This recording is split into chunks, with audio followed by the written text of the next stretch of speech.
What's going on, everybody? I hope everyone's having a fantastic afternoon, fantastic pre-noon, fantastic evening, fantastic night, no matter where you are in the world. I'm Hasan Piker in this HasanAbi broadcast coming to you live from sunny, finally sunny California, Los Angeles, folks. We're live and alive, and I hope all the boys, girls, and MBs are having a fantastic moment because today's a beautiful day. Today's a wonderful day. Today is Saturday. That's right, ladies and gentlemen, it's Saturday. It's February 8th, 2025. And we are in the Burger Reich, of course. As always, we are firmly committed to the Burger Reich, the Fourth Reich, but for burger. And this is the part of the broadcast where I tell you about my personal news about what's going on in the world of HasanAbi Piker in between the time period where I press the stop streaming button and press the start streaming button. And a lot has taken place.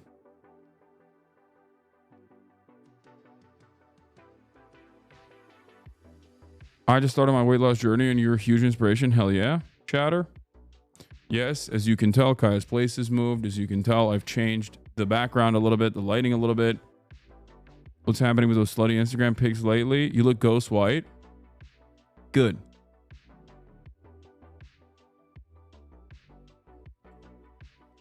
There have been some issues in terms of you're late, thought you weren't going to stream. Yes, that's right. I am late. I'm almost an hour late, and I have good, I have good reason for it. But folks, this is the part of the broadcast where I tell you about my personal news. I'll tell you exactly why I'm late. Now, of course, you have to bear with me a little bit. You have to bear with me a little bit as I am somewhat, just a tad bit jet lag still, of course. That is a real issue when you fly from, I think, what is it, like a 17-hour time difference? That can be a little problematic.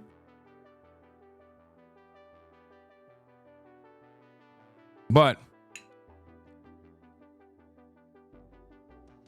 regardless, yeah, I've time traveled. Oh, WTF, you look really white right now. Is it just the lighting? You're barely darker than my blonde Iowan ass. Good. If it makes me look whiter, then that's good. This is the other camera, and it makes Kaya look really dark now. So we're gonna go with the normal camera. We're going with this one. I'm not trying to get deported. You know, the whiter I look, the righter I look, the righter I seem. The more right I seem. All right. And he's in his dressing room right back there.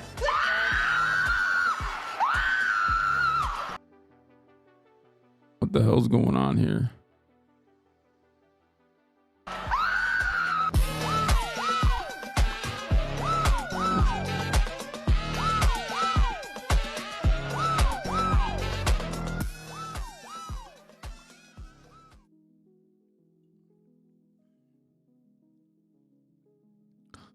Anyway, folks, this is the part of the broadcast where I tell you about my personal news, and let me tell you what's going on, all right? First and foremost, ended the broadcast last night, went and hung out with my mom and my grandma, my grandpa. My grandma, as you guys know, fell and broke her wrist. So she had to get surgery while I was in Japan. She's perfectly fine, though, so that's good. There's like a 17-day situation, I think, and then they will take out. They're going to take out her cast, and things are going well on that front. I think HasanAbi is a professional and an adult and should learn how his studio equipment works. All respect. I do know how my studio equipment works.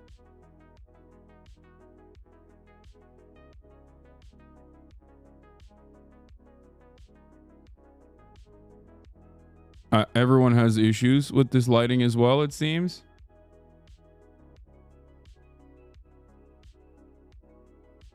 That's crazy.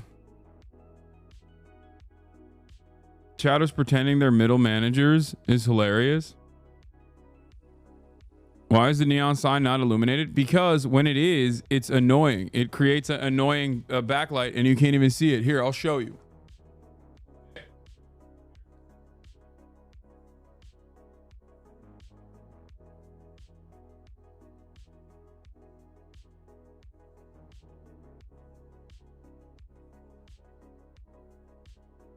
Is that better?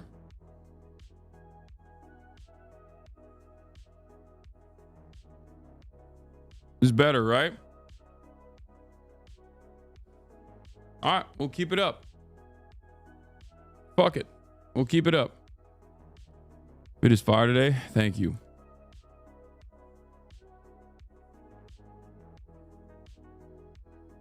Outfit's very Seagal coded. Is this a Yoji fit you dripped out? Yeah. People just want something to bitch about. Anyway, but yeah, I've been trying to fix the lighting situation in here. That's what I did yesterday as well. And it's already difficult because we have studio cameras. And they're very expensive studio cameras that initially a professional production company helped me set up. And the unfortunate reality of the professional studio cameras is that you need studio lighting in it. And we have some semblance of studio lighting in here, but it's just the cameras are unnecessarily complicated. That's it. The cameras are unnecessarily complicated.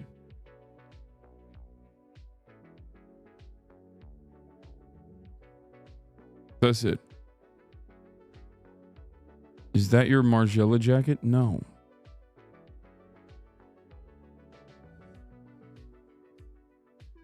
This is all Japanese shit, which I've worn many, many times prior to going to Japan.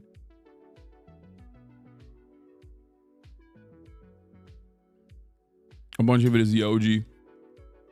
None of it is new.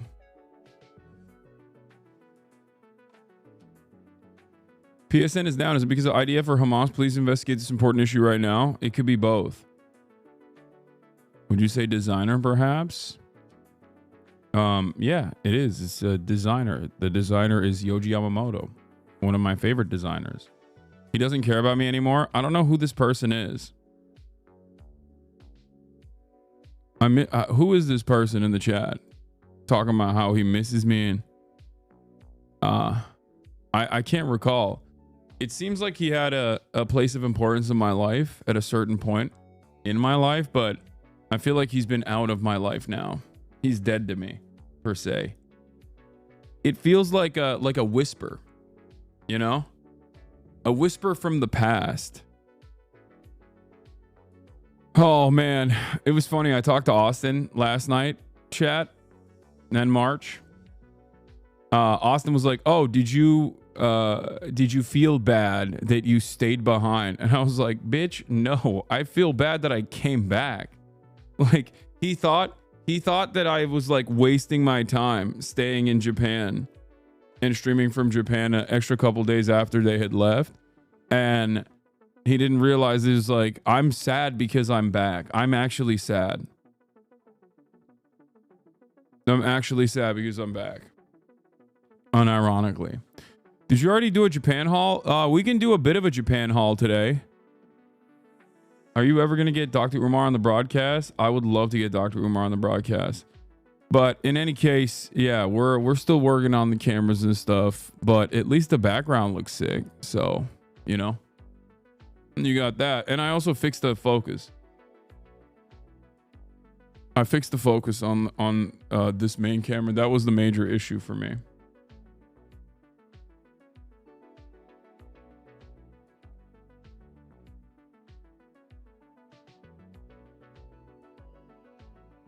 Anyway. Exposure is kind of high, maybe. Shh, don't even bring that up. Just let it happen. Okay. This might be the hottest you ever looked. Oh yeah. On fire, you mean? Why do you shoot so many of your Instagram stories and the nipple up? It is what it is. That's just how it is.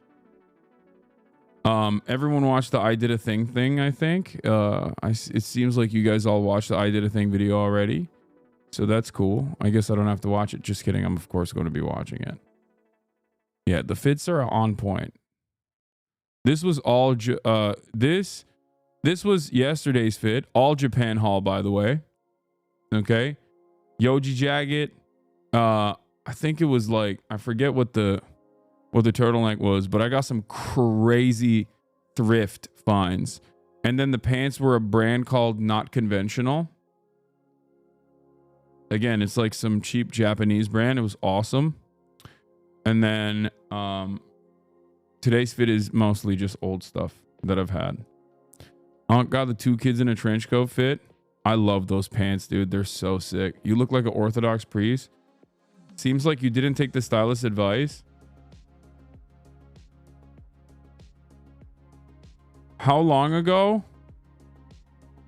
How long ago was that I Did a Thing filmed? I don't even remember. Many months ago. Like last year, I think. It took like 6 months, I think, for him to get clearance from YouTube.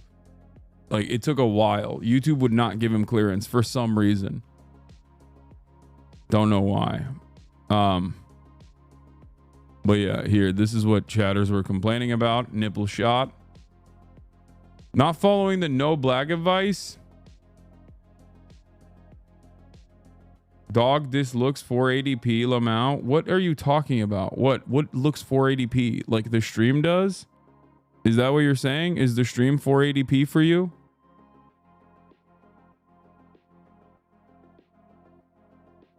Does the nipple look 480p? Like, what is that? What does that even mean?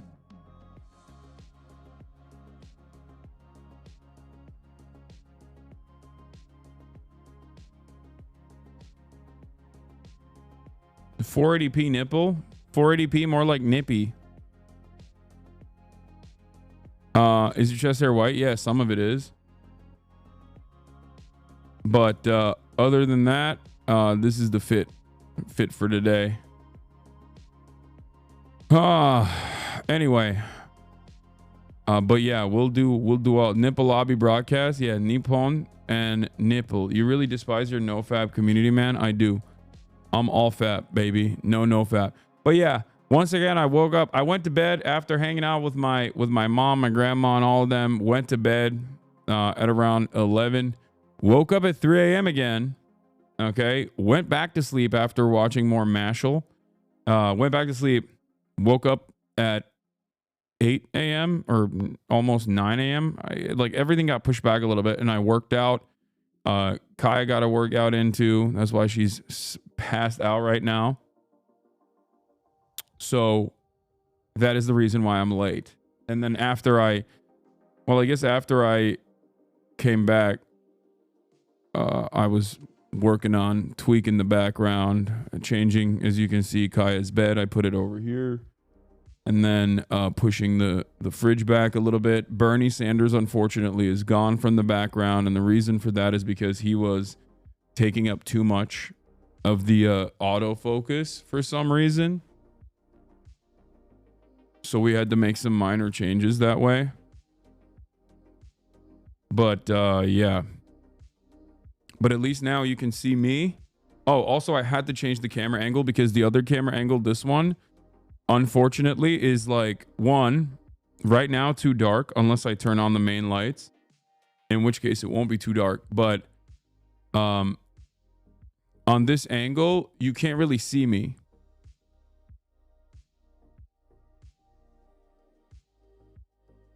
Like when editors are making edits like for TikTok and stuff, apparently this is I look too small. So this is a little bit better.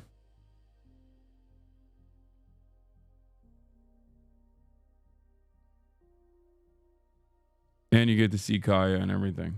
So look at these billboards they pay for to talk shit about Nico Harrison. Oh, that's amazing.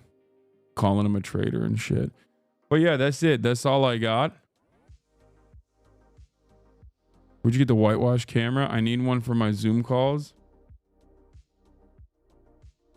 Did you see Cutie call out Lolo's bullshit? What is this? You know, I think a big problem nowadays is people have no sense of wonder anymore. I wonder if you could shut the hell up. What happened? The girls are fighting.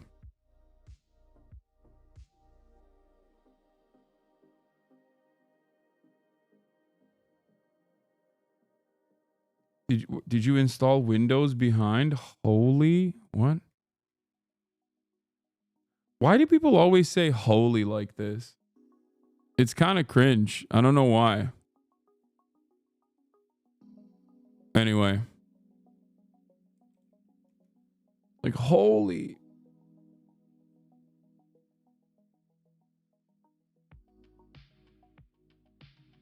New setup is perfect for long form HasanAbi TikToks though. Wait, what do you mean? This? Actively threw away the easiest gimme of all time. Kamala Harris actively ran towards Biden. I mean, it's like away from Biden. It's obviously too low quality because they have to punch into my face when I'm talking. Not on just Gaza. Gaza is one issue. It's a significant one, but it's one issue. What is important about Gaza is that it demonstrates a couple things. It is a microcosm of the problem at the heart of the Democratic Party, which is their inability to listen to the actual voters, no matter how loud those voters are yelling. Their inability to do the bidding of voters and doing everything they can to defend their benefactors, their corporate donors. They were willing and did throw away an election when all signs and all data readily available showed that changing the trajectory and pushing for a ceasefire actively would most likely have seen at least a 6-point swing in some of the key states. A Harris campaign organizer says senior officials ordered them to erase voters who asked about Gaza, marking emails as no response so they'd be removed from outreach. No engagement, no persuasion, just ignored. We also didn't create a new category for Gaza response out of fear that that category would be leaked. Instead, we were told to mark them up as no response. The only clowns out there are those who were in senior leadership and decided to abdicate on this issue,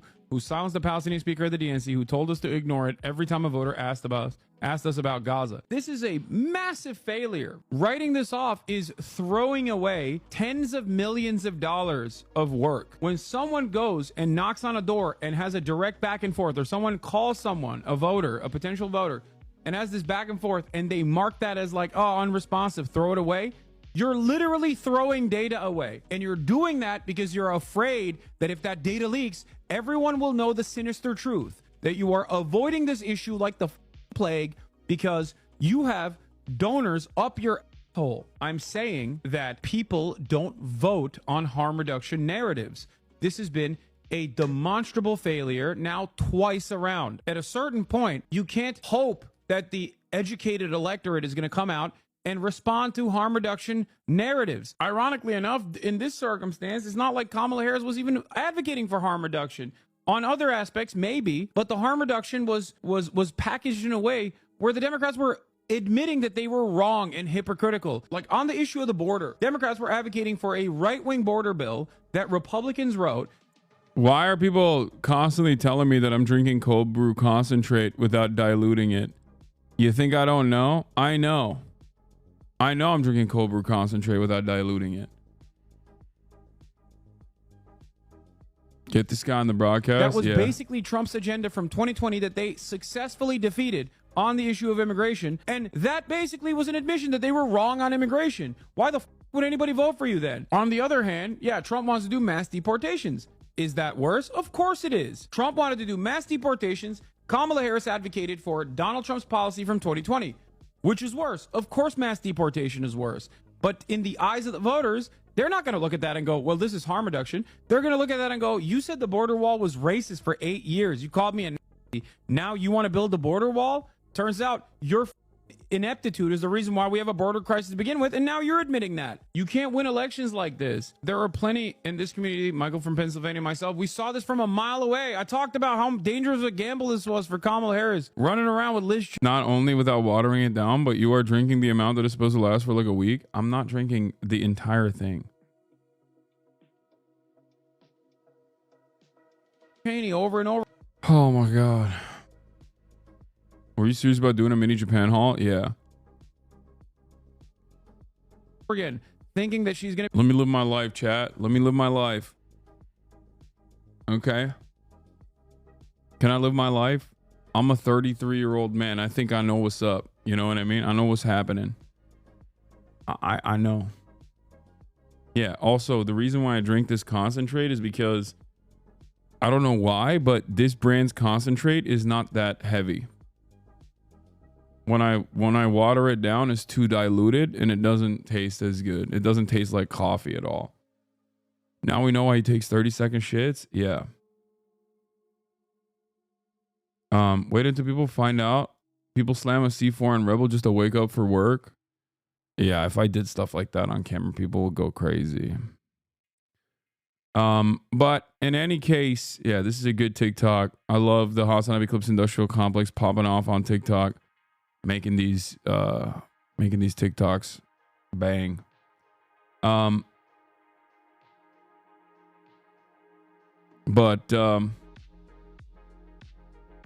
Bro streams 10 hours and doesn't take a shit on company time. Yes, I poop before I start my stream. Everybody knows this.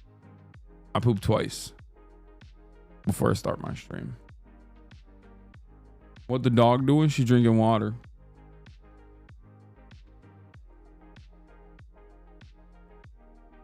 That's what the dog doing. Slurp, slurp, slurp, slurp.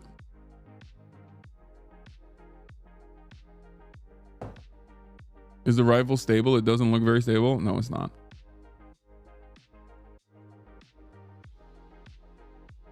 I've lost childhood memories to remember Hasan's shit schedule. I'm gonna off myself. Don't do that. Don't memorize my poop schedule. It's also easy to memorize. Let's be real. Don't act like it's a difficult thing to memorize.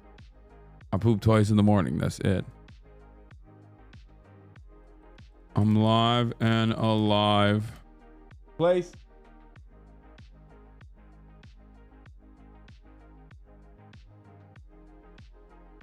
On this Saturday fun day.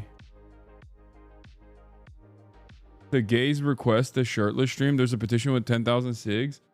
Okay, the funny thing about that is that I've done more shirtless streams in Japan than I ever have in my entire life. Most of them were on Will's channel, but we went crazy with the shirtless streams.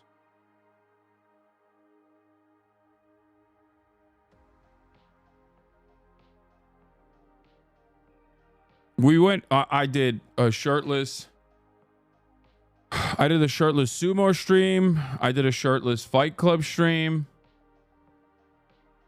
You know, we did it all. Wait, hold on. I'm going to do something here that might actually fix the lighting a little bit.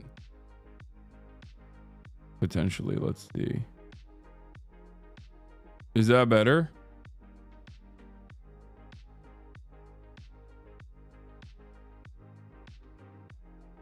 Make the lighting a little bit warmer. It's not an OBS.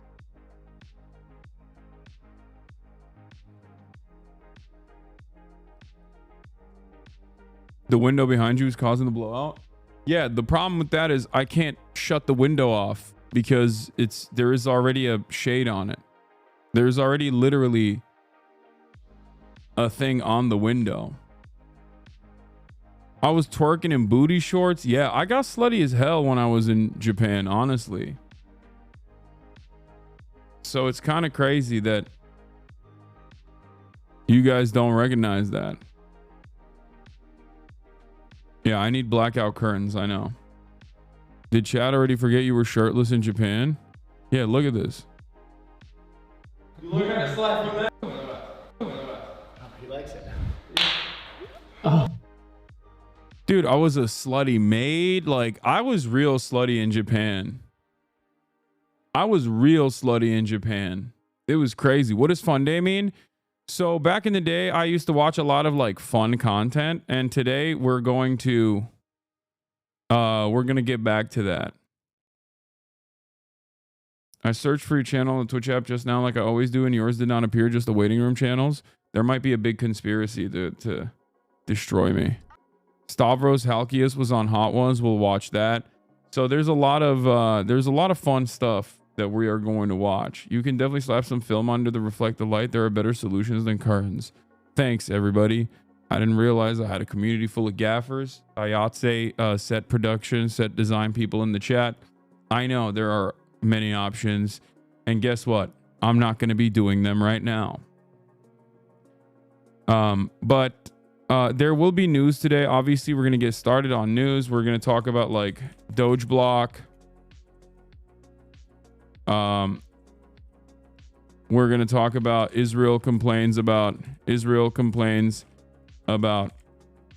hostage conditions. In parentheses, insane. Yay. Goes full Hitler again.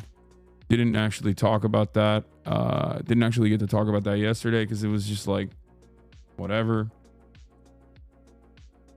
Did you take any inspiration from Moist Critical in the setup? Similar vibes? No, this has been my setup. It's just you're seeing more of it. Did you see that Hexeth is changing out which news orgs will be allowed at the press conference? Yes. Have you ever heard lift to experience? What does that mean? Conservative. Apparently Jose did a conservative documentary video, which I love.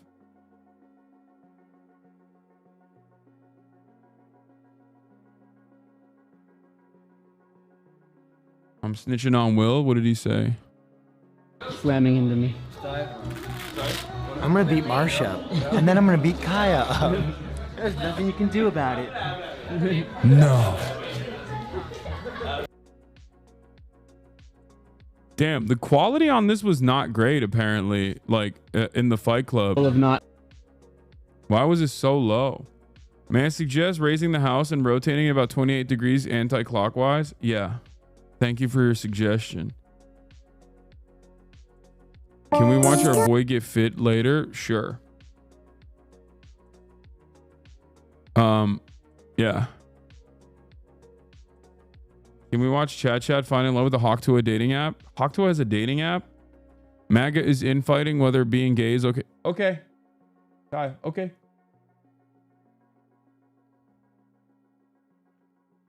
Yes, we're going to watch me being on fire. People just being racist to black pilots now. Nice. Expected. Normal. Cool stuff happening in the United States of America. Normal stuff happening in this country, which is a normal country, a normal country. Just not an abnormal country, but a normal one. Very cool. All right, let me blast off and then let's do it. I'm live and alive on this Saturday fun day. Doge block from courts. Israel complains about hostage conditions. Yego's full Hitler again. Then we watch Liar, Liar, Pants on Fire, and more fun reacts. Get in now. www.twitch.tv/HasanAbi.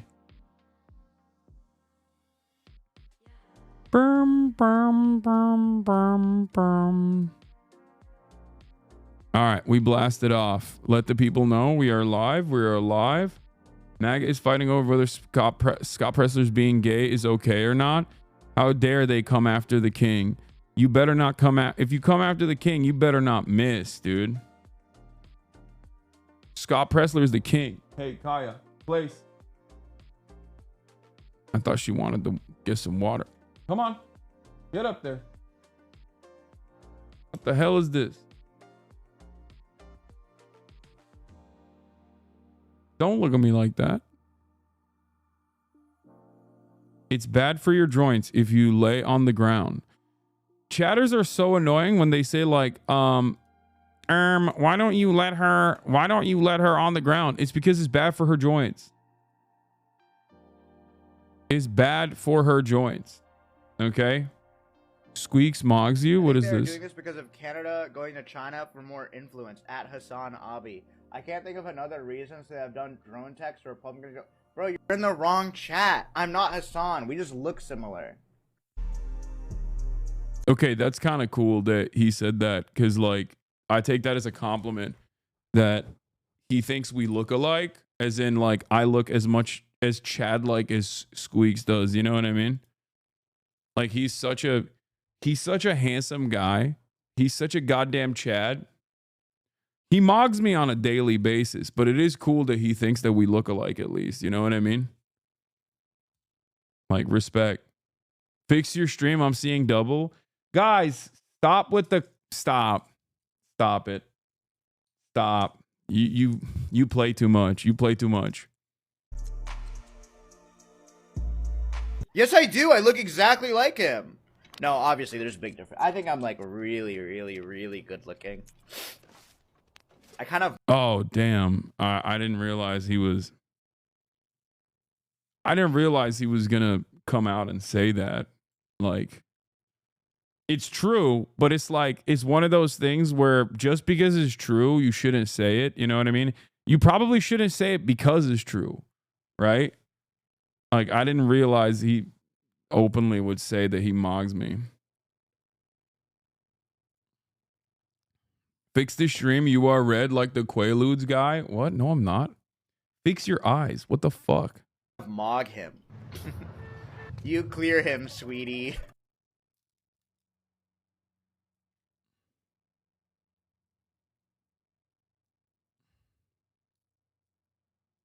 What is this? Guys, there's a new healthcare CEO for United. Also, hunting. Wait, Squeaks then defended you? Oh, I think I saw this. I saw this. This is a perfect representation of the insanity of my haters that go far and wide. You know what I mean?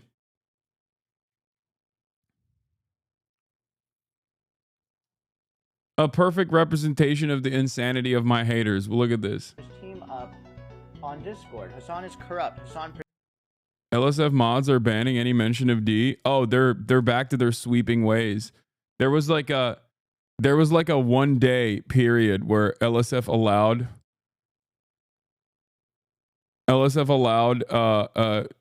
clips to be out.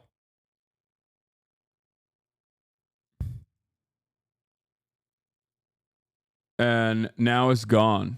I find your haters in chess streams. Yeah, it's funny when they go to like people that I like and people who I sometimes collaborate with and stuff like that. And then they will do stuff like this. Look at this. Look at the mania. Protect streamers. Their fans are on their whim. Hasan and streamers have a stronghold on the industry. Fuck Hasan. I love when people use the term industry. Like we're not all just like balding men saying cum. Like, look at the game I'm about to play. You think there's an interesting take you're gonna have on the industry? Sorry. That guy is so fucked. No, wait, don't ban him. Don't ban him. Hasan and streamers team up on Discord. Hasan is corrupt. Hasan protects streamers. Their fans are on their whim. Hasan and streamers have a stronghold on the industry. Fuck Hasan. Fuck.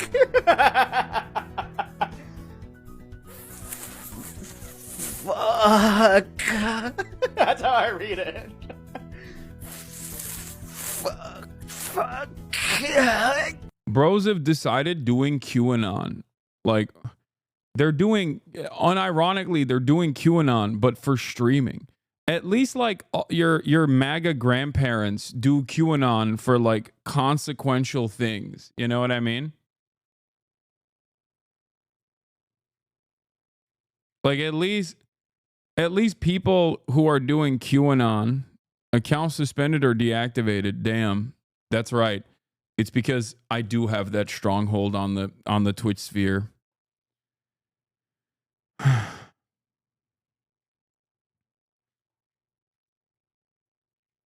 That's right. That's why this account was, I forced this account to deactivate because I control this platform. I own it. Anyway, at least QAnon has space lasers. They have so many alts. They just kept adding underscores. What?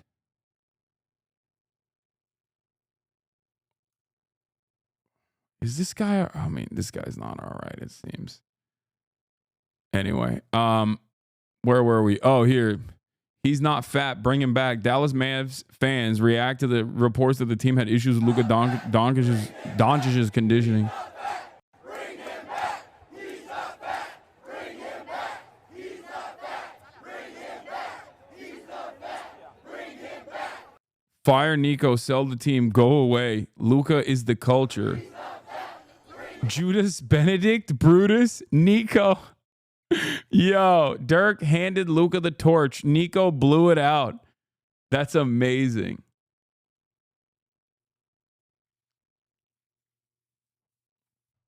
I mean, dude,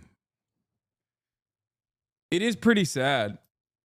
You had incredible talent, then you just tossed it aside. They're destroying the Luka Fat Man allegations. Bro, why are you sending me the same? I'm literally watching the clip. This is the thing that I will never understand why chatters do this thing where I'll be literally watching the clip that they send me. And they'll be like, yo,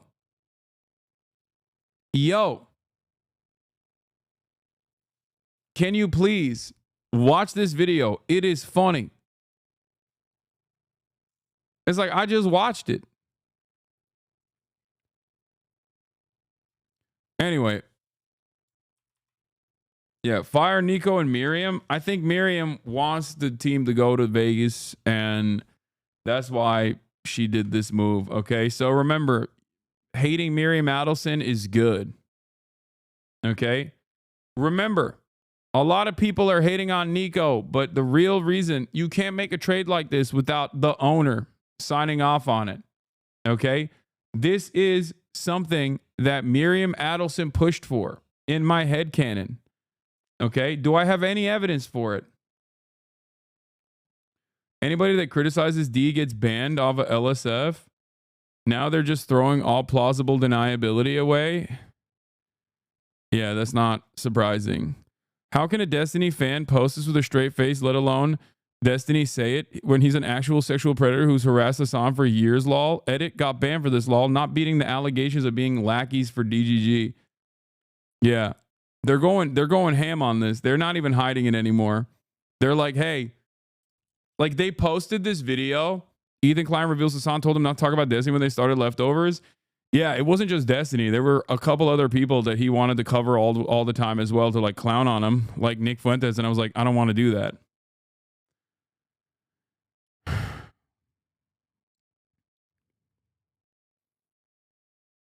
Destiny. No, Hasan used Destiny to get ahead. Oh my God. Sex predator or terrorist apologist, both sides are cooked. Yeah, dude, totally. Anyway. I can't believe we just started off immediately with LSF. What a silly way to start Fun Day. We're moving on. We're moving quickly away from that. That wasn't even a secret. You talked about it during Leftovers. Yeah, it's not. Why would I like ironically enough, I was right. So I don't know why they thought they could post that and make it seem like it was it's something that is favorable. I think a lot of people just like regularly are perma stuck in their echo chambers, so they think like this is great. Yeah, you're just posting a W, man. I don't understand. Yeah. Also, I was right. Not only because of like the sex pestiny shit, but I was also right because he did actively harass Ethan and everyone on the fucking crew, and actually still does to this day, even though now he's homies with Ethan. So I don't know.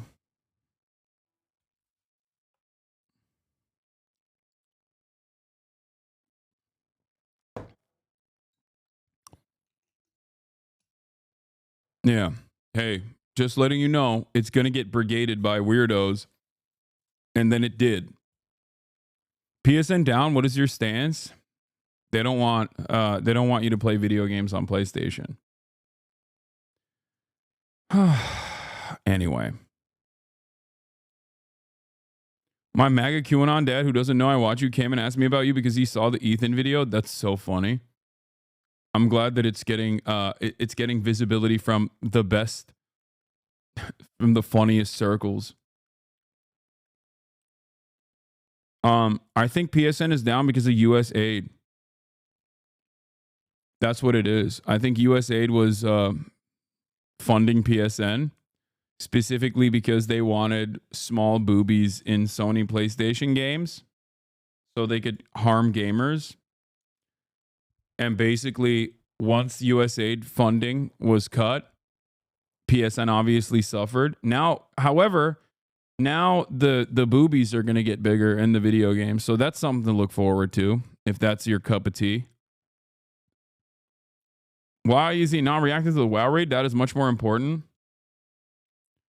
I don't play WoW.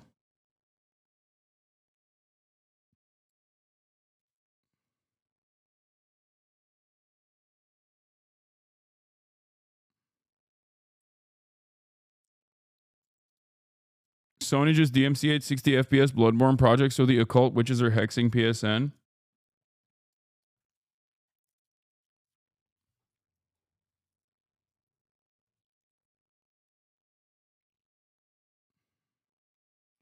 Do you see Kanye crashing out? Yes. And it's very annoying.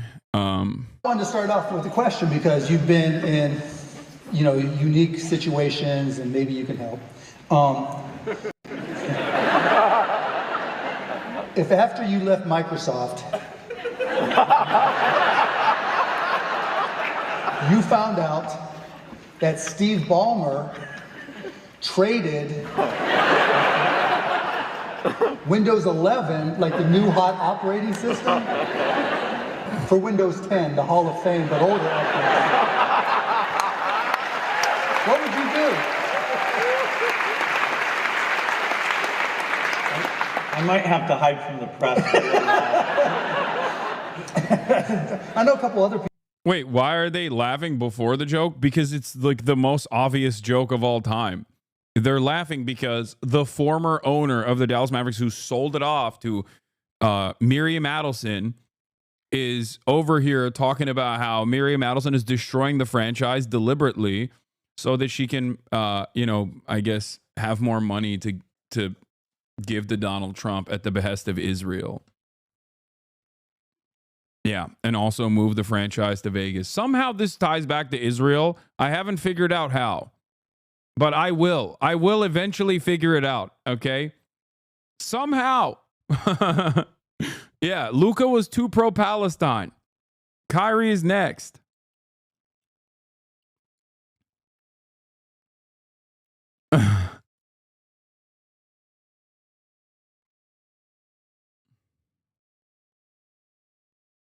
Anyway.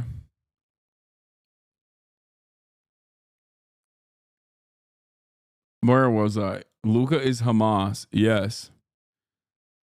But you guys have already started making like sexy videos of this, but yeah.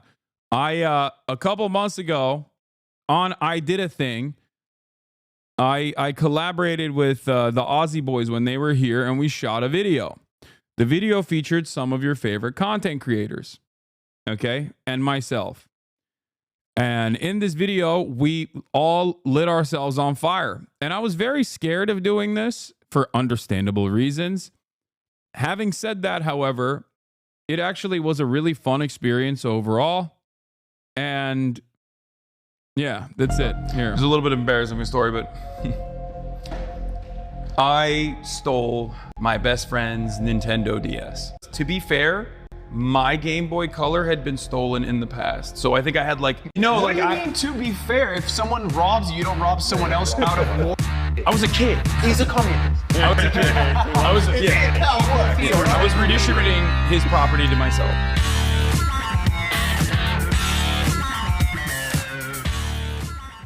It was a little bit embarrassing. Yeah.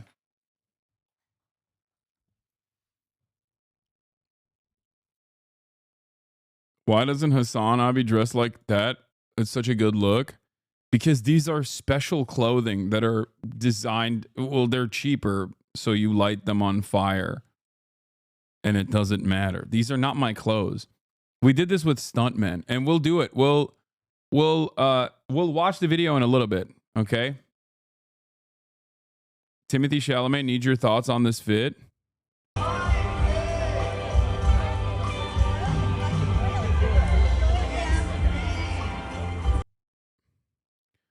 I mean, it's very... this is a pretty, like, this is very K-pop, Japanese fashion. Like, this is popping. Like, this is what's kind of popping right now. This is Kevin Federline. Yeah, that is what is back. Yeah, 2011. I'm not defending it. It's not for me. It's not for me. I don't really like it, but this is the meta currently. I don't know. Guys, trends change and oftentimes they recycle, okay? Trends are like a circle. Something that's popping, something that is popping like 10 years ago, 20 years ago, will inevitably come back around, okay? There is obviously a resurgence of the late 90s, early 2000s fits, okay? And that's where we're at right now. This is precisely what is going on.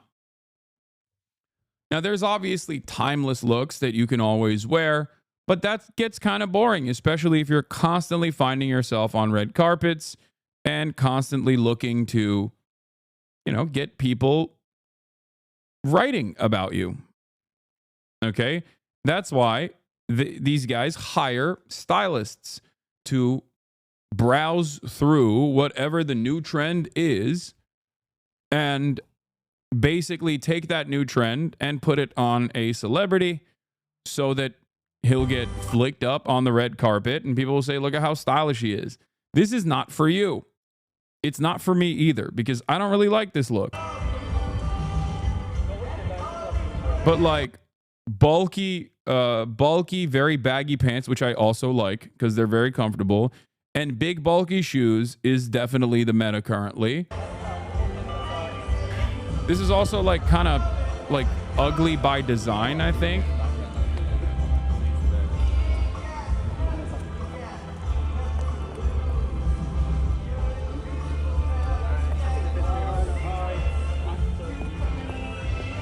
Not for you equals can't criticize.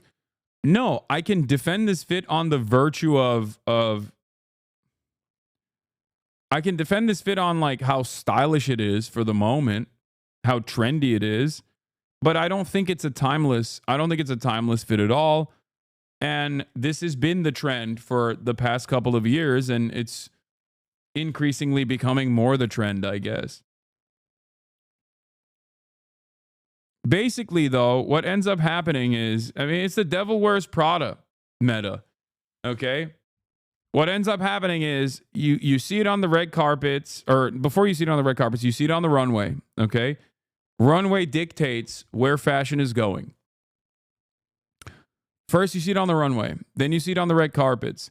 Then, slowly but surely, it cycles in all the way to like the H&Ms and the Forever 21s. And last but not least, it inevitably makes its way to the bargain bin at Ross Dress for Less when many of the chatters actually encounter this kind of clothing, and go, ooh, this is nostalgic. I used to wear stuff like this. At that point, it's already out of the trend. At that point, you're 5 years too late to the game, but it doesn't matter. It's not for you anyway. Who cares? Okay? That's how it works. Why are you fetishizing commodities? I love fetishizing commodities. Are you kidding me? Look at me. I feel attacked. I mean, it's just, you can look at certain things and recognize that you are not supposed to be the audience that it's for. You know what I mean? Do you have a stylist? I do not.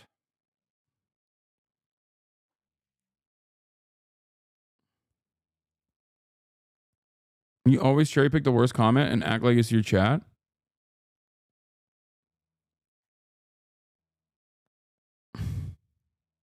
Fashion is pathetic because there's zero creativity from anyone involved except corporations. This is also completely untrue. There are plenty of up and coming small designers, and what you're describing is basically fashion houses that have become corporate. Okay, virtually all major fashion houses end up getting under the brand of Louis Vuitton. Okay, LVMH. They're all under the same umbrella corporation, and they all basically destroy any semblance of creativity that they have. Having said that, however, there are still smaller up-and-coming designers that are out there making wearable art, things of that nature, or even designers that have a very distinct style, a distinct brand, a distinct credo, and then they end up inevitably getting sold off to LVMH. Obviously, one of the most recent examples of that is Capital. And that's it. I don't have a lot of clothes, but the things I do have are really nice and unique. Does the runway dictate fashion, or do they get their influence from actual real-life subcultures on the ground? No, they do. The designers oftentimes will get their influence from real-life subcultures on the ground.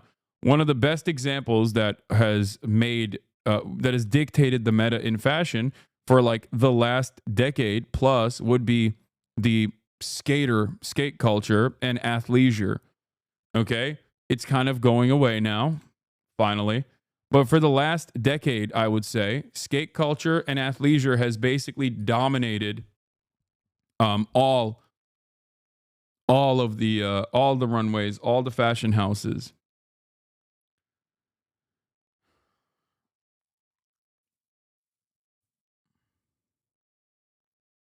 Have you heard of that one Ukrainian homeless guy that basically dictated the Balenciaga style for years now? Yes, of course, dude.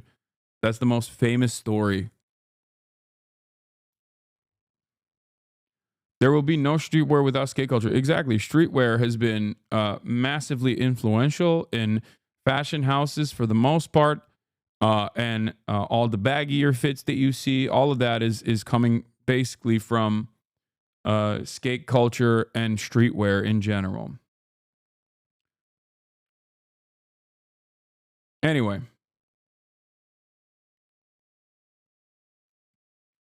This is not necessarily something that people enjoy when I talk about, but it is definitely something that I'm interested in personally. Also, speaking of athleisure and streetwear, the guy that played a pretty big role on top of Virgil Abloh in mass producing athleisure and streetwear is very clearly crashing out once again on the timeline. Everybody knew he was a Nazi already, but he's going full Nazi mode once again in an effort to desperately get people to pay attention to him. But it seems like in that process, it seems he's gotten one of his collabs pulled. Numerous famous celebrities have finally unfollowed him. And Kai Cenat, who was supposed to do a collab with him, said this. I'm gonna go ahead and address the elephant in the room. I seen the tweets, my nigga. I seen the tweets, bro. I seen the tweets. I don't know what's going on, bro. I think it's GG's. He doesn't. What do you mean you don't know what's going on? He did this before, you know. Hey, the second time he's doing it. I think it is GG's. I don't know, bro. I don't know. I think, bro, it's crazy, bro. I don't know, bro. It's crazy. It's just back to back to back.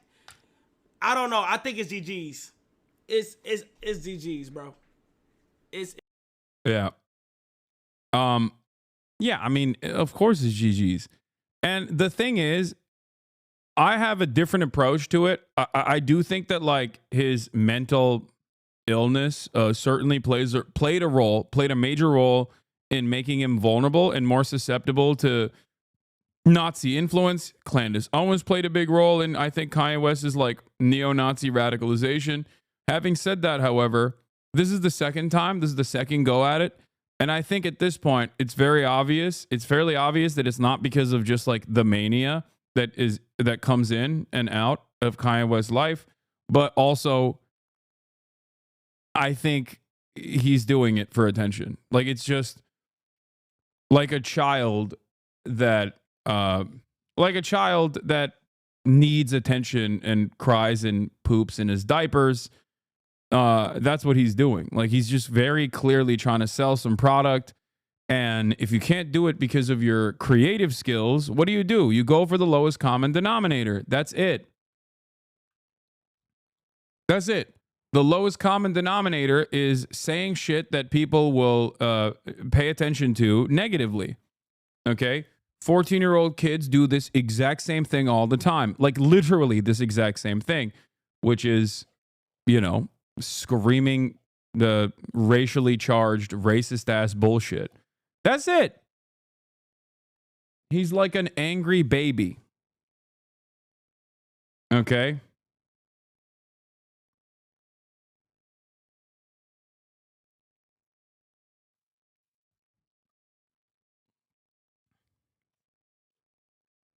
There's a FD signifier about Kanye, which is illuminating about his past and how he was maybe always like this. Yeah. He hit every part of the political spectrum. I will say nothing bad or against China. They always showed me love. When Americans turned their backs on me, I'm a Nazi. Who's your top 5 baddest bitches of all time? My wife, my wife, my wife, my wife. My wife demoralizes bitches. I change my mind when I feel like it. If you see anyone around me, know that they are providing a service. Friends are for kids. Hiya place. Friends are for kids. I used to be broke. Now I can't relate to brokenness and don't want to. All white people are racist. I'm happily out of touch.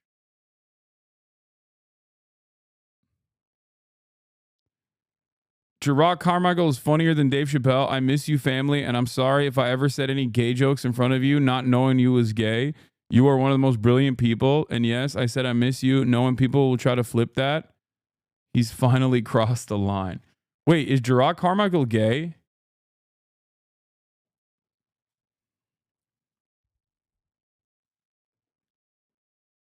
He's selling this now? What is this?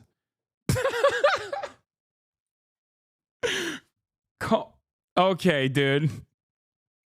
I've wanted to make this t-shirt for years. My greatest performance art piece thus far. Like, this has 89,000 likes. Twitter is so cooked. Yeah, HH Heil Hitler 01. Dude, let me explain something to you, okay? Let me explain something to you. Like, this is 1,000,000% someone who is unimaginably desperate for attention, okay? He said, "Hail Elon."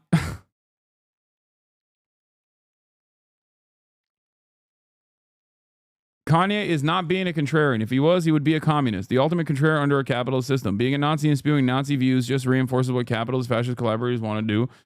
Dude, no, I don't think you understand. He is just simply, okay?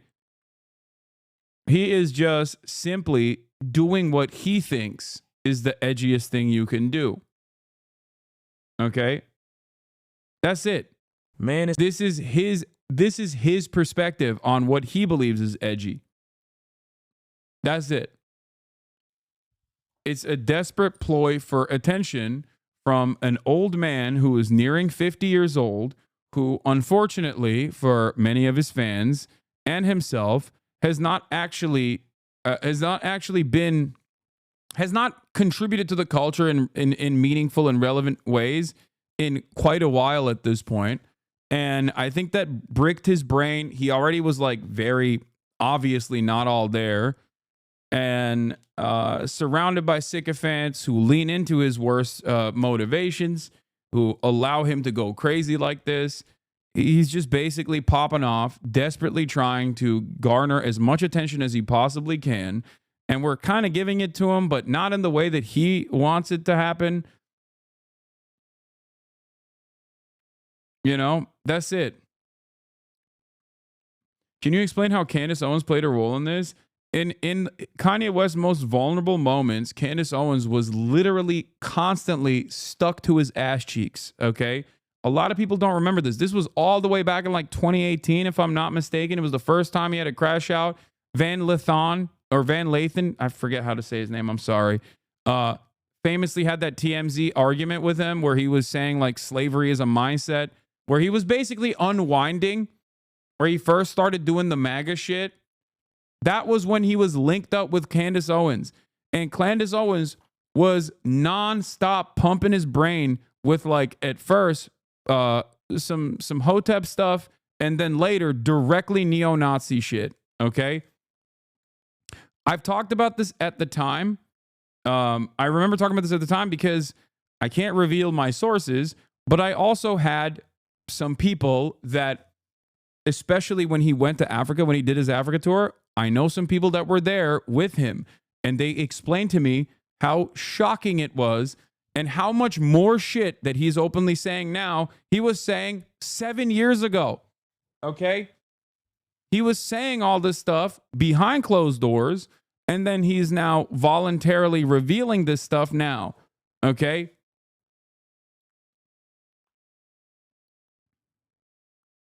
That's it. Nope. Get back. That's crazy. So the reality of the matter is, this is kind of the trajectory. This is kind of the trajectory that Kanye West has been on for almost the past decade. Okay?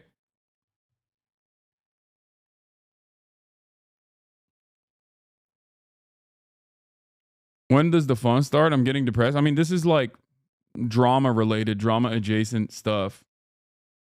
Down. So he's never been this openly pro-Nazi, but what are you doing? Hey, down. That's crazy. She being crazy today. Why can't she get out of bed? Because she wants to lay on the ground, and it's bad for her joints. She's a big girl.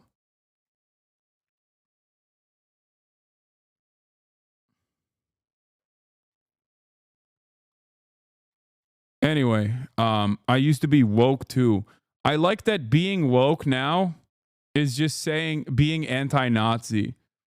Like, that's what wokeness has gotten to.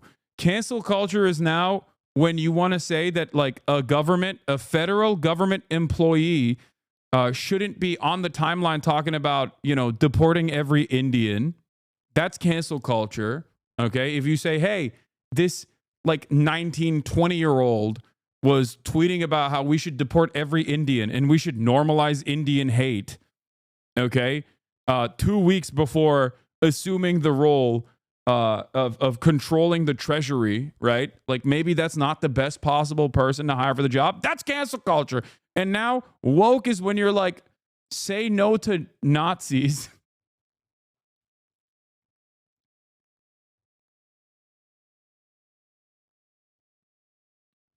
You know what the worst part is? The album gonna suck? Yeah, 100%.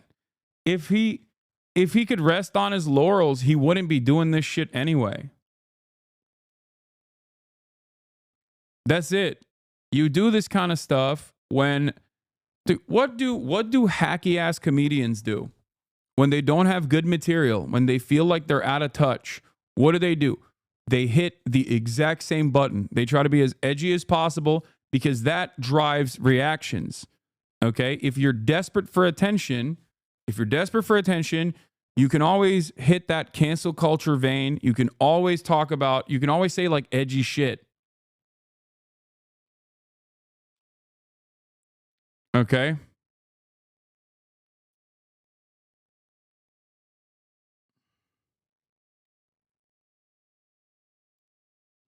You have access to every Nazi on their talents and worth on the company, not on what they're doing. To be honest, this shit's incredibly sad. Bro has kids. Yeah, that's the other side of the story, which is like he's 50 years old. He has children at this point who can see him doing this kind of stuff. And it's just like it's so lame. It's so corny. It's so sad. I don't know. I mean, he is just actively manic posting on the timeline up and down. He's about to be 50 soon, and he's still doing this stuff.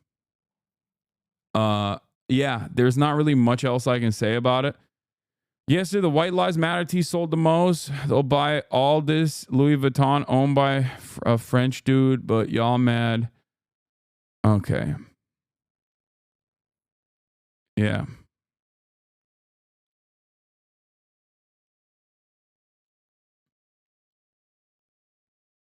Now, the thing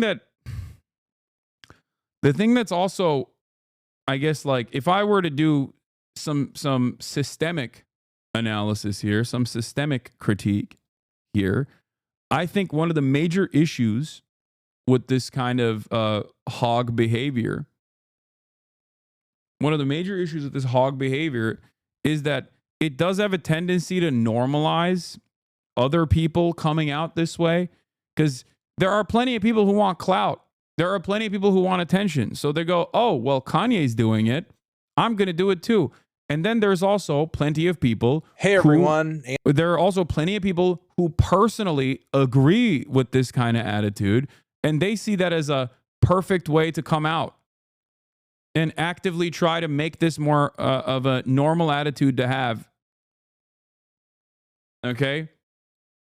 Like, you just do the way this works is like when Elon Musk hits that Sig Heil, and there's a lot of discourse, and he gets no punishments, no penalties for it as the wealthiest, most powerful person on the planet, that creates an environment where a lot more people will feel comfortable doing this kind of thing. Okay? And guess what? Kanye also contributes to that and has contributed to that. And that's precisely what's happening.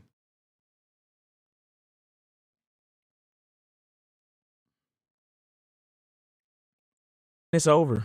It's cooked. GG. All the words that you can use to describe a situation that's beyond the point of no return. It's Hasan, thank you for not feeding the narrative that Kanye's acting like this due to bipolar 1 disorder. I was diagnosed with it in 2017.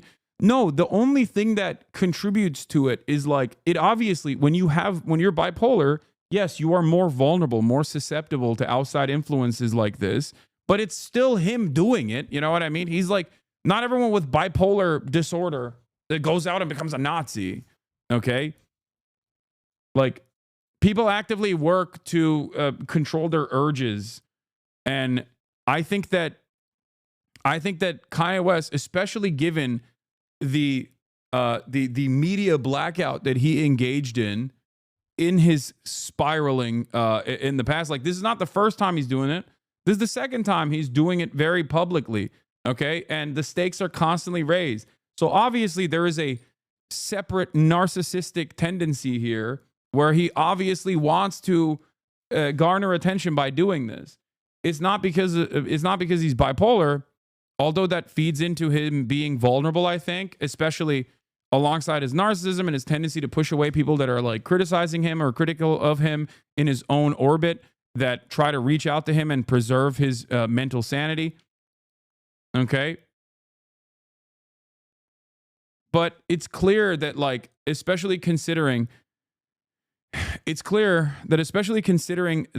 times where he hasn't behaved like this prominently, and the suspicious nature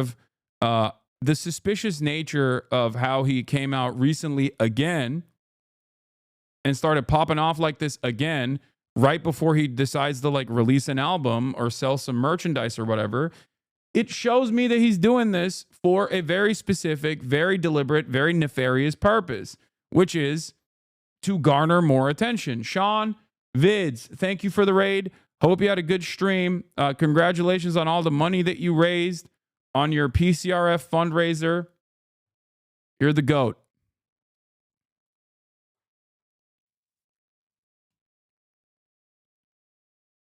too far. It's too far gone. He's too far gone. It's over with.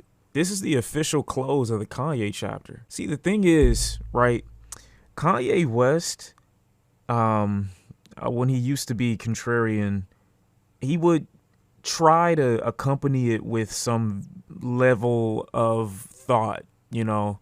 All of those arguments that he had maybe, I don't know, what was it, 7 years ago, where he's on TMZ, and even those were horrible, but it seemed to stem not just out of some like maybe temper tantrum or some want to be noticed so badly that you're literally saying anything. It seemed as if, at least back then, though those arguments were terrible, he was trying to articulate his point. I'm not blaming the fans. I'm not. Y'all don't have control over what Kanye West says. You aren't going to be the needle. But a lack of engagement, I think, is what's required when you see people doing things like this. Kanye West is incapable. Yes, Kanye West is incapable of making noise musically currently. He has no ideas, nothing thought-provoking, nothing left in the Exactly. And when you're like an incredibly influential artist for most of your life, I think that bricks your brain. Straight up.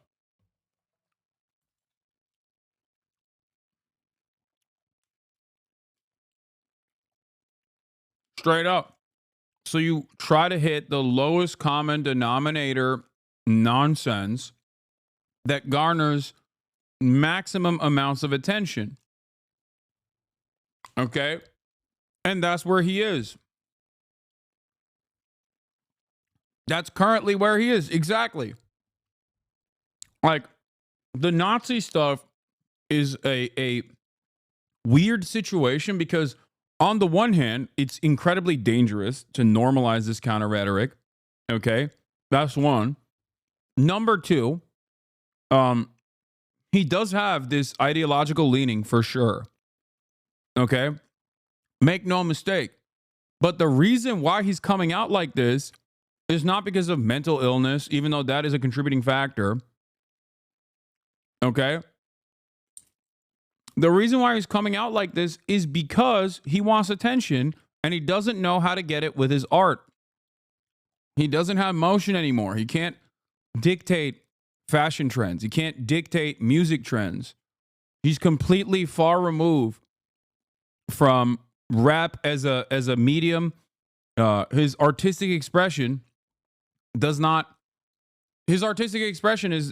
up to par. Like, I feel like if you made him listen to like a one Osama song or whatever, he would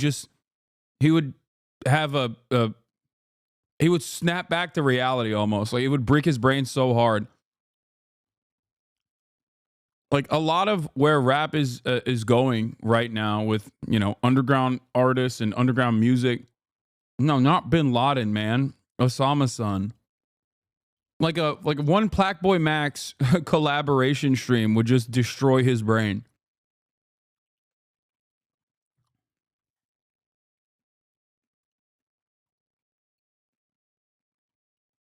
And it's interesting because he also recognizes that as well to a certain degree, because I saw him tweeting about how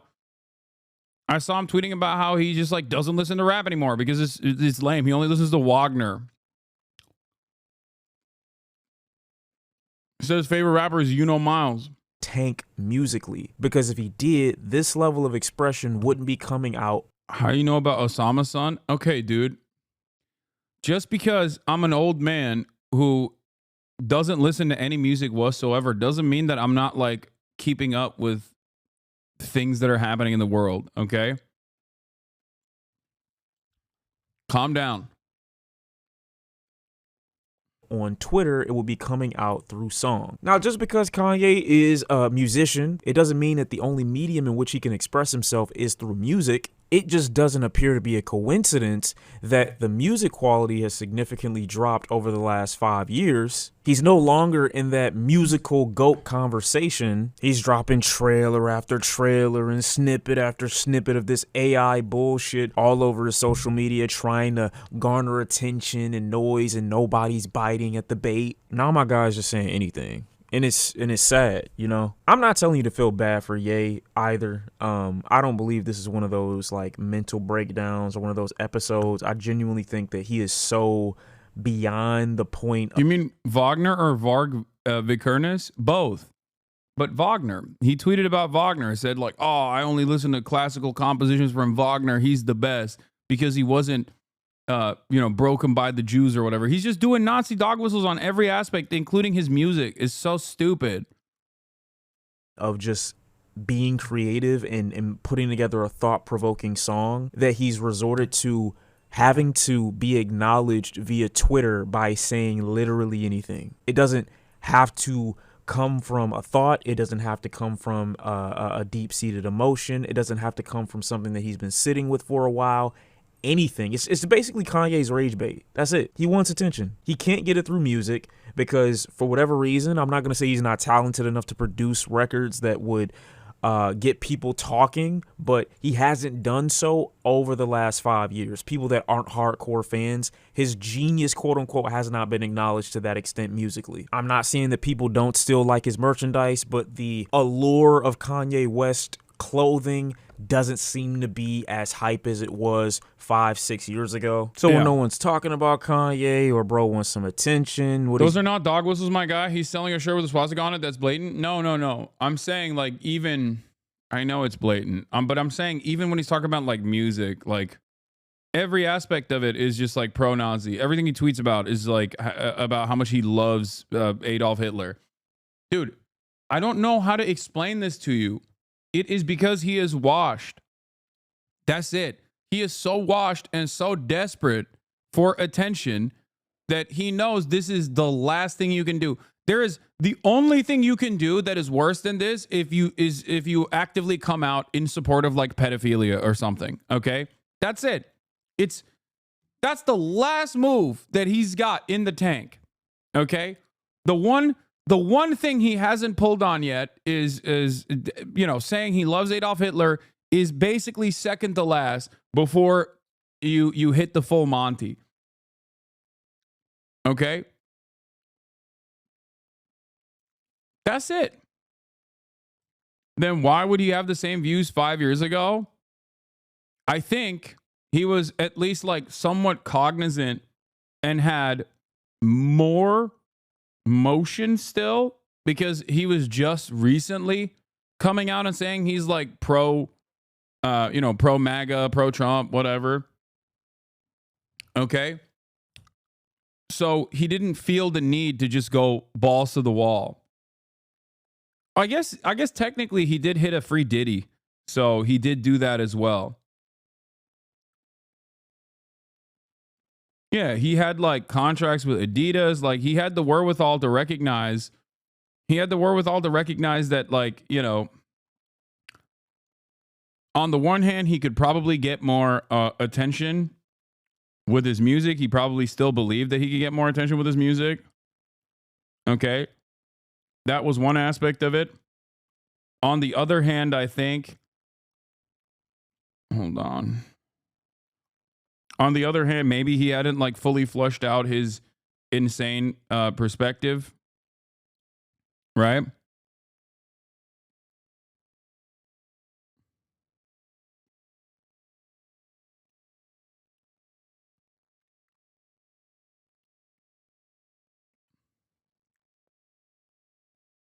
The list he had color coded was crazy on TMZ. Yeah, this is the funniest tweet about this process, I think. Yeah, him coming out and being like, I love Hitler, now what, bitches? And this is the best tweet for it. Okay, so does 30% of the site. You're not special anymore. Exactly.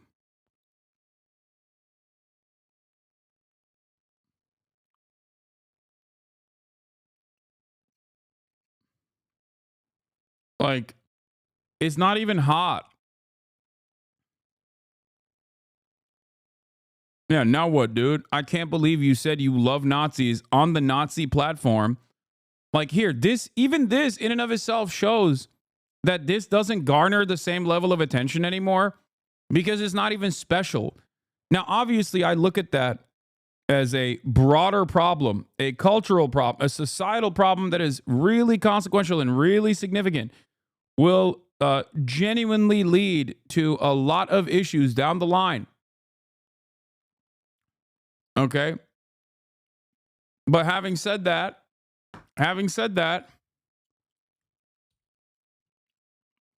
ultimately, you ain't special. I mean, these guys are getting hired.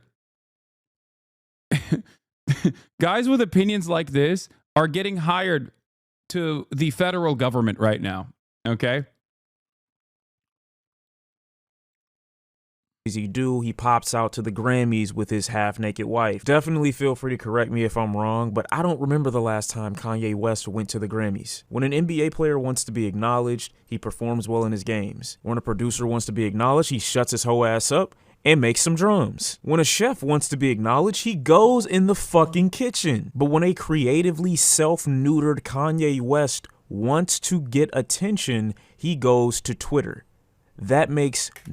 I think Kanye would have been more impactful if after all of the instances where he got Bianca naked, he went to the Grammys and he was butt ass naked and she was dressed up. But he's got no creative juice. He's got no motion. It's tapped out. Okay? If he came out there with like a sock on his dick and just walked that goddamn red carpet and Bianca was like dressed up, people will be like, damn, that's crazy. I can't believe he did that. But guess what? That would require a little bit of critical thinking. That would require some creativity. Okay? He doesn't have the meat for it. You don't know that. But my point is,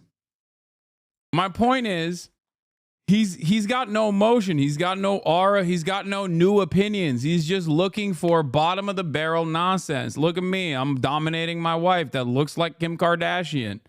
Okay, free Bianca.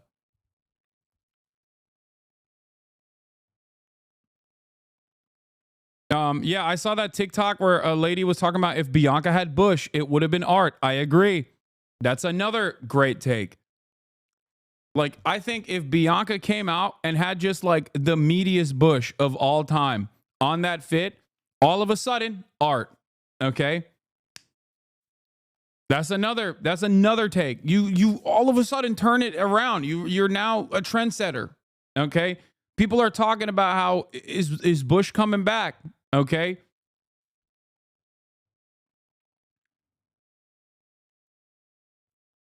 He's a steak rage bait Twitter account in celebrity form. Yeah.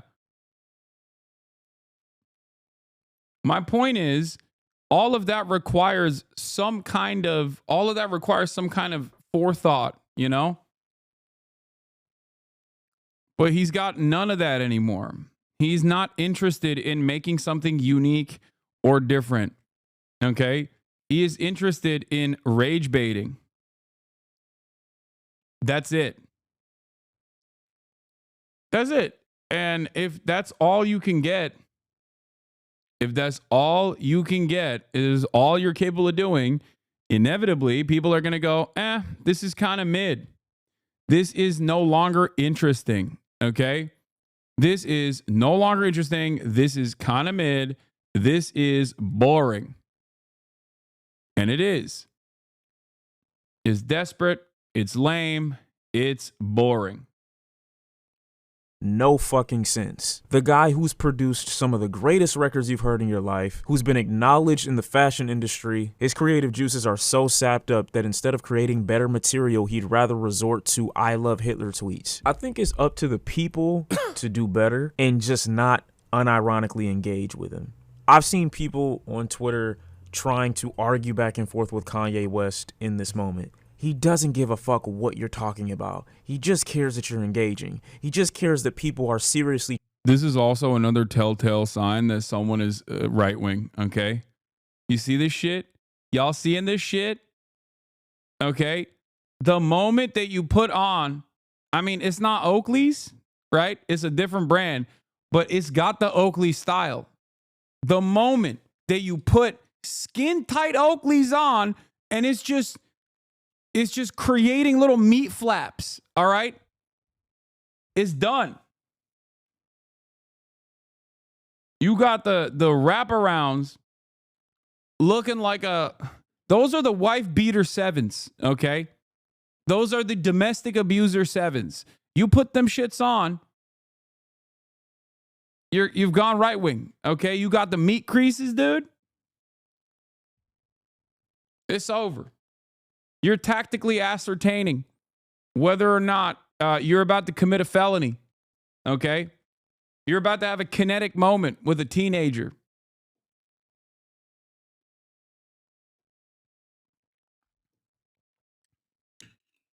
Never seen a guy with positive aura rocking the fucking wife beaters like that.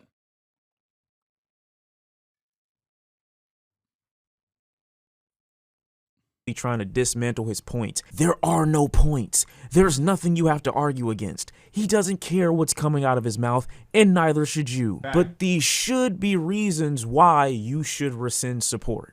These should be reasons why you should look at Kanye West and be like, damn, you're that drained creatively that as opposed to making better art, you'd rather tweet in order to get attention. How sad, how little, how low. You're saying fuck Virgil.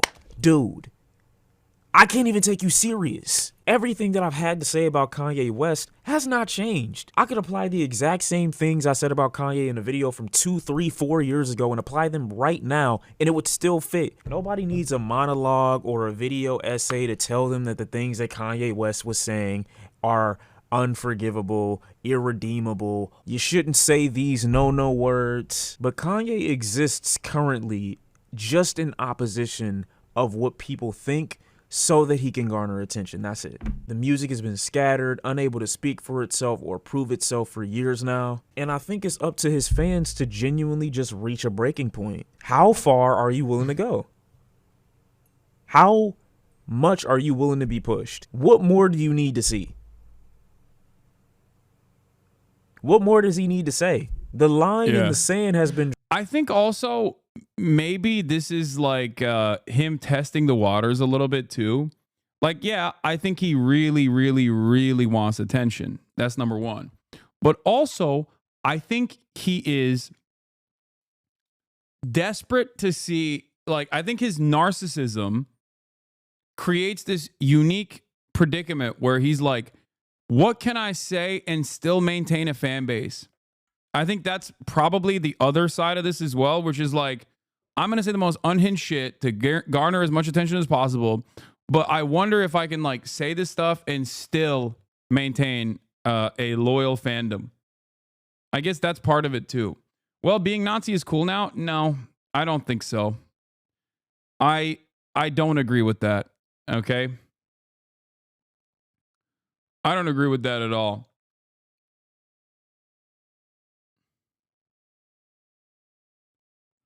Fell off after late registration. I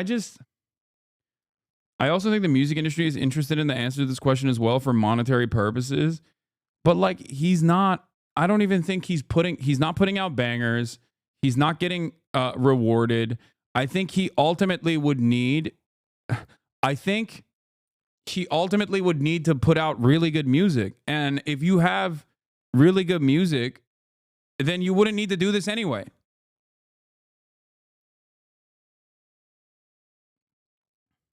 Like you said, dumb people might follow Kanye's trolling. You could say Kanye is the dumb person following Elon's trolling. The Overton window shifts right. I mean, he was doing this before Elon.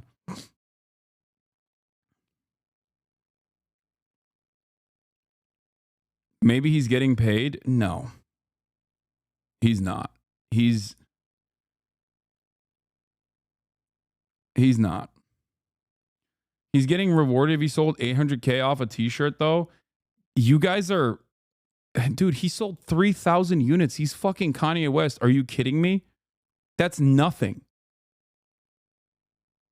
That's literally like streamer drops, streamer merchandise drop number. What are you talking? He's Kanye West. This man, yeah, he sold $800,000 worth of shirts and he made $60,000. But I looked at the number of units he actually sold. And the number of units he sold was like 3,000. Do you understand how little that is for someone like Kanye West? That's Kanye West. 10 years ago, Kanye West is changing fashion, okay? Whether you like him or not, playing a significant and active role in changing fashion trends at the global stage. Now he's literally doing Twitch streamer merchandise numbers.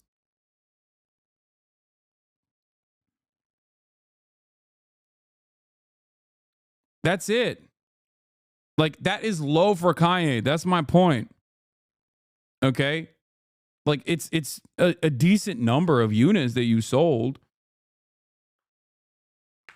But understand that that is definitely very low for someone like Kanye West. Like, he made people wear those ugly ass Yeezys, dude. Think about that. He sold more Yeezys. Ye knows the truth hurts. Yeah. Is it possible he's just actually a Nazi? Wait, no, he is. I'm not saying he's not. What do you mean? He's openly saying he loves Adolf Hitler. That, like, what? He is that. He has become that for sure. I'm just simply explaining to you, like, why he's doing that on top of the fact that he is that. Okay? He definitely is that. But the reason why he's also doing that right now is because he's got nothing in the tank. He's got nothing creatively in the tank. And when you got nothing in the tank, what do?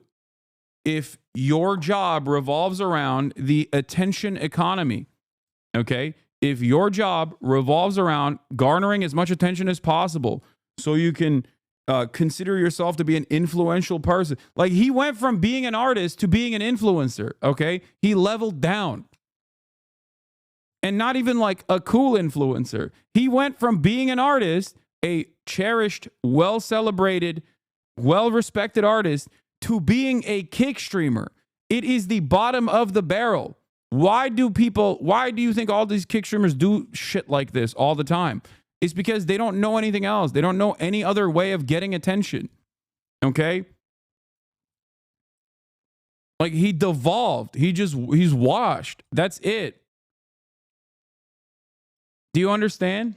That's what you do. Why do you think when celebrities, for example, fall out of favor or whatever, or are outed as like sex pests, or are outed as sex criminals like Russell Brand, they literally fucking hit the right wing button as hard as they possibly can? Why do they do that? Because they know that there's like a captive audience there that will respond positively to them. Okay? That's why they do that. It's the oldest trick in the book at this point, and he's doing it too, and he's been doing it. Drawn.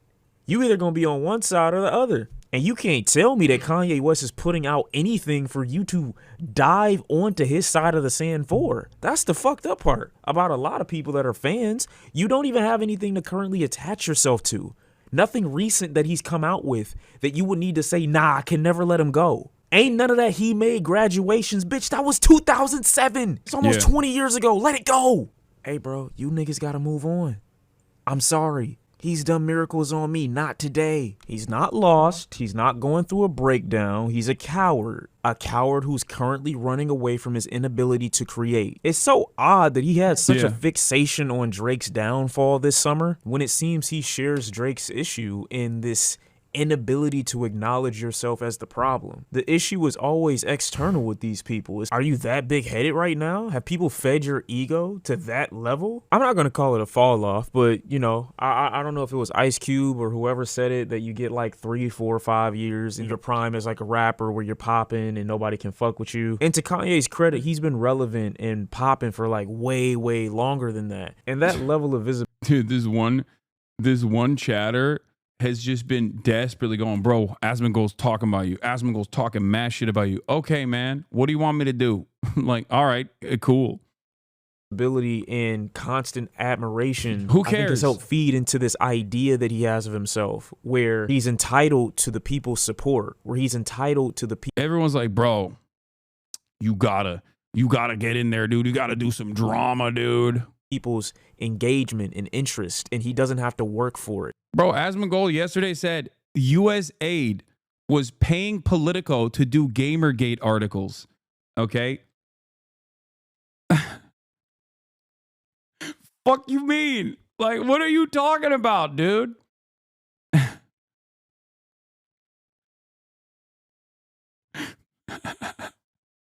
He said USAID was paying Politico to to write about Gamergate, to come after gamers.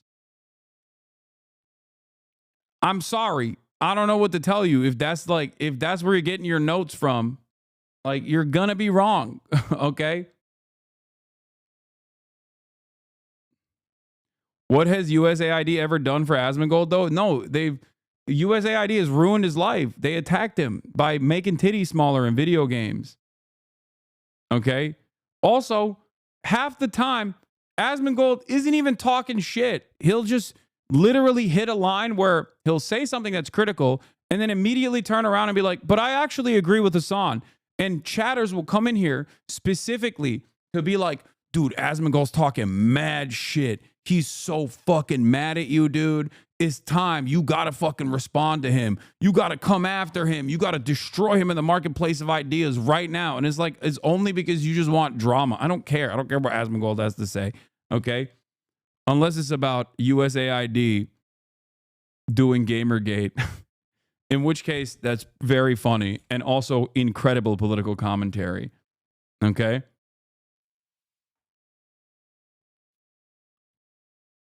What? Saw the Hasan video now? There is nothing, bro. I am kind of disappointed. Lel. What are you? What? You do you smile? I don't even know what the fuck you're talking about. You literally just did the example Hasan is talking about? Yeah.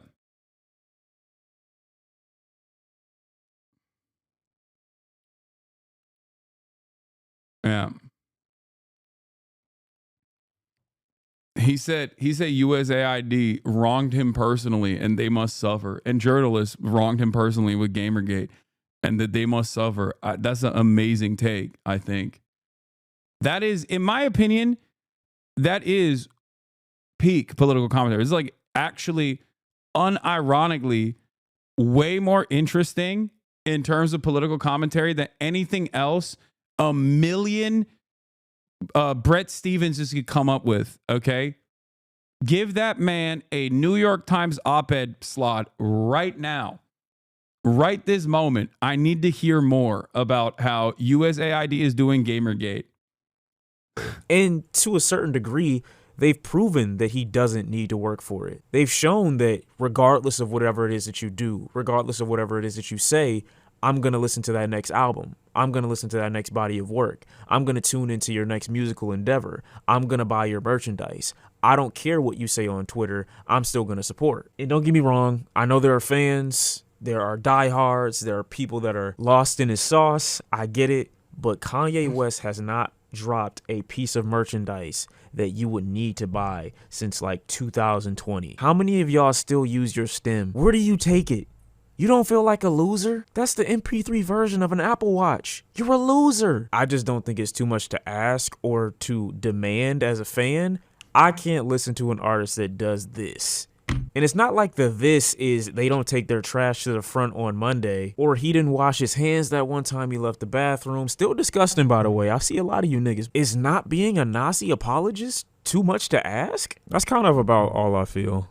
Yeah, I mean, it's crazy that people will go to that length.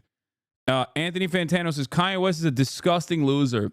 People are still mad at him for this take, by the way, which is pretty funny. Like, people still... I saw people on Twitter being like, yo, you're obsessed with him, dude. Anthony Fantano is obsessed. It's like, what are you saying, big dog? What are you saying? There is also one interesting take from Bullsman that I kind of agree with that I've talked about before. Elon and Kanye share a CIA lawyer, Alex Spiro, who played a key role in the decision-making early on as Elon took over Twitter, perhaps even more so than Elon by one account. Despite Elon's open servitude to Israel, Twitter has become a hive of Nazi propaganda since his takeover. Now, I don't care about like the lawyer connection, but I do think it's very odd. That there is a lot of prominence to be offered to you if you say unhinged anti-Semitic stuff. And a lot of the people who say unhinged anti-Semitic things, who also then will turn around and act like they are anti-Israel, are the names that you hear of the most. I feel like there's a concerted effort to basically make it seem as though most of the anti-Israel commentary actually comes from people who are also anti-Semitic. This is something that I've noticed and something that I've actually criticized quite a bit, whether it be Myron from Fresh and Fit, okay, whether it be Dan Bilzerian, or numerous other people that get a lot of prominence from the likes of Piers Morgan and many other outlets, okay? It is weird, okay? It's also weird that people sometimes talk about that Jake Shields, that fucking nurse doctor woman who's like very clearly an anti-Semite. Now, of course, on the one hand, I think that anti-Semitism is not seen as big as a threat as being anti-Israel is, right? From a lot of our institutions. Clearly, that's not the case.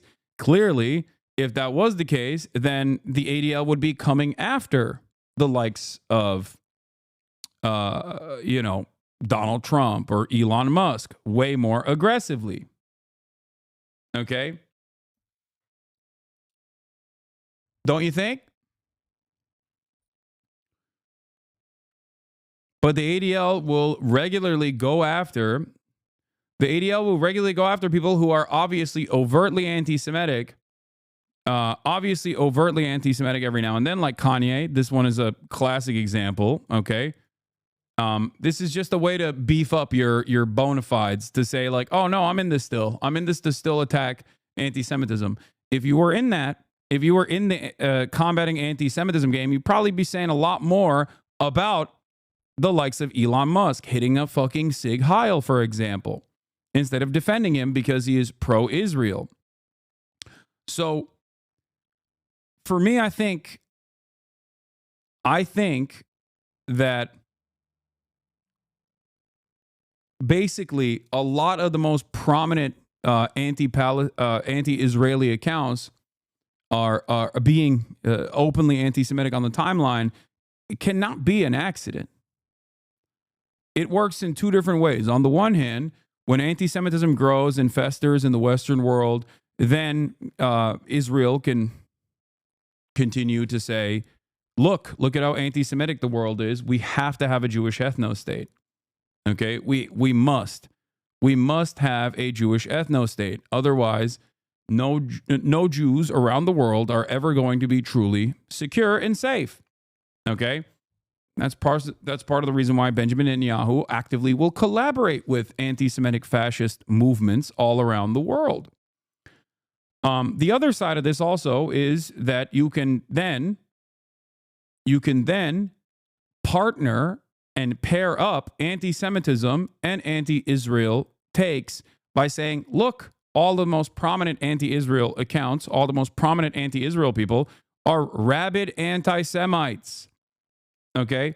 That's why I've often maintained the position that someone like myself who actively combats anti-Semitism, who is also anti-Israel, is a far greater threat to these institutions that are tasked with defending Israel than someone who is openly anti-Semitic and anti-Israel.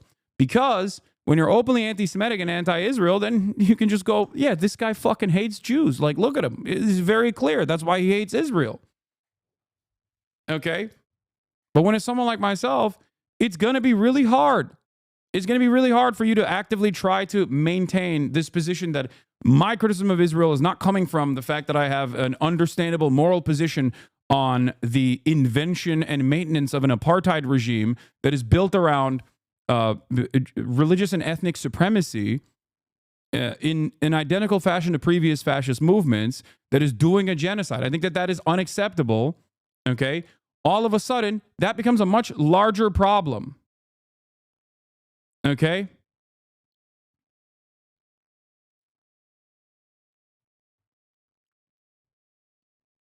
That's a much larger problem because you can't present an argument as easily as, well, that guy is anti-Semitic.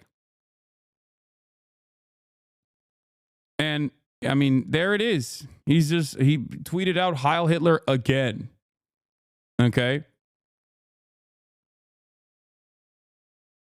That's the end. Finish. Just check his tweet out right now. Jesus Christ. What do you mean? This is not new, chat. What are you talking about? He's tweeted out Heil Hitler like 25 times in the past like 48 hours. What are you talking about?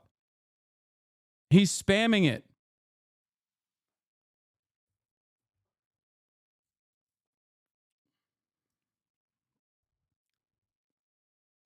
I think this is a desperate and very sad ploy for attention. Do I believe that he personally thinks this way? This is his ideological position? Yes.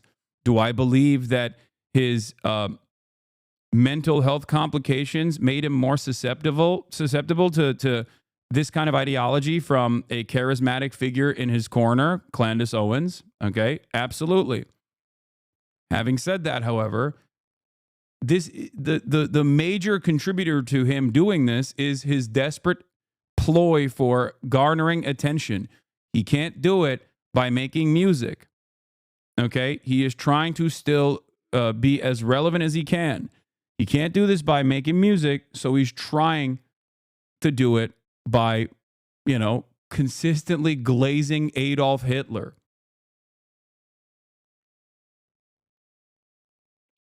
That's it. It's sad.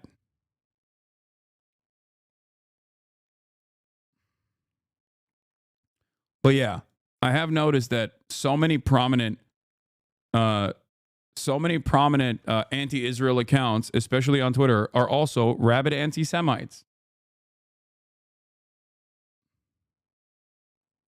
Do Aindin Ross really want to interview?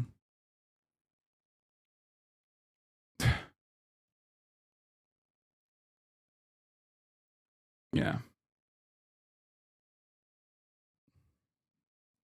What a strange world we live in where this like random corner of the internet that we exist in is becoming more prominent and more involved in the broader culture.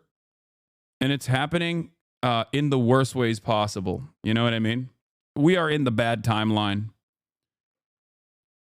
But let's hear what Anthony Fantano has to say. Anthony Fantano here, internet's busiest music nerd. I hope you're doing well. Here I am with another one of these videos. Yep, these videos here, these videos that I'm tired of doing, they seem like they are too big and annoying and obnoxious to ignore, but simultaneously, I don't really know what there is to add to this topic at this point. That topic being Kanye West and the continually ridiculous, harmful, and outlandish things that he says on a regular basis, specifically on his Twitter account, where recently he has dropped such hits as, I'm a Nazi. Yeah, he's literally saying it again. He's saying it again. He has said it before. I'm a Nazi. He is reiterating it one more time, really screaming it out for those in the back who refuse to face facts in terms of like where his head and ideology are currently at. Yeah, I mean, as of the time I am filming this video, he has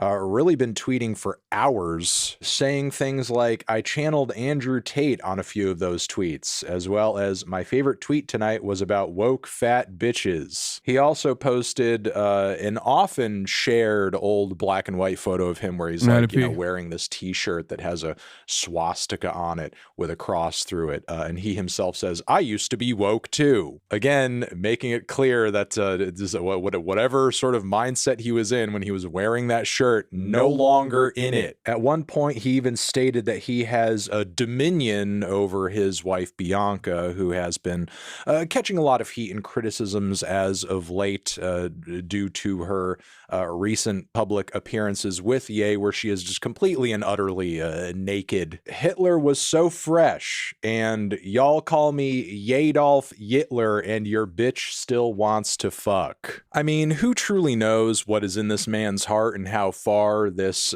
political ideology rabbit hole goes down for Kanye? He does have a really big history of just being a contrarian and embracing whatever kind kind of goes against what he perceives as the grain around him, socially speaking. He even launched a tweet here where he says, I could say Jew as much as I want and Hitler as much as I want. Matter of fact, I do say it when I want. He's still saying all of it. He's still a moron. And honestly, I don't really know if that's any better than him actually being a Nazi. I mean, he's either embracing it in order to be edgy and go against what he thinks everybody wants him to believe or feel or give into, or he's embracing it because he genuinely believes in the perspective. Either are bad and disqualifying. At one point, he even advocated for freeing P. Diddy, which also has not gone over very well with a lot of his fans and people in the hip hop community as a result of, you know, the evidence against Diddy being stacked up so high that pretty much everybody is of the opinion that he is very much guilty of all, if not just a great deal of what he is currently arrested for. But again, Kanye does also have a history for standing in support of people who have some pretty damning sexual abuse allegations against them. Yeah, free Diddy is what I was just saying, right? Like, it's the final stage. Like, the last line that you can hit, is basically saying that you're like pro pedophilia. Free Jeffrey Epstein. It's the final, it is the final form. Oh man, that's going to get clipped. Wait, what? Wait, what are you talking about? Someone's going to clip that out of context? Wait, what did I say? Like, it is the one thing worse than being an out and about Nazi.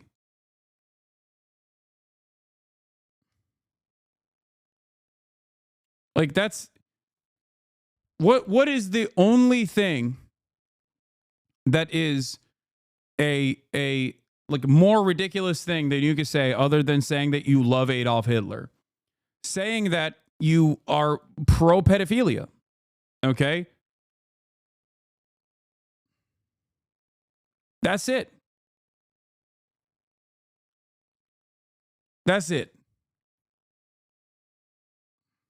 And again, just to stress and reiterate to cover my bases, these are allegations, and we're going to see whatever happens with Diddy play out in a court of law, most likely. But yeah, again, a lot of zaniness that is difficult to ignore, but simultaneously... Chat, when you mention clipping, people look up the chat transcript for clip and then make their clip.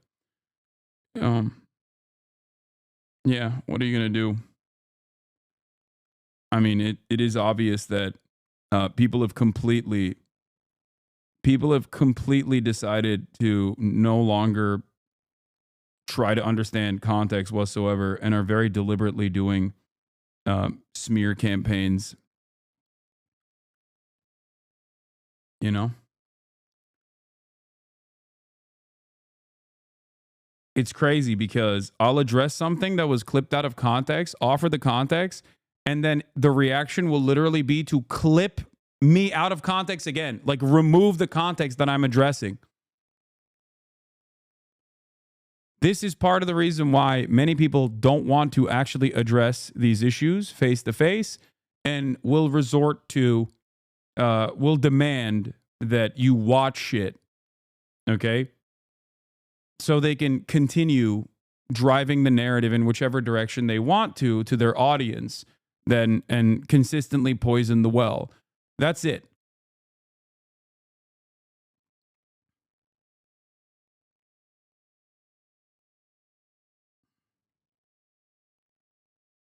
You know?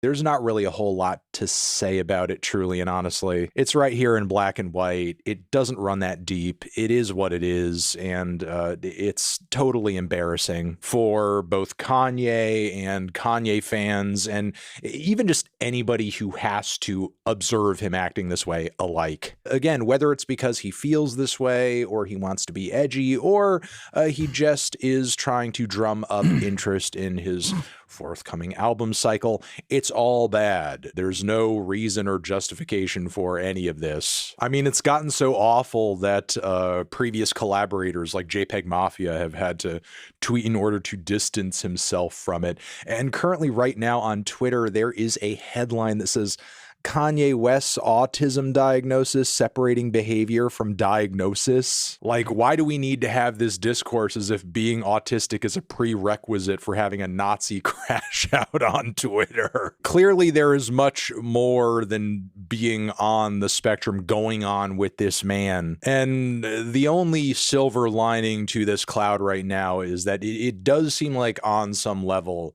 that even his most sycophantic supporters who were like really there with him through the Vultures album cycle and so on and so forth are now becoming disillusioned with his behavior and his commentary at this point. So, I mean, I guess that's at least somewhat of a saving grace as a result of all this. But yeah, I think that's all I have to say. I think that. Yeah. It's crazy. It's just so obvious. It's so obvious what's happening. And it's kind of sad. It's sad to see so many people like still actively trying to, you know, make this seemingly work. I don't know. Apparently Ye is gonna talk to Aiden Ross soon or something. I don't know. It's just like people farming. It's basically just people farming clout all the way down, you know?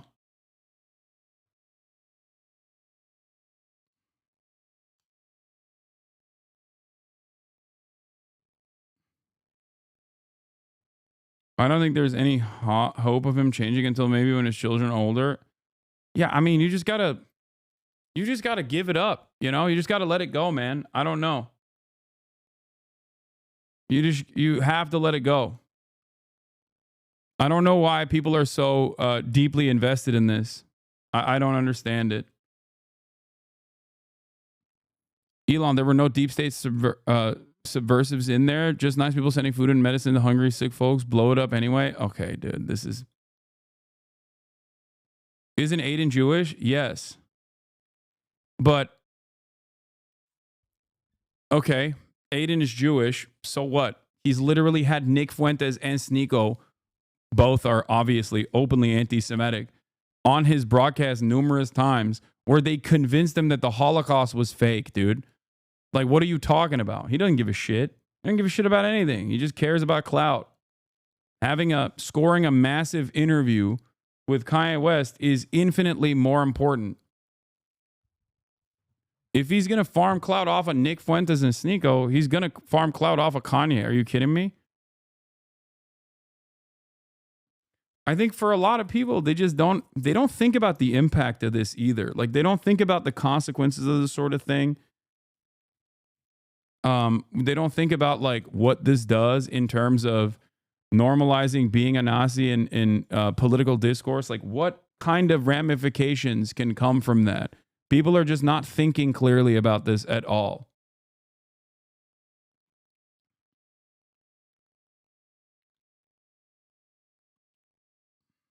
That's it.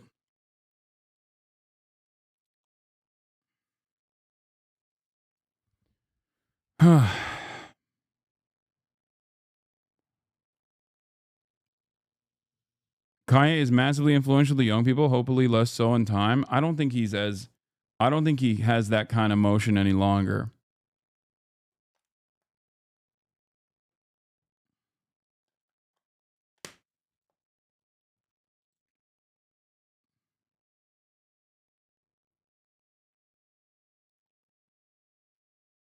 I don't think Kanye West has that level of skill. He deleted a giant tweet about the Matrix bullshit. What? Yeah. Also, yeah, here, speaking of Nazis, a group of neo-Nazis tried to have a march in Cincinnati, and the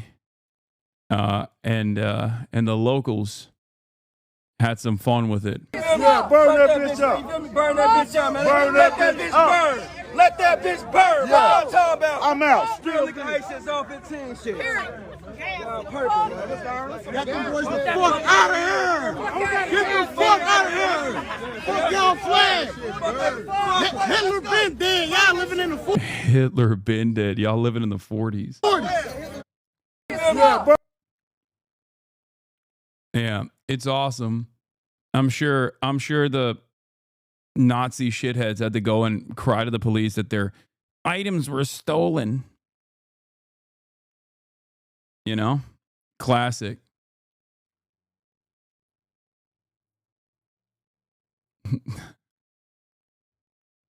Classic.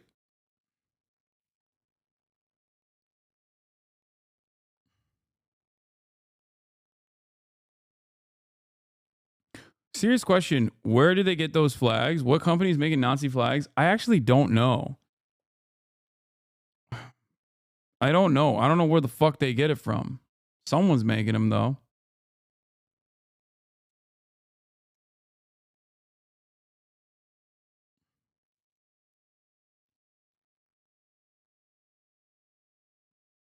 Shopify selling it proudly. I doubt that they... I'm sure you could probably... you know, call it out and they'll take it off the website. It's easy to print. Can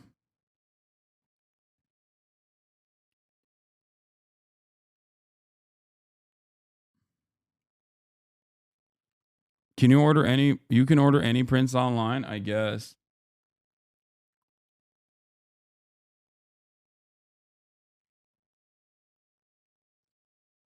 Same one making the Hasan American flags? Yeah, I doubt it. Is Shopify run by Nazis? No. They just don't care. Anyway, let's get to the judge blocking Doge from accessing personal data at the Treasury. There's a new court block. Overnight, a federal judge blocking Elon Musk's Department of Government Efficiency from accessing sensitive Treasury Department records, including the personal data of millions of Americans. The judge issuing a preliminary injunction after 19 states sued President Trump and Treasury Secretary Scott Bessent, saying they violated federal law by giving Musk's team access to the data. Elon is doing a great job. He's finding tremendous fraud and corruption and waste. And in another legal blow, a federal judge Friday pausing the administration's plan that would have put thousands of USAID workers on administrative leave last night, leaving as few as 611 essential employees. The White House accusing the agency of wasteful spending. It came just hours after the agency's name was scraped from its headquarters. When you look at USAID, that's a fraud. The whole thing is a fraud. Unions representing the workers sued to block the leave order, saying President Trump doesn't have the authority to stop the agency's work. Assistance doesn't move from a warehouse into the mouths of hungry people by magic. It moves because brave men and women put themselves in really difficult circumstances in order to move that food. During a Friday news conference, Trump also answered questions about the list of all FBI agents involved in the January 6th investigations demanded by his Justice Department. I'll fire some of them because some of them were corrupt. I have no doubt about that. Also overnight, the president taking to Truth Social, announcing he's revoking former President Joe Biden's security clearance, adding Biden could not be trusted with sensitive information. Now, Trump also said he's ending former President Biden's intel briefings, a courtesy traditionally afforded to former presidents. Mr. Trump saying in his social media post that Biden did the same to him in 2021, at that time pointing to Trump's, quote, erratic behavior. Laura? Of course, President Biden was not indicted for hoarding classified information. Aaron, just last night, more firings by President Trump. What can you tell us about those? Well, President Trump fired the head of the National Archives last night, keeping a campaign promise there. And as you sort of referenced, Laura, that agency alerted the Justice Department in 2022 that Trump had potentially mishandled classified documents when he failed to return records that the agency had requested. Now, Trump also said he's dismissing the Board of Trustees at the Kennedy Center for the Performing Arts, and he's installing himself as chairman of the new board. The Kennedy Center released a statement saying in part that it is made up of a bipartisan board of trustees that has supported the arts in a nonpartisan fashion. Each member is supposed to serve a 6-year term, Laura. All right, Aaron Gilchrist, thank you. Hey, thanks for watching. Don't. This week, President Trump proposed a U.S. takeover of the Gaza Strip, put tariffs on China while postponing those on Mexico. Dude, my solution to this could have saved so much heartache. Just like giving Trump 24/7 access to like a TV show, and not allowing him to be anywhere near the reins of power. It's win-win. He is constantly tweeting. Okay, he's funniest when he's doing that, when he's got no power but all motion. It would have been great. He would have loved it. We would have adored it. We would have watched him nonstop. He would have made content. And now, look at us. Look at where we are. Yeah, give him a Broadway show to produce. Give him the arts. Give him all the love and admiration that he desperately desires from from the liberal elite.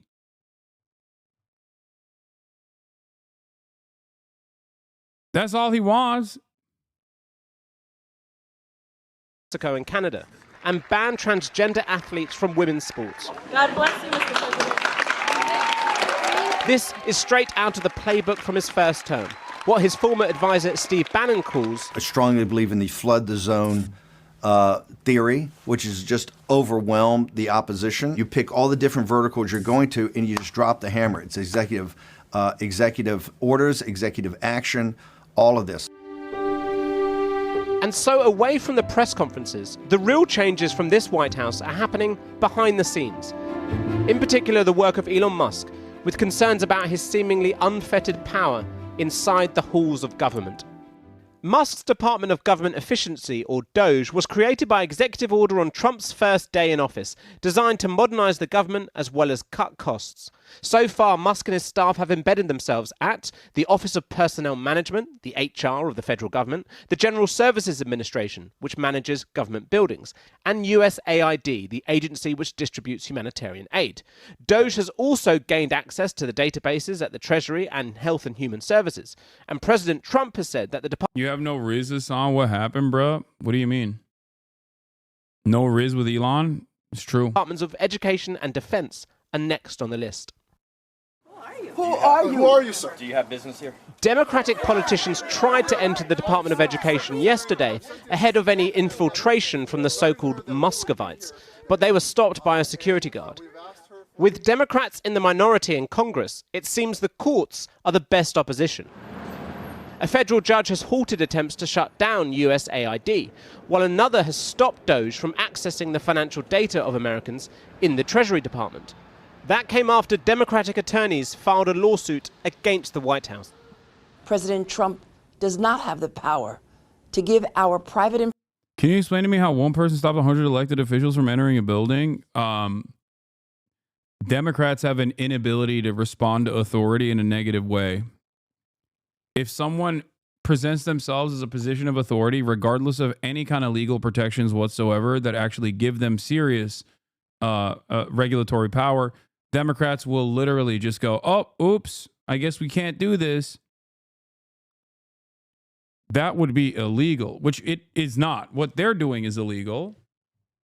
But in that moment,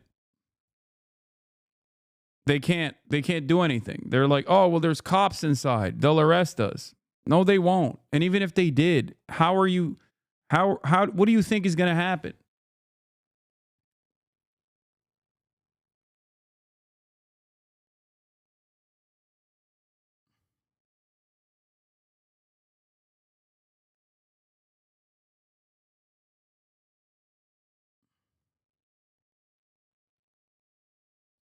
Apparently, those staffers are ignoring the court orders according to the federal employees on the inside.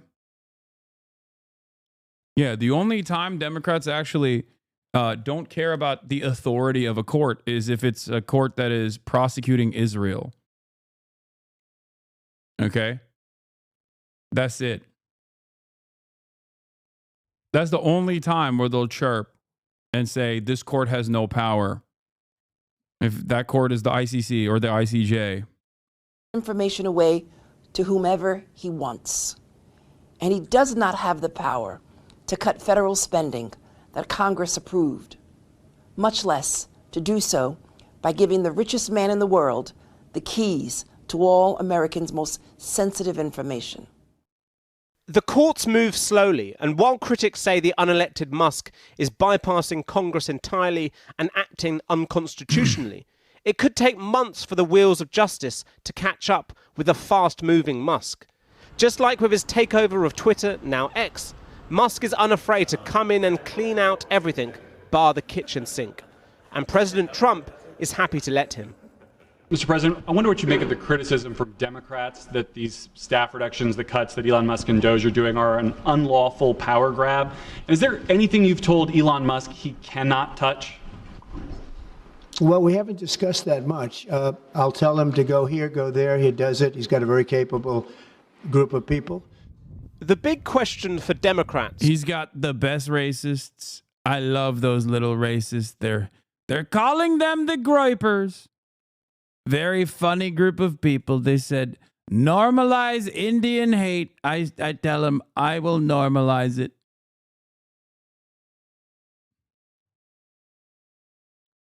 And those worried whether the Constitution is being broken. It's what happens if even the courts cannot stop Trump and Musk. The Vice President has hinted in the past that Trump could simply defy judges' decisions. Of course, the president has to be able to run the government as he thinks he should. That's the way the Constitution works. It has been thwarted too much by the way our bureaucracy has worked over the past 15 years. The Constitution also says the president must abide by legitimate Supreme Court rulings, doesn't it? The Constitution says that the Supreme Court can make rulings, but if the Supreme Court, and look, I hope that they would not do this, but if the Supreme Court said the President of the United States can't fire a general, that would be an illegitimate ruling. With the president away for the weekend, Washington can take a brief breath before another week of headlines, well aware that the next press conference or signing might just be a distraction from the seismic shifts happening away from the cameras. I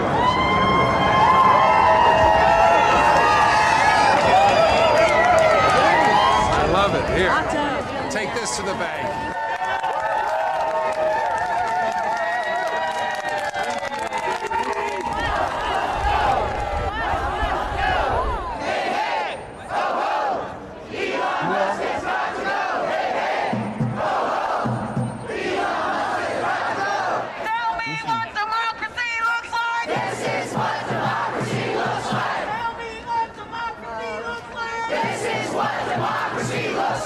I'm Rana Epting. I'm with Move On.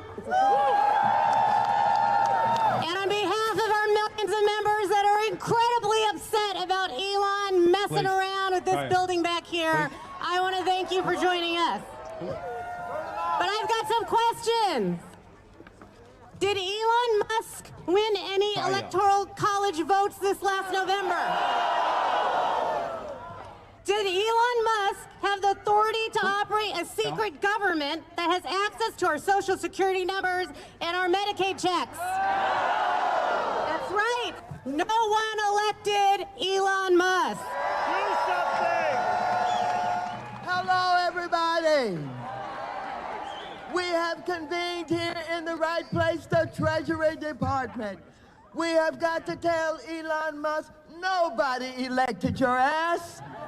Nobody told you could get all of our private information. We're here today because an unelected billionaire and his team have been given full and unfettered access to our taxpayer money and our government. Bullshit! Bullshit! He's right. We need to provide oversight to Elon Musk and his team. We don't know what they're doing behind these closed doors. Nothing good! The people deserve. There's nothing funnier than someone being like, just dropping in to unfollow, just watched Asmongold react to a video of you. Dude, you're an Asmongold fan. Like, I don't even know why you were following me to begin with. Like, what? Okay. Like, I guess you're terrified of being outside of your echo chamber, you know? Oh no, I'm getting unfollowed by a swarm of Asmongold fans. Oh no, what am I supposed to, what will I do?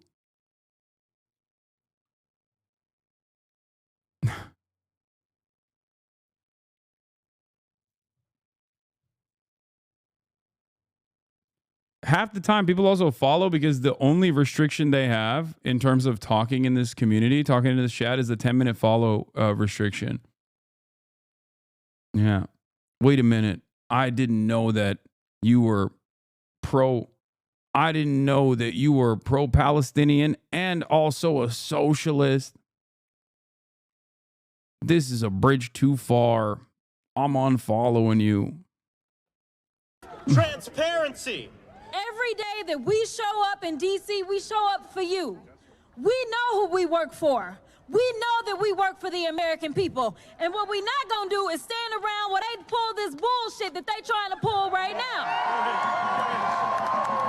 We are not going to sit around while you go ahead and desecrate our Constitution. Instead, we are going to be in your face. We are going to be on your asses. And we are going to make sure...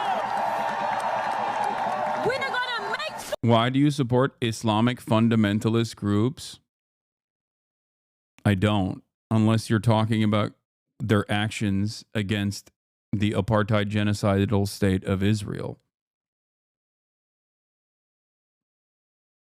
If that's what you're saying, then yeah. It's like saying, oh, do you support Easy Company in World War II? That must mean that you love segregationist, homophobic, misogynistic people. That's what America was during World War II, but I have no issues supporting America's actions during World War II. Are you against America in World War II? I'm going to be honest with you. You probably are against America in World War II. Let's be real.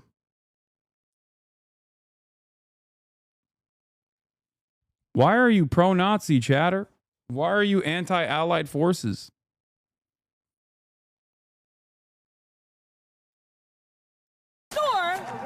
You understand what democracy looks like. This ain't it. We don't pledge allegiance to Elon Musk. We don't pledge allegiance to the creepy 22-year-olds working for Elon Musk. We pledge allegiance to the United States of America. I am so tired of these billionaire boys and their grubby little hands grabbing at everything. Hands off our bodies, hands off our data, hands off our tax refunds, hands off our social security checks, hands off our Constitution, hands off our democracy, hands off. Today, there was a press conference outside the Treasury Department where a lot of Democrats. I guess at least people are protesting. I don't know. Democratic elected leaders, especially from the Oversight Committee, came out to say that they are going to be the resistance against what Elon Musk and Donald Trump are trying to do here, taking control of the Treasury payrolls. And what started as a pretty small crowd has grown to over maybe 1,000 people who are really angry at Elon Musk in particular and see an unelected Okay, billionaire bro, what else should coming people be in. doing? No, I know. I that's what I'm saying. It's like, it's definitely limited. And I don't know what kind of impact this will have or if it will yield any sort of tangible results. But the real motion comes from court orders for the most part. And effectively storming the federal government at cost to federal workers and the American citizenry. They are angry about that. And for all the talk about a lack of resistance forming in the wake of Trump's inauguration, this moment really feels like an inflection point where Democrats in particular have found their footing, and they've found a message about economic populism and fundamental unfairness and the system being rigged. They found that message in a way that worked for them that could be a real problem for Donald Trump. What's the mood among federal workers right now? It's really funny because I think last time it was, this is an aberration and we're gonna, get through this and things will return to normal. And now it's more like, oh no, this is, this, like, we're in this for some kind of long haul, who knows? So it's much more, it feels very disempowering. Are you guys getting work done? You're still working, right? Yeah, we're working. I mean, I think, the shifts that happen very quickly are destabilizing, but, to the extent possible, we continue to do what we can. It feels like for a while there hasn't been like an organized resistance with sort of energy and focus, and I don't know if I'm overstating the case here, but this feels like an inflection point for that. This feels much more exciting than I think anything we've seen, because I was thinking about this the other day. We feel like we have protests and they have rallies, and this feels like a rally. I mean, I've been in government nearly 20 years. I would like it to be more efficient, but not like this. This ruling is absolutely insane. How on earth are we supposed to stop fraud and waste of taxpayer money without looking at how money is spent? That's literally impossible. Something super shady is going to protect scammers. Dog, you literally were celebrating abolishing the Consumer Financial Protection Bureau yesterday. What do you mean? Like, there is no... I don't even know what to say anymore. It's just like so obvious that these guys don't care about scams. You are the number one rube if you believe that Elon Musk actually has your best interest in mind. You know? New York Judge Paul Engelmeyer just forbade all political appointees, including the Treasury Secretary Scott Bessent, from accessing Department of Treasury data, all based on blue and on conspiracy theories. Those theories couldn't be challenged because the order was ex parte, meaning Trump's lawyers weren't warned and couldn't weigh in. Only Democrat attorneys general were allowed to argue. The judge cites no law or logic to support this unprecedented order because it defies both. The judge's ruling is, in essence, that Scott Bessent simply occupies a ceremonial position without real power, like the King of England. This is a grenade thrown in the functioning of the Treasury Department. It forbids the elected government from accessing information about budget and finances. It means Scott Bessent's subordinates have far more power than Scott Bessent does. Democrat pundits who whine about the Constitution are liars and will shred it in the first chance that they get. Meanwhile, you're glazing, an administration that tried to abolish a thing that is in the Constitution, which is birthright citizenship. So I don't know what we're talking about in terms of like constitutional interpretations or shredding the Constitution. Better yet, SCOTUS should bar this judge from ever hearing similar cases again, and every Democrat lawyer involved should be sanctioned.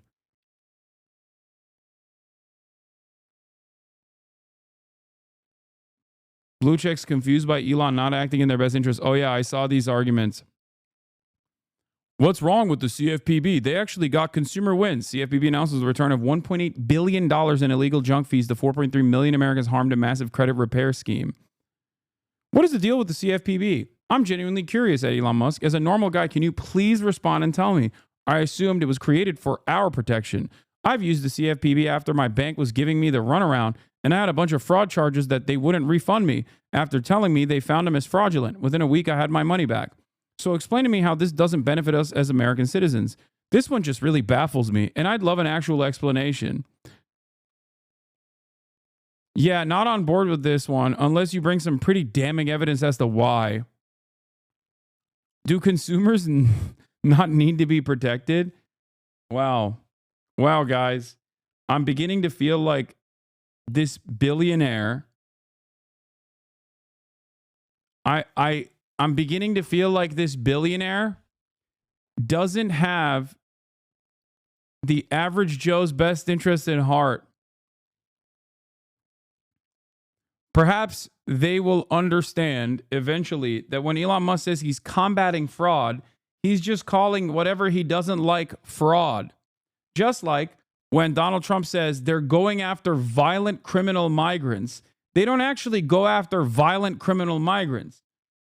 Okay? They're going after all migrants that they can get their hands on, including documented migrants that they can get their hands on. That's it. They're just simply saying that because that is marketing. Okay?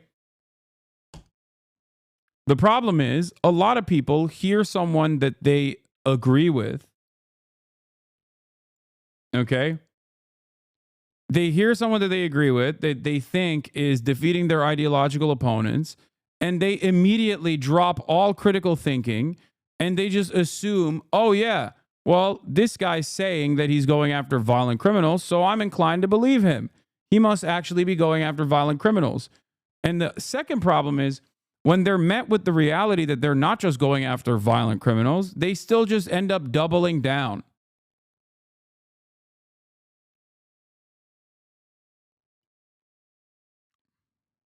How do you know that? Is there any evidence?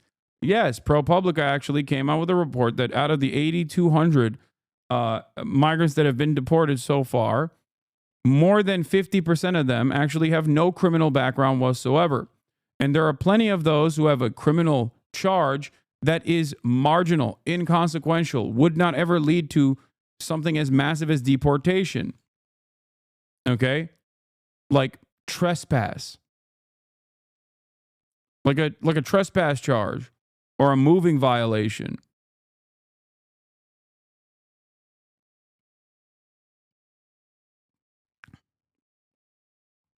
But I thought they were just taking out all the violent criminal rapists and serial killers that were roaming the streets because I guess in the previous administration, they just refused to prosecute that sort of thing in our court system.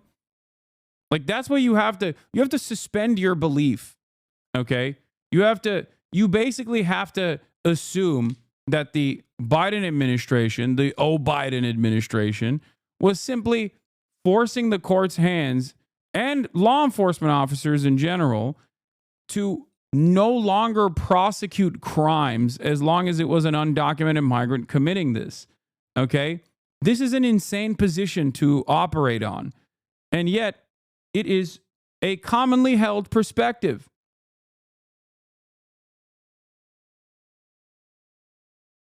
It's crazy.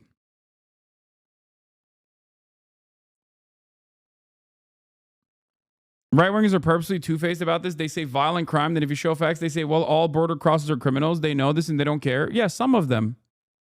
For sure. I don't know why Kaya just hates the bed ever since I moved it.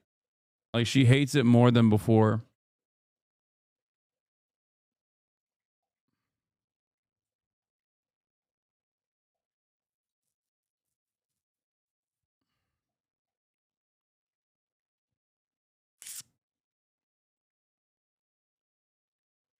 Anyway.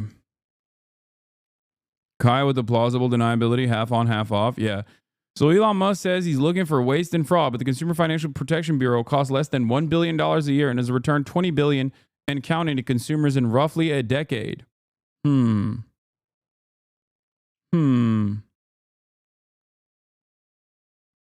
Interesting.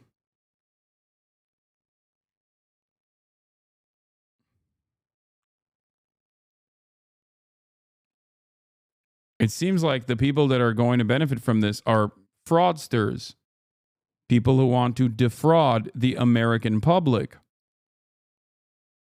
That's who stands to gain from this decision. You know, people who are in Elon's orbit, the actual people that Elon cares about.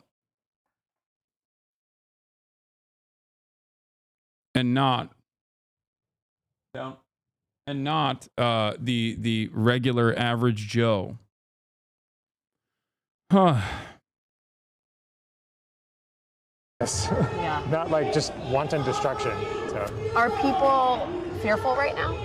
Yeah, I think several people, we all talk and yeah, people are worried. I mean, not physically. I think everybody's kind of aware of like, it's not as bad for us as it is for a lot of people that have it much worse. But, yeah, prospect of losing a job that you've worked at and you're really passionate about, you've been doing for decades, is really scary.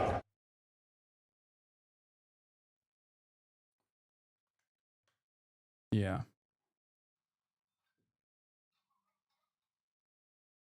Great stuff. This is who they've decided to defend. The user called for the repeal of the Civil Rights Act. He called for a eugenic immigration policy. He said the world should normalize Indian hate.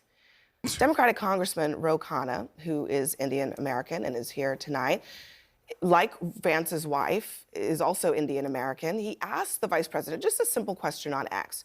Are you going to tell him to apologize for saying, quote, normalize Indian hate before he is rehired into the government? Just asking for the sake of both of our kids. That apparently is a good line to think in the moment, but like honestly, I mean, it's like a snide remark.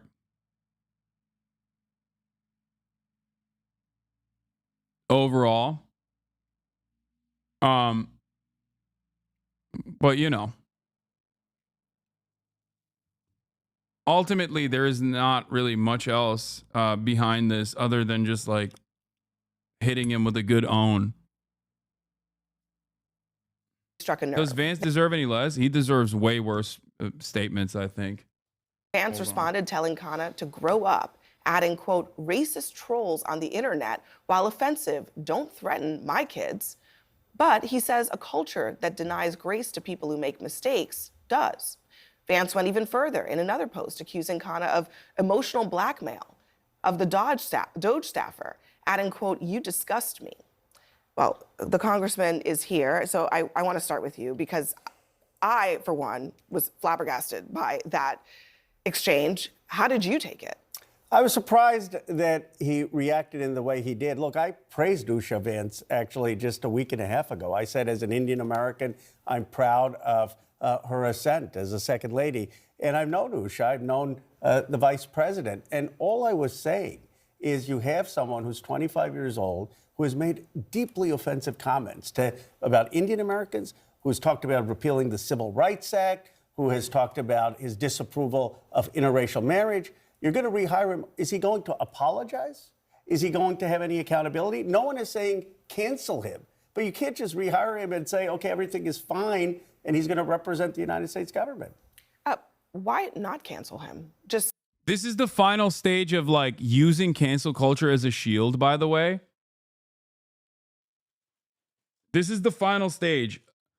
Like just saying, oh, you're doing cancel culture when it's a federal regulator, okay? When it's a federal government employee, a public servant who literally, with no qualifications, by the way, who literally tweeted out insanely racist shit 2 months ago, okay? This isn't like finding your favorite celebrities' takes from back when they were like 14, 15 years old, okay? Like everybody understands that kind of stuff is boring and annoying and no one actually cares about it, even though a lot of people engage in it still, okay?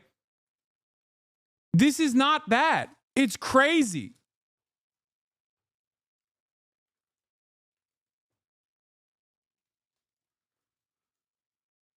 It's like, yeah, I mean, as long as, yeah, let's hire Kanye West to a government position, you know, right now. Let's hire Kanye West to a government position right now. Let's give him access. Fuck it. It's cancel culture if you say, he didn't know what he was doing when he tweeted those things today, okay? As long as it's tomorrow, it's going to be tomorrow at a certain point, right? And when it's tomorrow, we'll just say, oh, that was yesterday. That was the old him.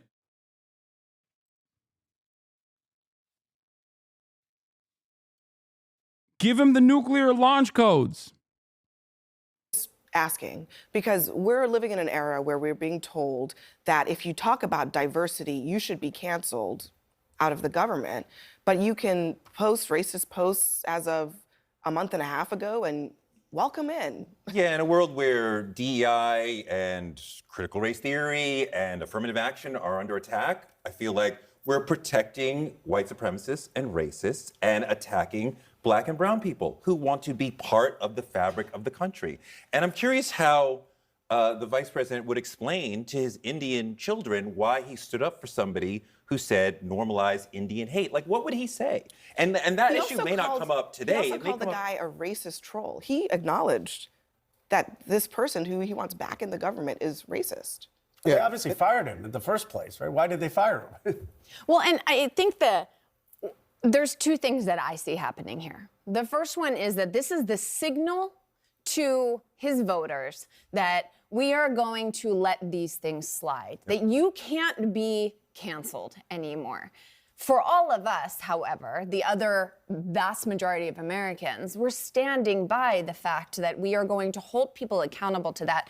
And with all due respect, What do you mean? What do you mean by that? What do you mean by that? In this particular circumstance, this is a moral character bedrock of somebody's perspective of the world. I don't care what you got on your grades at Stanford. I don't care what coding competition you won. These are not the kinds of people who should be filtering the biggest decisions in the design of this So what, country. he's banished off into the desert for No, eternity? you're- Like, wreck I'm his not life, interested wreck in his your- career, send him off into So you're nobody. okay with racism in your party? Hold on, man. Let me finish. That is not what I said, so don't even go there. Absolutely not. I think it's important what he said. I frankly agree. If he's willing to acknowledge what he said was wrong and apologize for it, we are a compassionate people. Why can't we give He didn't do that. Well, we don't know that he's done that or not. But he has I'm just- access to the World Wide Web. And you're welcome to apologize. We're very much looking forward to it. I'm just saying. And also, the congressman asked J.D. Vance, the vice president, should this person apologize? Vance didn't say, yes, he should. He said, God, I mean, he said all kinds of terrible things about the congressman for whatever reason. He acknowledged that the comments were sophomoric and terrible and all the stuff And that he racist. said. And racist, yeah. So this is not inappropriate. He called the guy a racist troll, and now he's like, come back to the government. J.D. Vance would have been better served if they just disowned this in the beginning. Like, this is one of those easy things to do. It wouldn't have been much backlash against J.D. Vance and Donald Trump if Elon Musk just decided, okay, well, this guy's going. I think this is more about Elon Musk's guy than anything else, because in most other situations, they would have just said, okay, we're going to cut ties with you, which is exactly what they ended up doing. But I still think that this part of this connection to Elon Musk, where many people have Donald J. Trump as president, J.D. Vance as vice president, but then Elon Musk as a Republican member of Congress described him as Prime Minister Musk. I think putting Elon Musk on the same level of Donald J. Trump, where we excuse everything that he does, I think that that's just really problematic. Vance is wrong in that the information that we are receiving, the slurs that we receive as black and brown people, as women online, is hurtful, right? This is not, it doesn't matter, woke culture is worse. That's not true. And this individual works in government. When I go to my government and ask them for something, for help, do I have to worry that the person on the other end of the email or phone is racist and actually hates me and has been online saying, we think you should be whatever, deported or whatever? He should apologize. I mean, that's at a minimum. It's not just Absolutely, I'm not arguing. I completely agree with that. But again, like I do want to challenge us. This isn't an apology. Like I have a 5-year-old at home. He says he's sorry, and he does not mean it to his sister all of the time. It's just to get through the thing. I believe that the Trump administration was so eager for a moment like this to be like, see guys, don't worry, we're gonna save you. We're gonna make these things insignificant. We're gonna decurrency these kinds of statements and provide air cover. I agree with you. I think they chose the wrong one to die on the hill of. But we, as a society, as much as you want to strip DEI and wokeism and CRT, it's not going to work. Well, look, we're all still here. I think that what this is happening in the context of a lot of other things in this government. And part of the point that I'm trying to bring to the table is that this is the same government that is saying at the Department of Defense, we're going to stop acknowledging Black History Month. We're going to go into DOD schools and address what they are learning there. This is from Jamie Raskin. He says he received this memo from constituents abroad on a U.S. military base who are parents in the DOD school system. They are outraged at censorship like this is happening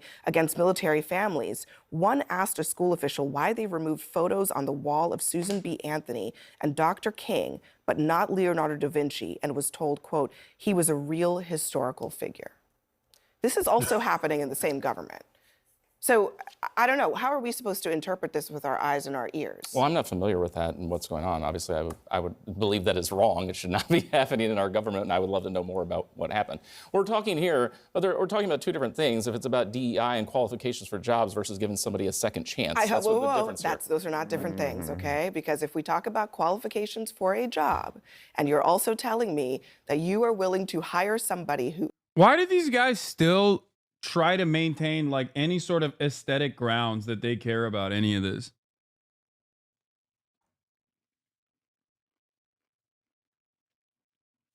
Like the very fact that this current conversation, when you actually dive in, the very fact that this current conversation that they're having on CNN right now is about the hiring, firing, and rehiring of a government employee that was outed as having openly racist tweets, where the vice president, who is married to an Indian woman that the dude was being racist to, actively, after getting bullied by racist neo-Nazi accounts on Twitter, turned around and said, yeah, actually, we should rehire this guy who thinks my children and my wife are inferior. It's interesting to me that there are even still Republicans that they send out to these, to these conversations to try and like defend this otherwise indefensible position. Who is this for? I think the people that like this sort of thing, they like it. They know exactly what it is. They like it precisely because it is a complete domination by overt racists.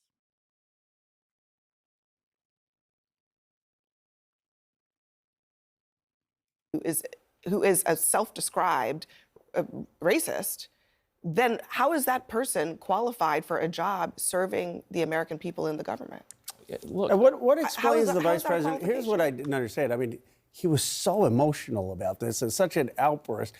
I'm not saying that he's not condemning the racism. He did, but why can't he just say, yes, the person should apologize before being reconsidered? What is the hesitancy for him to say it? Is it political, that he doesn't want to offend a base? What is it that he can't say that? Well, I came on here, I'd not seen your back and forth, I'll be honest with you. Okay, I can't speak. Look, I can't speak for the vice president, but I do know that he condemned the remarks from the outset. But do you think he should, at the very least, say that before someone is hired, he should? I'm not going to tell the vice president what he should or should not say. So you're not. I agree that I think the guy should at least acknowledge what he said was wrong. And if he doesn't do that publicly, do you think he should be fired? The guy, if he doesn't acknowledge that.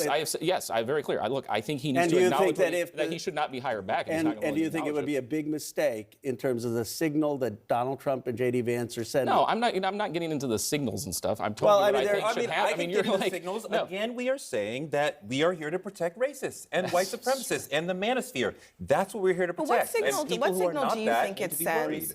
This week, President Trump nominated Dr. Neil Jacobs, an atmospheric scientist. Yeah, the funniest part about this is that you get fired from Jiffy Lube for saying 30% less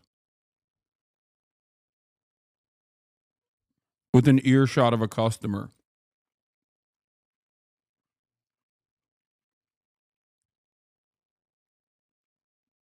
You know what I mean?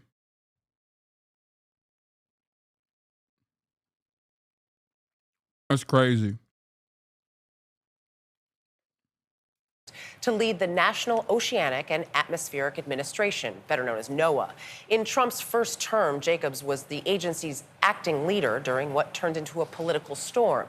Jacobs was... I'm eating Ono Hawaiian barbecue grilled chicken I got 16 ounces of straight white grilled chicken breast. And I got, who asked, buddy? Oh my gosh, so many fucking chatters.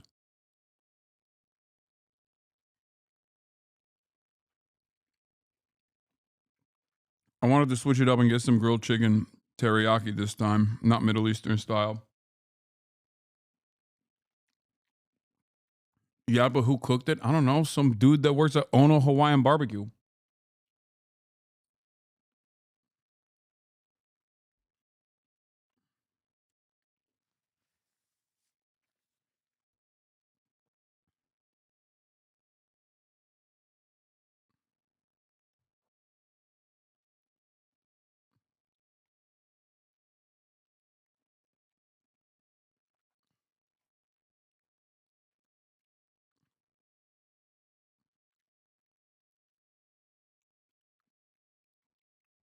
I don't know what this new sauce they sent me with it.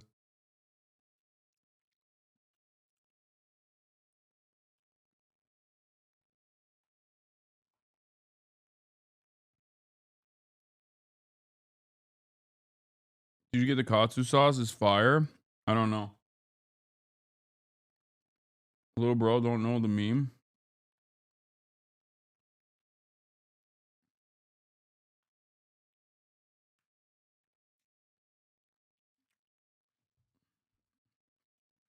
Was reprimanded for ethics violations during what became known as Sharpiegate. National environmental correspondent David Schechter investigates what can happen when an administration politicizes science. What is important about a hurricane warning? People's lives are on the line. In September of 2019, during President Donald Trump's first term, Craig McLean was the acting chief scientist at the National Oceanic and Atmospheric Administration, or NOAA. It runs the National Weather Service, which issues hurricane warnings. Dorian has been pummeling the Bahamas for a day and a half. On a Sunday, the Weather Service forecasted the storm to move up the Atlantic coast. President Trump tweeted that Alabama was in the storm's path, but it wasn't. 20 minutes later, the National Weather Service in Alabama accurately tweeted, Alabama will not see any impacts from Dorian. That contradicted the president. By Wednesday, with Dorian still approaching, Trump held up a 7-day-old map altered with a black marker, making it look like Alabama was in the hurricane's path. The controversy became known as Sharpiegate. That was the original chart, and you see it was going to hit not only Florida, but Georgia. It could have was going toward the Gulf. By Friday, without McLean's knowledge, the leadership at NOAA released a statement backing Trump and criticizing the work of the weather forecasters. To have a political process unplug the public's trust, that got me stirred. That gave me a sense of rage. McLean demanded investigations. They concluded that the statement was driven by external political pressure through a request from the White House then acting chief of staff, and that Neil Jacobs, the head of NOAA, who's been nominated again, violated NOAA's scientific integrity policy. McLean requested NOAA's top leaders acknowledge the investigative findings. Shortly after, he was relieved of his position.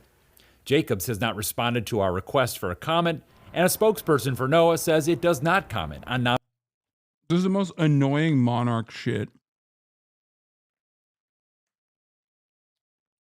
Like, this is stuff that you hear about in fictional works that try to recreate what it was like when we had kings. You know what I mean? It's so stupid. Hasan, I've heard you say I do not have an issue with Hezbollah. Do you still stand by this? In terms of their actions against resisting Israel doing a genocide, yes. I don't.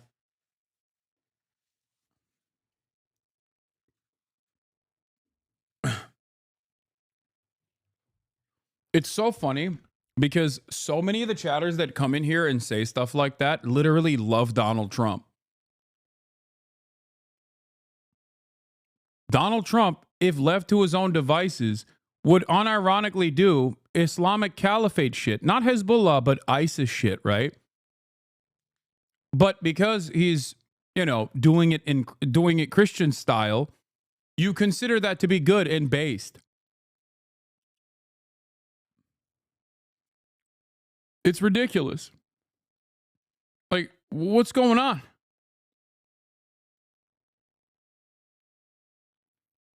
What's happening?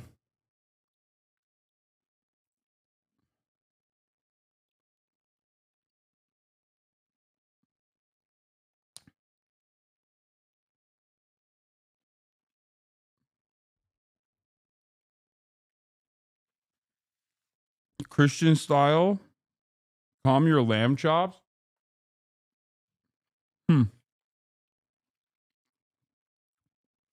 What, you think Christian Sharia is fake? Or is it because you agree with it?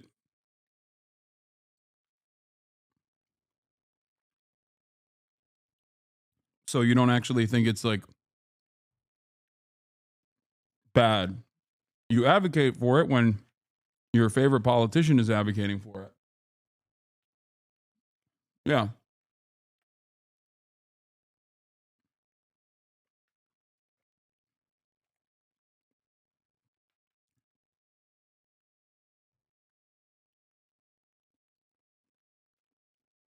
Anyone who's spent enough time in here knows I'm not an advocate for any sort of religious fundamentalism, whether it be Islamic or Christian or Jewish.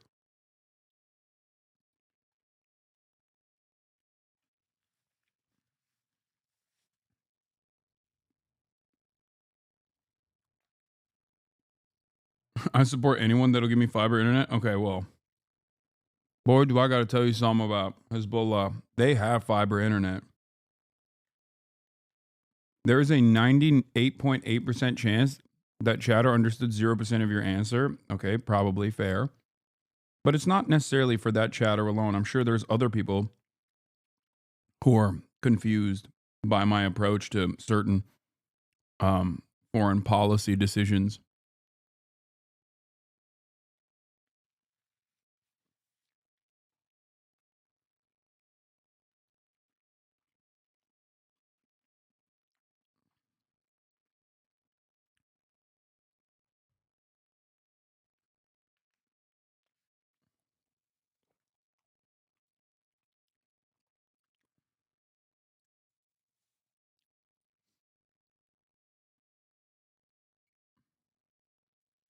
These chatters want you to say, I don't support their harm to civilians if that's obvious in good faith. Yes, Noon Mail. I know. You don't have to fucking spam it over and over again in the chat. I know.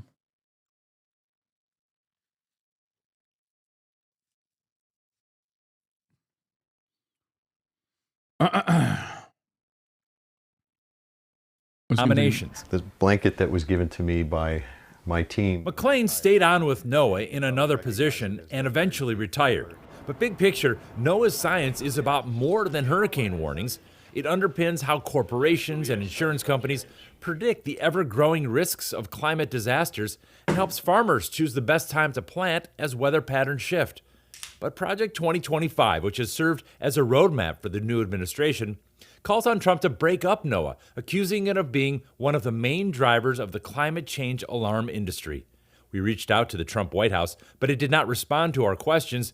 And during the nomination hearings for Howard Lutnick, Trump's pick to lead the Commerce Department, which oversees NOAA, he said he does not support breaking it up. Project 2025 is saying NOAA is alarmist. Well, we're required by law to give the full picture. And if there's a reason to not be alarmist, what is that? What we're seeing is alarming. He's like, bro, my job is to raise the alarm.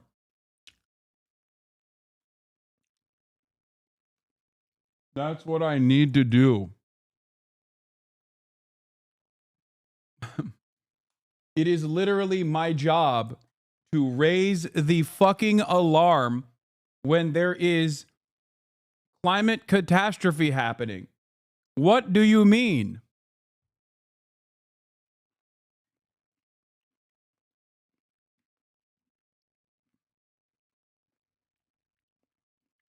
Trump's and Republicans' anti-science approach is so psychotic, and it's going to cook this country, literally. I do not understand how you can approach this like they did with COVID, where they're like, yeah, if you don't test people, then you just get less cases of COVID. You can't do that with COVID anyway, but you definitely can't do that with fucking tornadoes. What are we doing?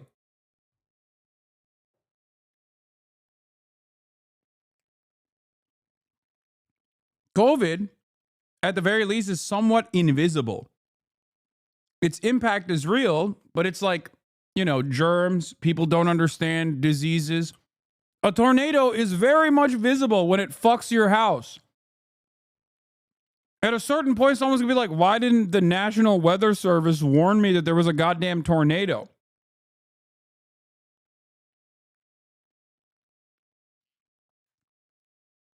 You can't do the COVID thing to tornadoes. Is very alarming. McLean says we should all be alarmed by any threats to the integrity of the science that supports what we know about our changing climate. Going through that again is very concerning to me. For CBS Saturday Morning, David Schechter, Washington. Ushered to a stage by cameras cocked and pointed, the exchange of detainees between Israel and Hamas is as much a performance as it is a process. I think one of the craziest things Israel did,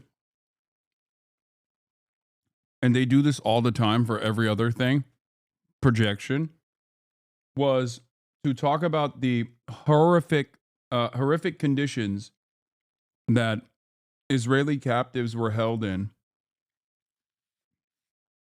after a month of endless videos coming out of the West Bank of Palestinians who were brutalized under Israeli detention. Israel turned around and did the reverse of that, where they were like, look at how badly treated our hostages were. And the media that didn't cover a single instance, the media that did not cover a single instance. Oh my God, that's AI art. I just realized that fucking fist has 6 fingers. Oh my God. Okay. That's a bridge too far. Hamas, that's a bridge too far, sir. AI art?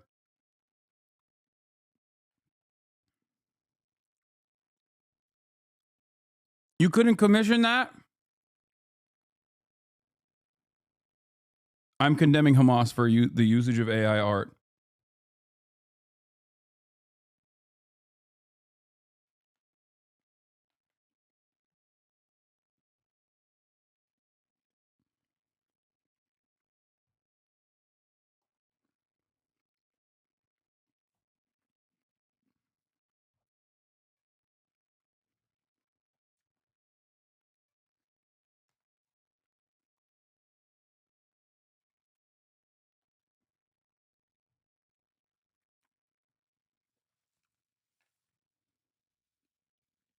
Anyway.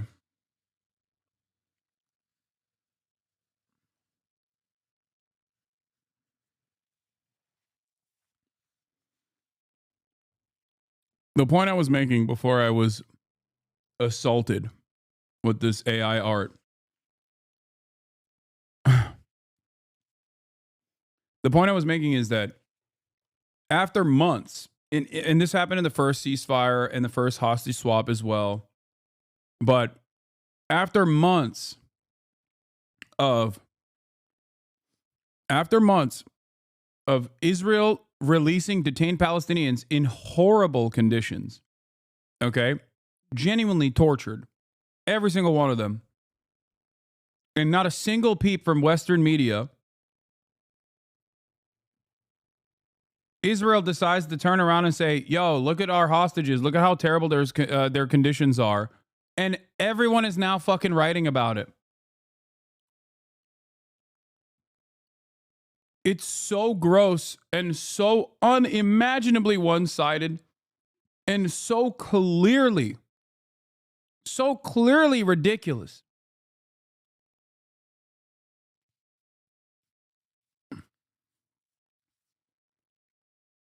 part of the reason why the hostages are coming out looking the way they do, all things considered, is because of Israel's blockade and mass bombing campaigns. Like, yeah, some of the hostages died too. How the hell are you not banned?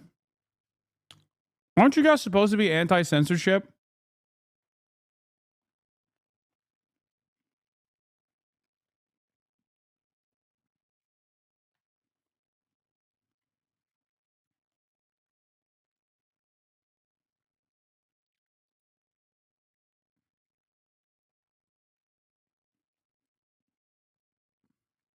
I don't understand. These guys literally think censorship is when titties get smaller in video games inside of Asmongold's community. But then, without even a fucking shred of irony, come in here to be like, why don't you get banned for saying the fucking truth? Like, if I were to investigate, if I were to interrogate these people's beliefs, like, I doubt that they would be vehemently in disagreement with me either. They just got primed into saying, oh, why aren't you banned? The double standard. Like, be a human, dude. Please use your brain.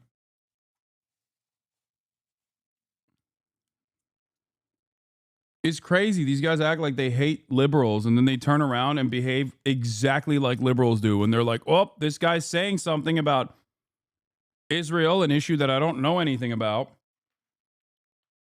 And I think he should be banned for this reason.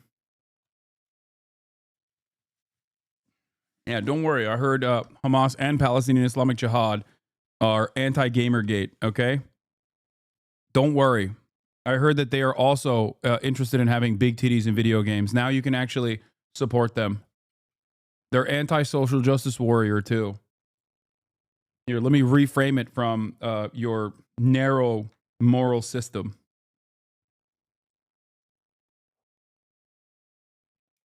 An estimated 20,000 Hamas fighters have been killed in this conflict. Although Hamas have been weakened, here their Al-Qassam brigade want to show they still stand. The 3 men they parade were taken hostage on October 7. This is Eli Sharabi, captured at his kibbutz after Hamas fighters arrived. Eli Sharabi's wife Liane and daughters Noya and Yael were killed in the attack. His remaining family watched his release. In his return to Israel, he was reunited with his sister and mother, but finally learnt of his wife and children's fate. There is also concern about Eli Sharabi's change in appearance. This was him before capture, and this is him since. We're very happy that Eli came out. We are sad to see the situation, how they look. They look very hungry. They look like they suffered a lot. This is the before and after of Ohad Ben-Ami and Or Levy, who were also released today. But the concerns over the conditions in captivity have been shared across the exchange.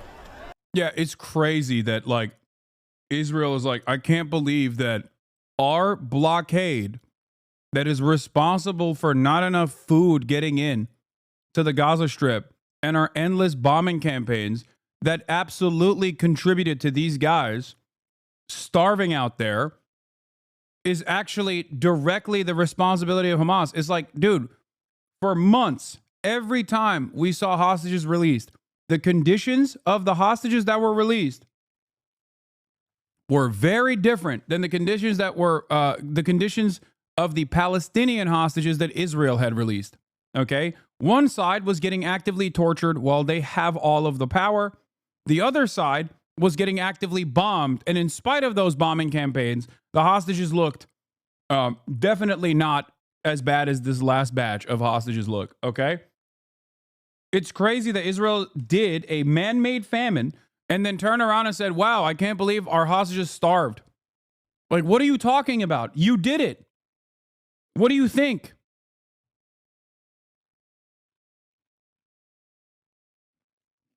As the 3 Israeli men held in Gaza. Rape denier over here.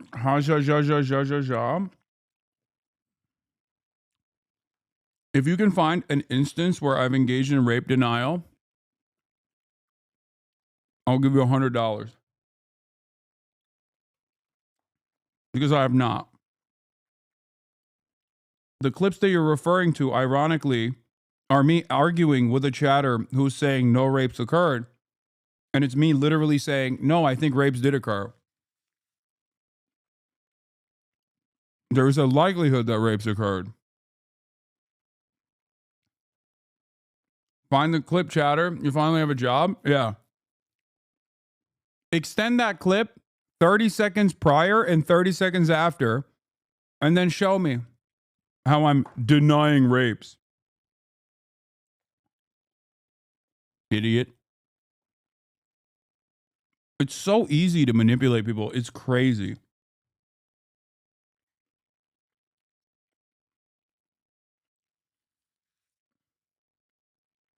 It's especially crazy to say that right now because the Israeli prosecutor came out like a couple of weeks ago and straight up said, yeah, we can't prosecute any sexual assault instances because no one has come forward.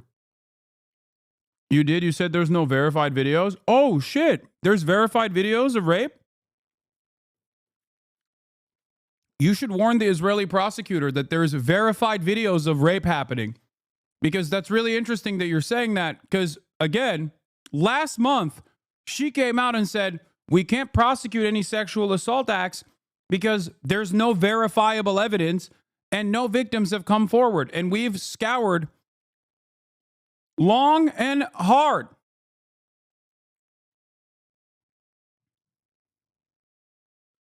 The only verified firsthand account of sexual assault that took place in captivity.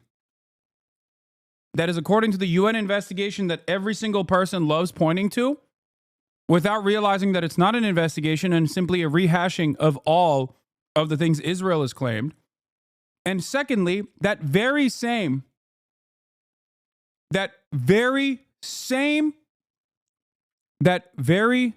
report showed systematic rape against Palestinian detainees that spanned far before October 7.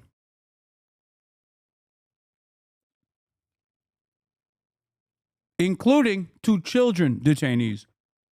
There are thousands of firsthand accounts of Palestinians getting sexually assaulted in prison, in Israeli prisons.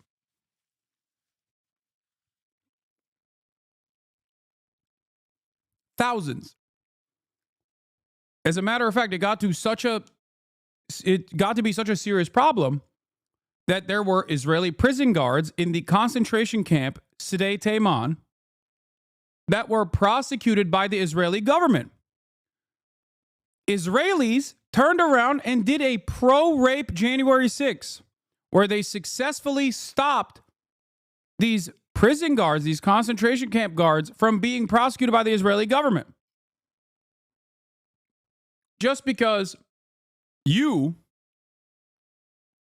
have no idea what took place, and just because your media is unimaginably filtered with this incredible one-sided perspective, does not mean that I have to also undermine reality. Israeli official Moran Gaz stated that her department has found no evidence of sexual violence from October 7, reveals Israeli prosecutor.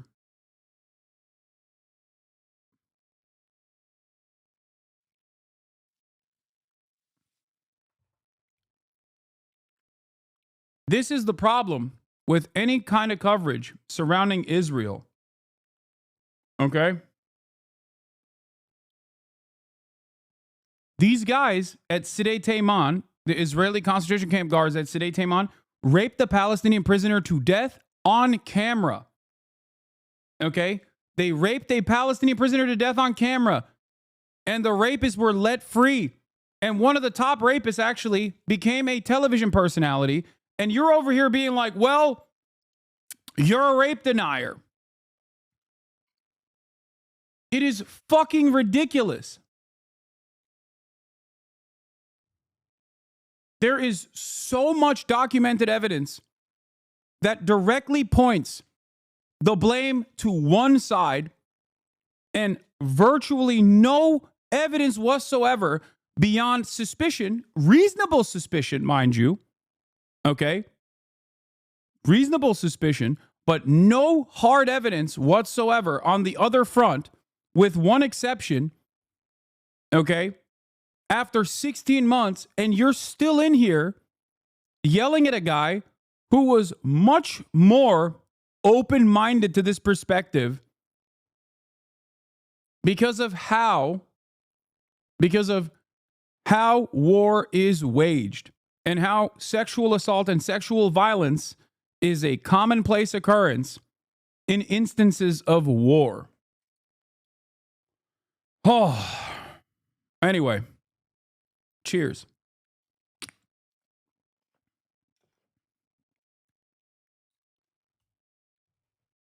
Why is he denying this shit? Who?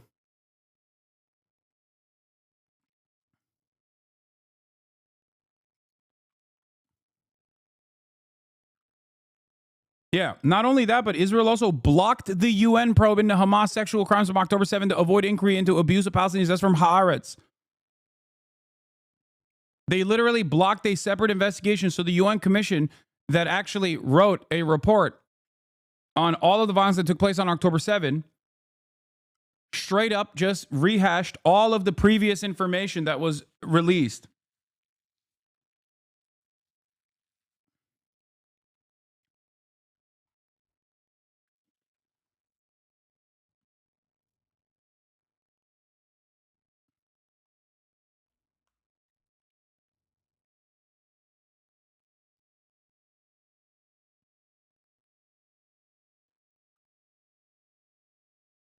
It's crazy.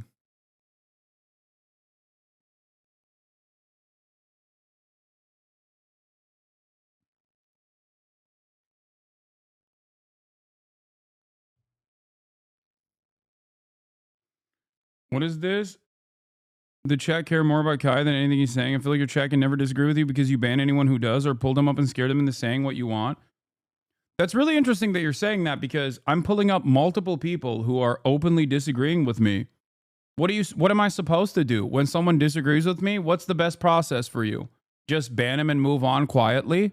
Many content creators do that, and they don't get any sort of scrutiny for that reason. I, on the other hand, do actually pull them up. There's a reason why I don't have a subscription-only chat, for example. I could just as easily do that. There's a reason why you can follow for 10 minutes and say whatever you want in this chat. Because I do entertain dissent. You're just upset that I end up dunking on people who are saying ridiculous things. So either make a better argument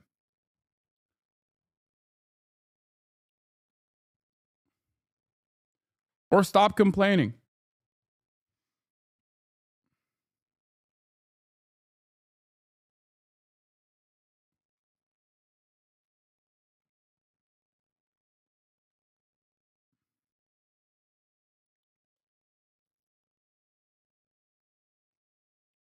Anyway.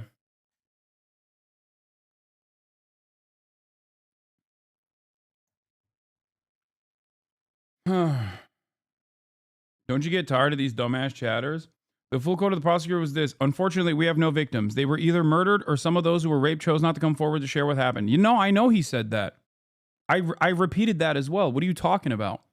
I said that after all of the evidence, they did not have any firsthand accounts because no one came forward. I said that. I didn't misquote him. I said that.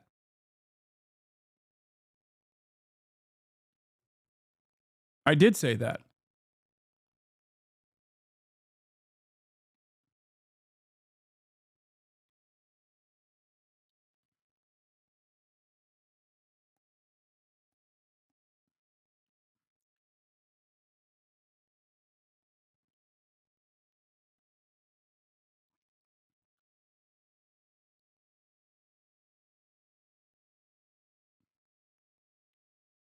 Anyway, I choose my words very carefully when talking about this sort of stuff because I know how people operate. They just can't actually attack the argument that I'm making.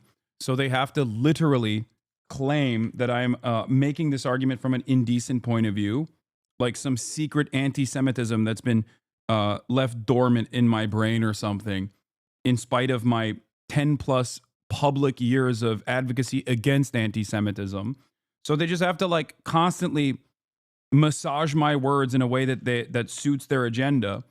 And yeah, I speak for 10 hours every single day on these issues. You will be able to find things that you can clip out of context and make a compilation that is 10 hours long if you want to. But if you truly want to understand the truth, whether it be the truth on the ground or whether it be my own personal perspective on the matter, I am an open fucking book.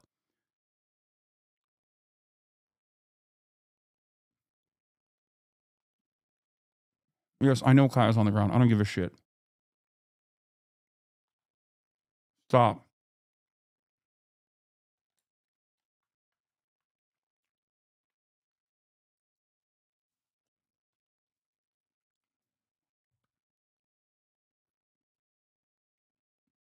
Like, look at this guy. Look at this guy. Look at this little freak. If they raped Israelis, who cares? They're fine to be doing that. Part of Muslim culture is rape. It's normal. You're a fucking freak, chatter. You're a disgusting little monster. For being such a big man, you're very emotional. I'm currently covering people engaging in genocide denial. If you don't have any sort of emotions associated with the subject matter, that only shows your sociopathic nature, which I suspect you think is a beneficial thing. Like, you probably fancy yourself to be a Patrick Bateman style person when you're not. You're a fucking loser.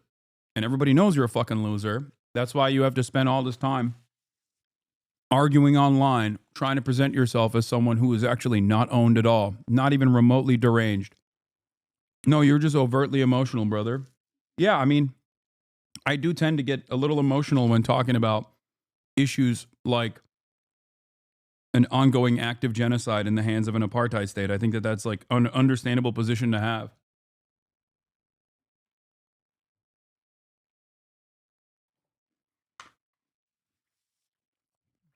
I like that you move beyond making any arguments whatsoever, and now you're just like, you're emotional.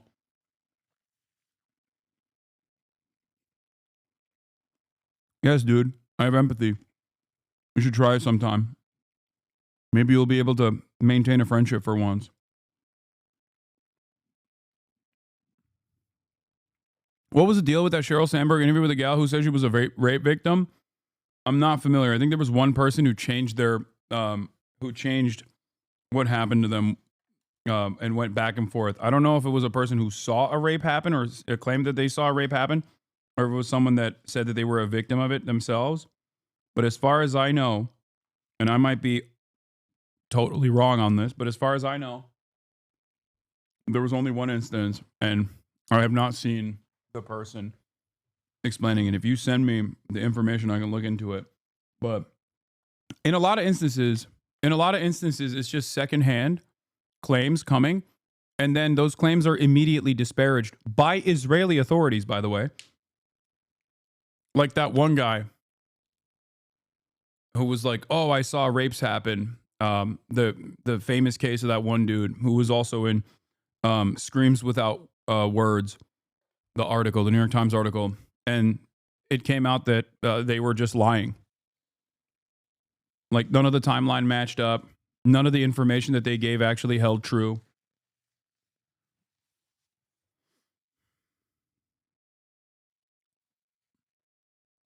Most of this stuff has been debunked.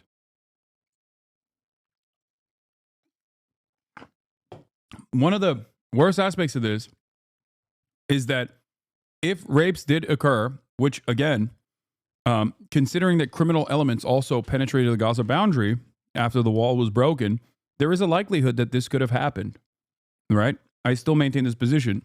Having said that, however, Zakat was so busy trying to farm donations in that process that they basically undermined any possible investigation that could ever occur. And the Israeli government, since October 7, has denied outside investigations from being conducted.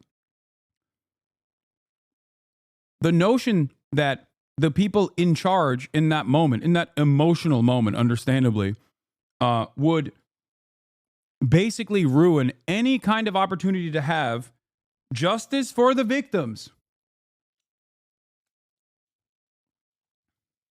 should be criticized non-stop. Okay?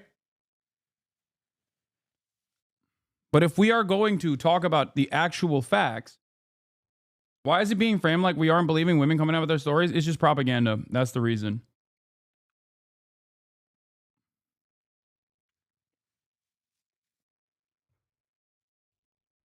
Like, the initial argument was Hamas actually was weaponizing rapes or something. They still say that nonstop. There is no evidence for that whatsoever. None.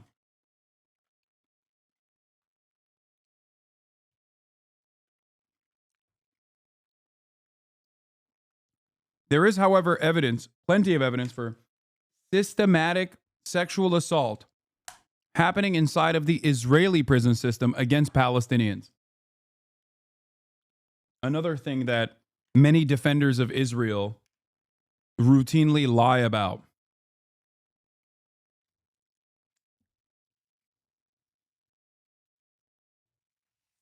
And because I'm uncompromising and refuse to lie to entertain people's insane points of view, a lot of people just like lose their minds. They have only one motive, the one framework to operate off of, which is drama infused.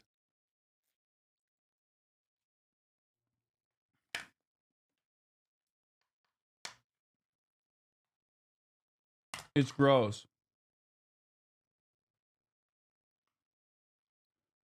If you are familiar with colonial, you refuse to lie, you do it all the time, you dimwit. Give me one example. Give me one example, and I will VIP you.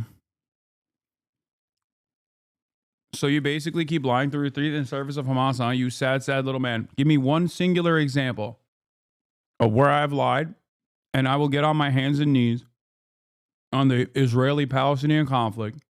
I'll get on my hands and knees, and I will VIP you. I'll mod you.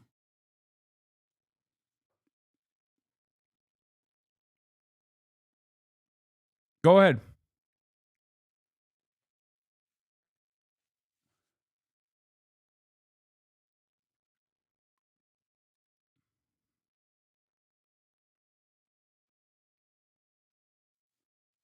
Chatters, this is not your opportunity to say you lied about gaming or you lied about finishing Kid Nation. Yes, my haters went after every account that actually hosted Kid Nation on YouTube after Kid Nation being on YouTube for 12 years, okay? And they got all of them copy strikes, so we couldn't enjoy Kid Nation.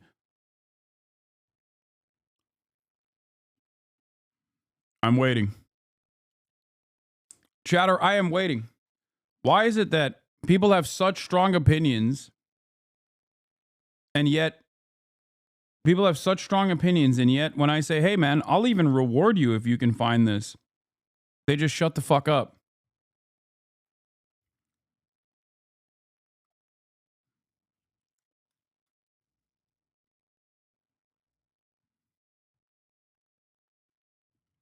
What's up?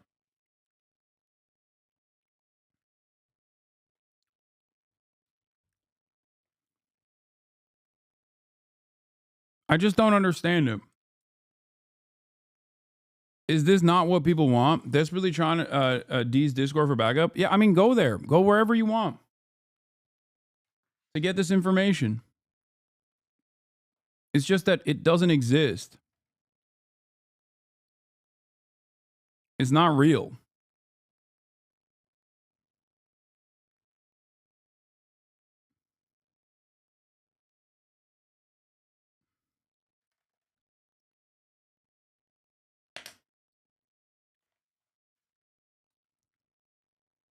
They're going to say it's a gotcha to prove their shitty argument. I mean, it's fine. I want to hear it. He can't speak because he's banned. He's not banned. You're wrong.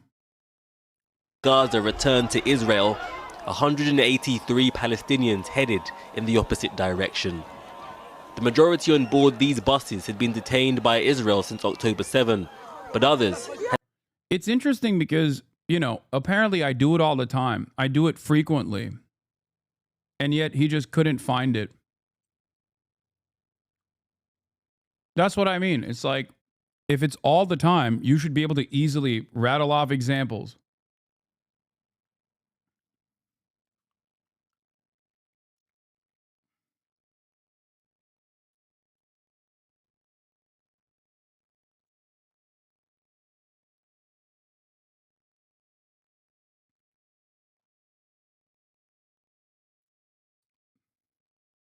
had been held for decades. My brother was sentenced to life. We didn't see him for 25 years and we weren't expecting his release. I still can't believe my brother is amongst us. May God empty all the prisons. There are currently thousands of Palestinians held without a charge or being convicted without an open trial. But those released also include those alleged to be behind fatal attacks in Israel. Iyad Abu Shakidim was given 18 life terms for suicide attacks after Israel killed Hamas leaders in 2004. Today you can announce that I am reborn. I am reborn. The prisoners are suffering a lot. They are being abused. But not all those released have any convictions. Those freed now look far thinner than their loved ones remember. So far, at least 6 were in need of hospital care, said the Palestinian Red Crescent. The conditions were very bad. No food, no water, no medicine. We were in a torture centre for 24 hours. I spent 40 days handcuffed and blindfolded, and I could not go to the bathroom or anywhere else. There was no food. I entered prison at 100 kilos and left at 58. Under this stage of the ceasefire, 33 Israelis and up to 2,000 Palestinians are expected to be freed. But the agreement is fragile, and both sides are accusing the other of non-compliance. Now, with President Trump announcing his plans to annex Gaza and move out Palestinians, the end game is now unclear, with the lives of hostages still in the balance. Well, as you heard there, one of the hostages released by Hamas earlier is Eli Sharabi. His British-born wife, Leanne, and 2 teenage daughters were killed on October 7th in Kibbutz Be'eri when Eli was taken hostage. Earlier, I spoke to Leanne's brother, Steve, who lives in South Wales, and began by asking him how he felt after his brother-in-law's release. I think, like, on accident, the media, in an effort to maintain some semblance of parity, might unironically start covering the conditions of the Palestinian detainees being released because of this. Because Israel chose to now say, look at the conditions of our prisoners. Now it's going to be an opportunity for channels like Channel 4 to turn around and be like, for the first time ever, cover the horrifying conditions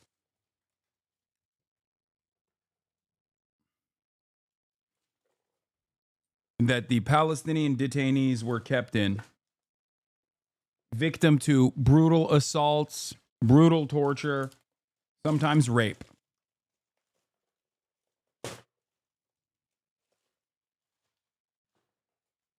Or they're just going to keep their one-sided coverage, probably. I suspect that it'll be the latter rather than the former. Did that hater come back with any examples? No, he didn't, because, look, in the most charitable way, if I'm being as charitable as humanly possible, that person most likely doesn't understand a lot of the things that are happening, a lot of the things that are unfolding in front of his eyes with respect to Israel-Palestine. He's just simply reiterating the position of people who are also not very knowledgeable, hoping that it sticks. That's the reason why they don't have like a real fucking grievance. They are just repeating things that other people before them have said without putting much thought into it. That's it. But it makes people feel like they're a part of an in-group. Okay? It makes people feel as though they are a part of an in-group. It makes people feel like they're a part of a big club, that they're actually doing something that's worthy, you know, engaging in a cause. That's it. I don't think that these guys have, like, some people definitely have a position on Israel's actions. Some people do think it's defensible. Some people are pro-Israel unconditionally due to social conditioning.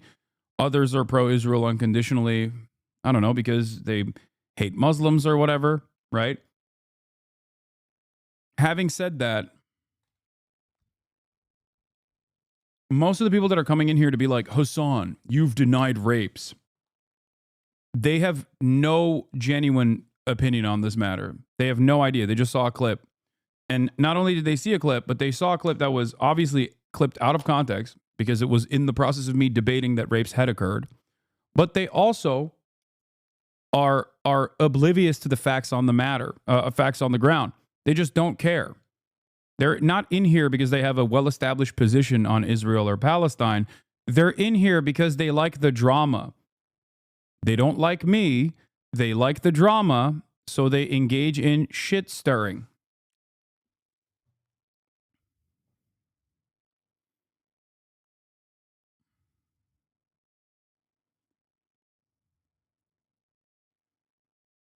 That's it. We oftentimes see what those guys operate like.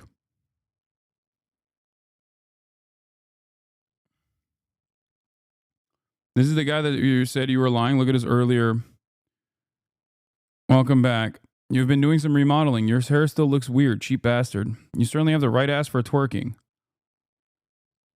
Real life is not one of your streams, sweetie. Then go back to Turkey if you hate so much. Oh, will you stop being so petty and bitter? Get a maxi pad. It's clear that it's that of the month. You do look fatter. You should probably start bottoming. Then why don't you do VODs?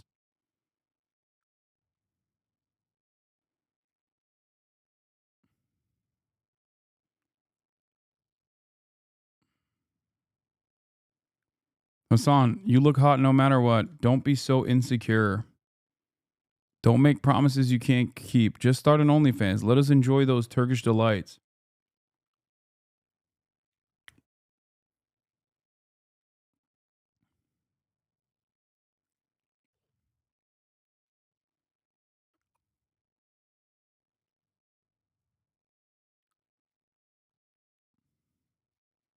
That's the guy that said I lie all the time and then immediately collapsed when I said, okay, give me one instance where I've lied about anything that is related to the Israeli-Palestinian conflict.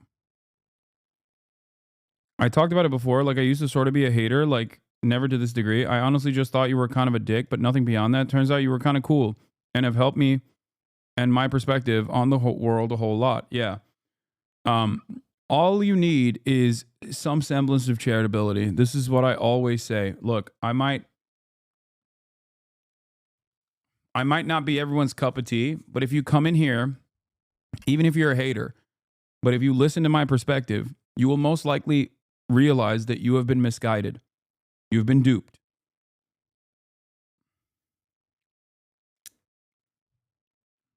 By people who have different opinions or by people who hate me for other reasons. That's it. There's plenty of people like that out there, but you are your own person. Develop your own perspective. It's interesting that there is rarely ever a full, coherent argument. Whenever people want to get mad at me, there is never a full argument. It is always like 10 seconds, 12 seconds, maximum 15 seconds. It's never, this is the full scope of this person's argument, and now I am going to address it piece by piece. You're a piece of shit. The softest man I'd ever heard. Showed me a clip of you with the aesthetics of the thing the U.S. government has spent the last 3 decades making me think is evil, so I hate you now. Yeah, that's pretty much it. That's pretty much where most people are coming from. They're like, yeah.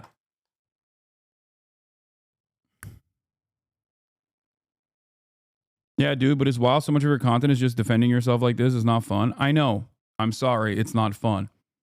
I feel like at a certain point, I have to like turn around and defend myself. Let's get back to this. It was only yesterday afternoon we found out that he was being released, and that meant that he was alive. So the joy and relief of seeing that he was alive through our TV screen was the sort of the first emotion, but that was quickly overtaken by the shock and distress about the condition that he's clearly in. He looks so different from the Ellie that we know and love, so emaciated and drawn. So our relief at the fact that he was able to apparently walk unaided and independently was quickly replaced by the horror of how he looked facially and the fact that the clothes are hanging off of what is clearly an emaciated body. So you were quite shocked then by his appearance, Steve? Absolutely. I mean, he's a very happy, smiley man normally, and of course I wouldn't expect him to be smiling under these conditions, but it was the light has gone from his eyes. You could see the dark rings around his eyes, his drawn cheeks, the emaciated condition of his entire body. But he looked confused, distressed, disoriented, and I think that was the most striking thing about it. And you have told us previously that not only did you not know whether he was alive or dead, but if he was alive, you didn't know if Ellie knew about his wife and daughters being killed. And were you trying to work out in those images today if Ellie knew what had happened to his family? One of the first things that Abu Ubaidah said in the aftermath of October 7 was that whatever happens to the Palestinian population, whatever Israel chooses to do to the Palestinian population, they will be doing to their own citizens as well. Okay? As in, these hostages will also suffer the same. These hostages will also suffer the same fate that befalls the Palestinian population because they're inside of Gaza. And in spite of all of that, their conditions were nowhere near as bad as the average Palestinian detainee that is released from an Israeli prison. Israel has all the food in the world. Israel is not experiencing a famine, no food shortages, no aid shortage. Israel's not being bombed. And yet, they were deliberately being tortured.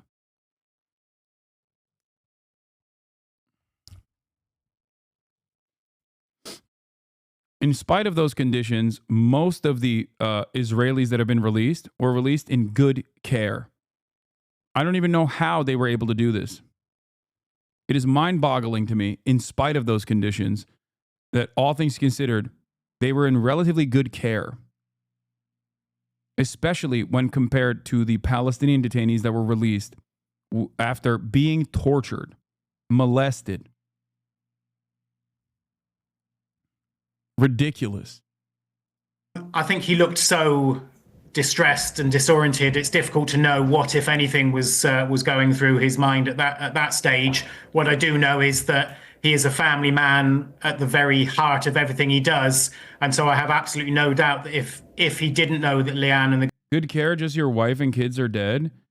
Yeah, we're talking about a line of propaganda coming from the Israeli government. Okay. I've repeated my position on October 7 numerous times. I don't think it bears repeating in this instance as well. Okay? There's a reason why Israel says that, oh no, they fantasized for months about how they probably were being raped by the Palestinians over and over again. Okay? We're talking about how the hostages were treated, not what happened on October 7.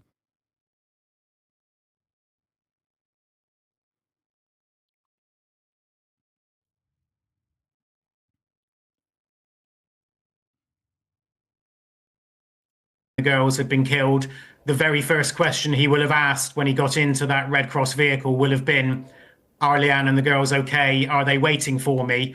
I think part of our distress is that he'll have had that news broken to him by a stranger. The biggest thing I struggle with watching you, while I generally trust where you get your info, when I share the takes to others, it's difficult to find sources to back them up. More just laziness of finding them, I guess.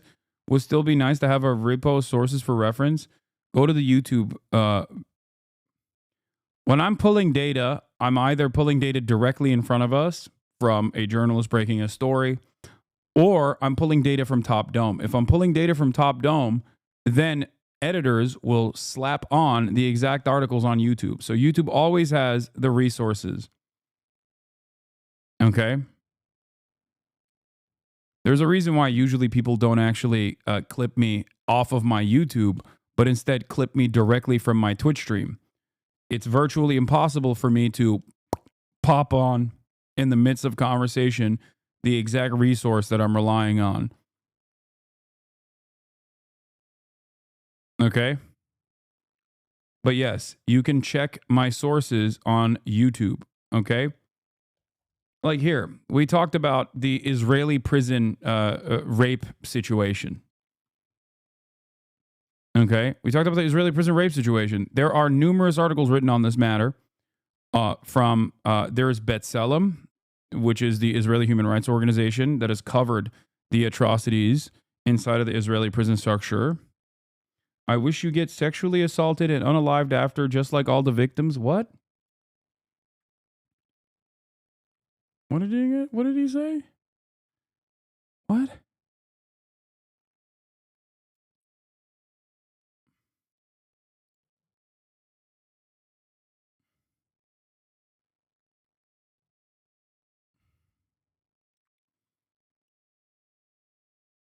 Jesus Christ. At that point, why are you saying SA and unalive?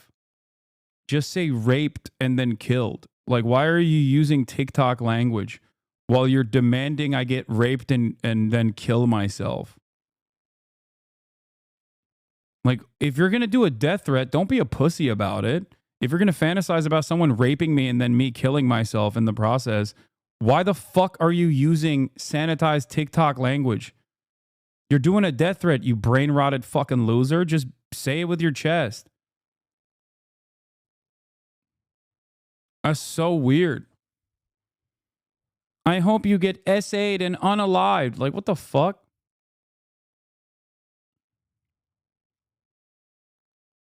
What the fuck's wrong with you? Say it with your chest. Big dog, what's happening?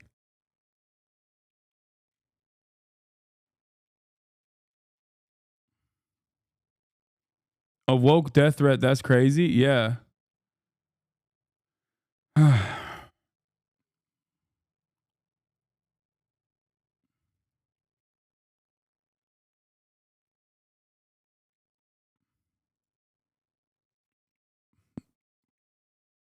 Anyway, I was finished. In the back of a Jeep on Gazan soil before he's even been fully released.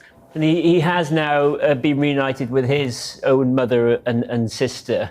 Have you seen those images? And he's been able at least to be with his family today.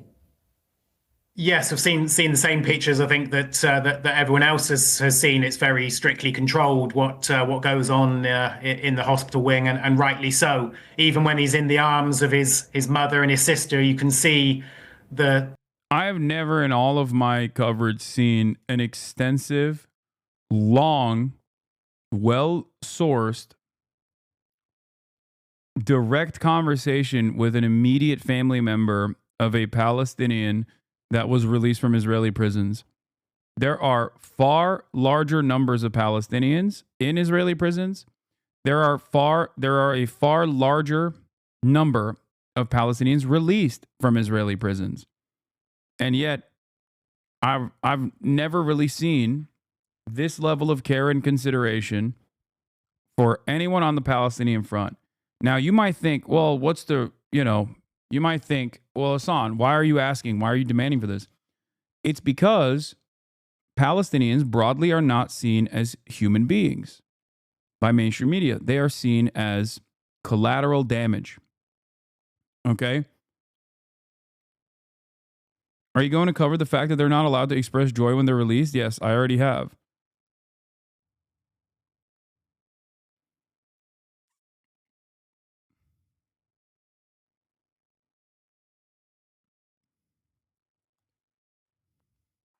This is how it works. It starts like this. Humans are victims. Humans have the capability of being victims to violence in the hands of the inhumane Palestinians. The fear and the confusion on his face, it's going to be a very, very long road to recovery for him, but one that I know his Israeli family and his British... Itamar Ben-Gvir has made it illegal for Palestinians in the West Bank to celebrate the release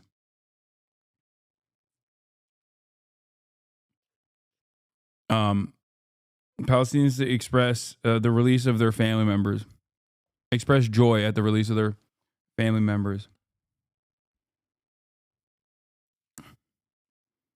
Second time they've done this, by the way.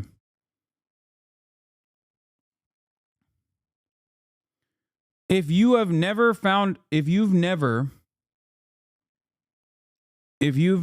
personally heard any of these stories, and this is the first time you're hearing these stories, it is understandable that your immediate perspective is like, well, what? CNN has never actually explained this to me. Okay? CNN has never said this to me. So now ask yourself why. Okay? Why is it that you only hear from this side, from the likes of Drop Site or from this stream?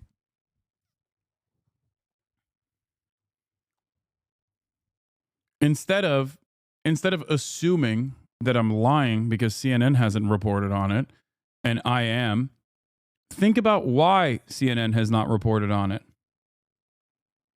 You know?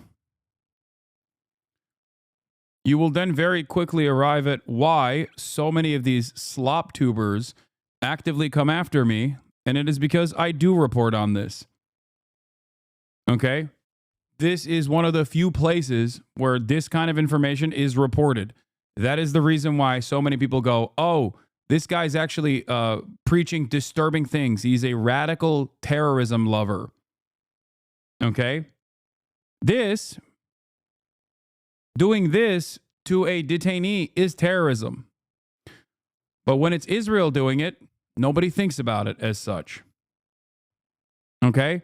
The Palestinian Red Crescent reports 6 newly freed Palestinian captives have been transferred to hospitals due to their deteriorating health. Among them is Hamas leader Jamal al-Tawil from Ramallah, who was severely beaten by Israeli forces minutes before his release and hospitalized due to his poor condition. The Palestinian Prisoners Club said freed captives were subjected to torture and starvation by Israeli forces. Most released under the deal now suffer from health problems. A 7th Palestinian captive has been transferred for emergency medical treatment upon release, as many describe horrific conditions.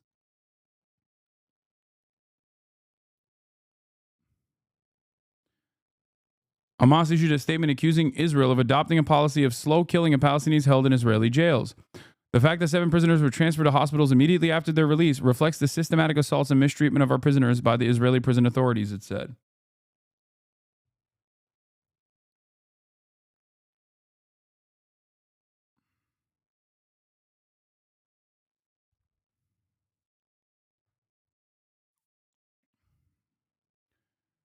It's just like the truth is so incredibly one-sided, and yet everything that you hear from mainstream resources are so on the opposing side.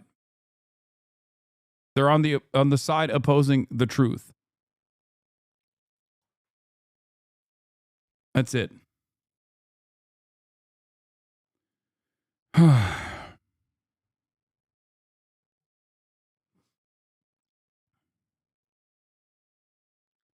And a lot of people have the capacity to understand when Republicans are deluded or when their enemies, their ideological opponents are deluded into thinking something that isn't the truth. And yet, in this instance, because there is so much bipartisanship in the media coverage overall, that people just never really question mainstream resources at all. There's literally a tsunami about to hit the USA. Wait, what? What?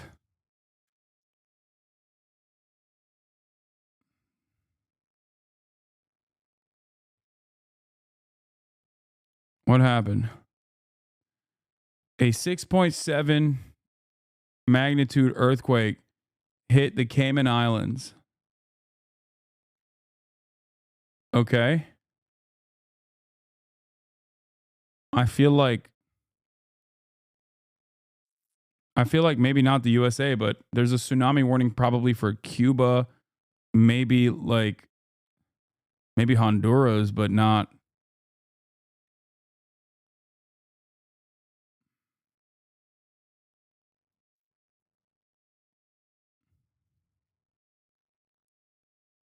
Is magnitude 8? Well, no. This is saying magnitude 6.7. Earthquake USGS.gov is saying 6.7.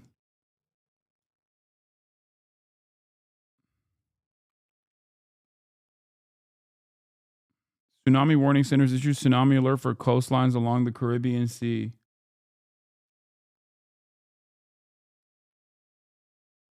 Puerto Rico and Virgin Islands are the only places with... Oh, there's a warning for Puerto Rico.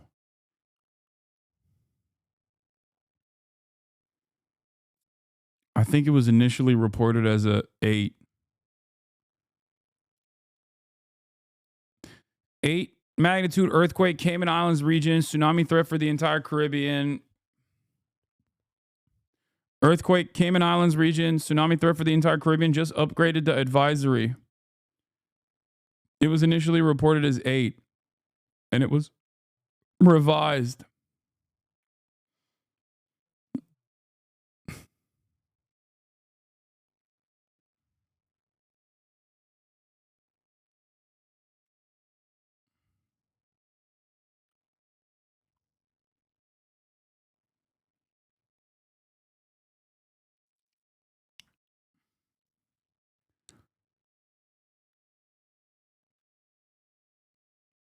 I don't know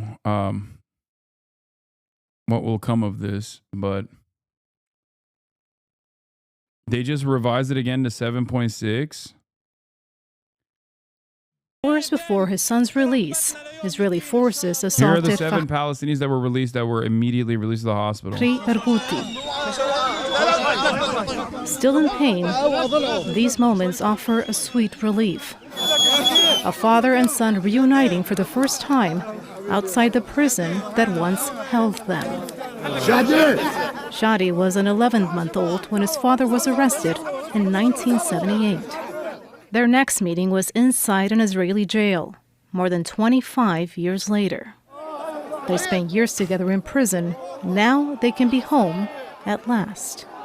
It was a dream for us to leave prison like this. The guards had to open the prison doors against their will. Our heads are held high. We wouldn't have been here without the sacrifices of our people in Gaza. This man is speaking through his tears. He came to welcome home his brother, Mohammed. Instead, he's following him to the hospital. I saw him and he looks like a skeleton. He can't really eat because he is still suffering from complications after Israeli forces shot him before his arrest. They denied him medical treatment and God knows what else. Mohammed says it's hard to describe the abuse he suffered in Israeli jails. He says he's thankful now for his cup of coffee and the chance to take a painkiller. I used to have crutches to help me walk, but they took them away from me. They assaulted me and beat me. Whenever I asked them to have mercy on me, because I have metal rods on my leg, they were glad to know my weak point and continued hitting me on it.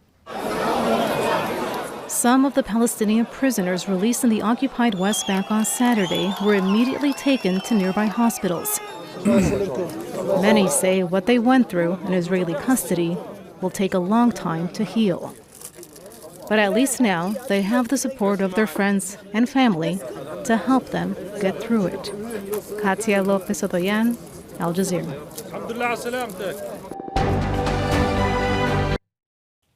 Make sure to subscribe to our channel to get the latest news from Al Jazeera.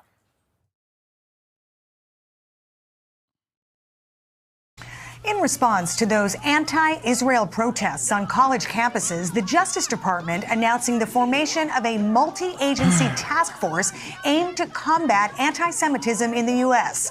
My next guest says this is the, quote, first step in giving life to President Trump's renewed commitment to ending anti-Semitism in our schools. Senior counsel to the Assistant Attorney.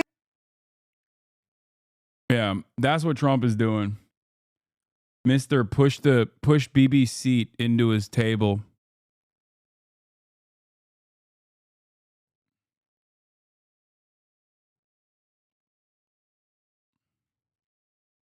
You know?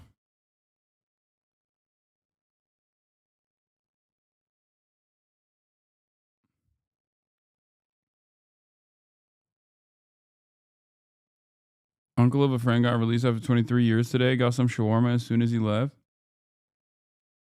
Attorney General of the Civil Rights Division, Leo Terrell, joins me now. And Leo, I believe this is your first television interview since leaving Fox News. We are so happy. It's so crazy that the first time around, when all of the Trump supporters were like openly neo-Nazis, saying some of the most unhinged anti-Semitic shit, this administration defended them. And they still, to this day, obviously don't care about racism. They don't care about Nazis in general. But they do care about anti-Israel people. Like, how many open Nazis were invited to college campuses? How many times have Klansmen and open neo-Nazis defended Donald Trump, openly protested without fear of any sort of retribution under the Trump administration, gotten protected by the Trump administration? These people do not care about anti-Semitism. They only care about anti-Israel sentiment. Okay? That's it. Free speech, dude? Yeah, exactly. Free speech, dude. That's right. Free speech, brother. Free speech. No speech when it comes to hurting big bad Israel's feelings, though.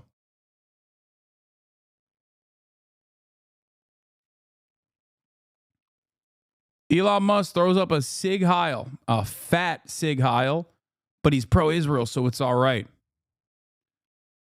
You could be a Jewish campus protester against Israel. That's the most anti-Semitic thing I've ever seen. You need to go to prison right now.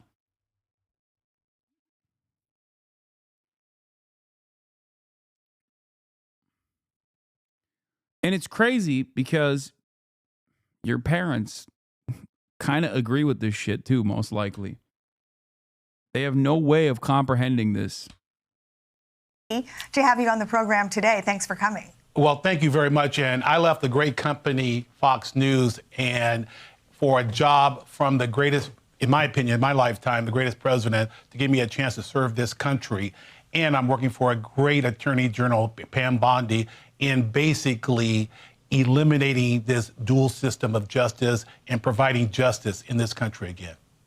So, Leo, tell us about this task force, which is coordinated under the auspices of the DOJ's Civil Rights Division. What's the goal here?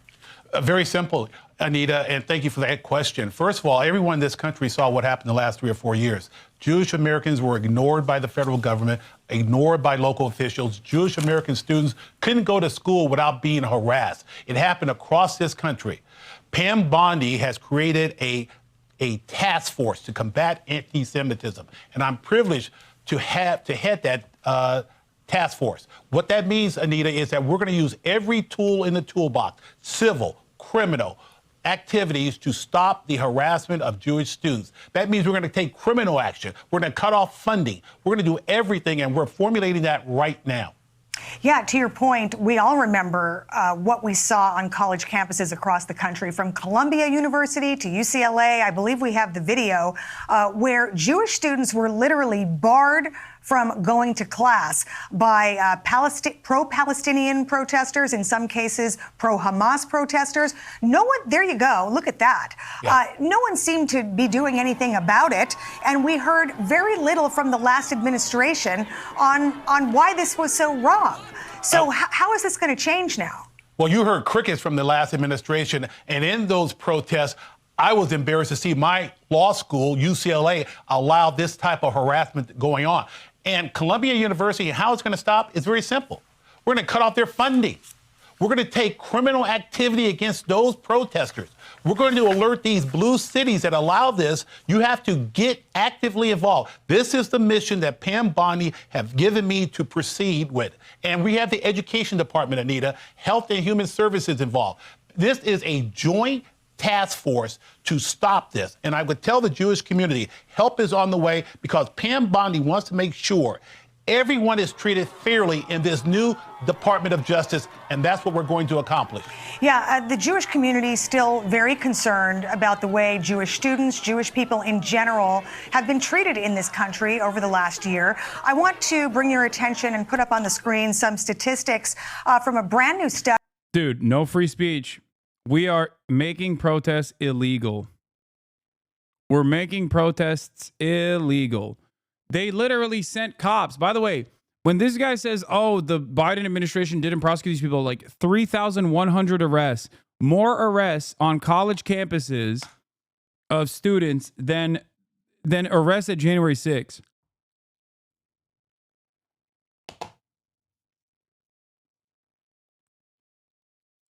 I want someone to love me as much as America loves Israel. You'll never find that.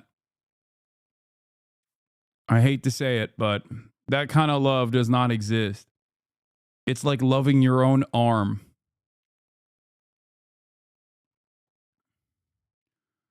I don't understand how nobody looks at this and goes, hey, maybe this is a little too far. Hey, perhaps we should dial this back 1,000 steps. Hey, perhaps maybe this is completely unacceptable. Nope. It's great. All systems go, baby.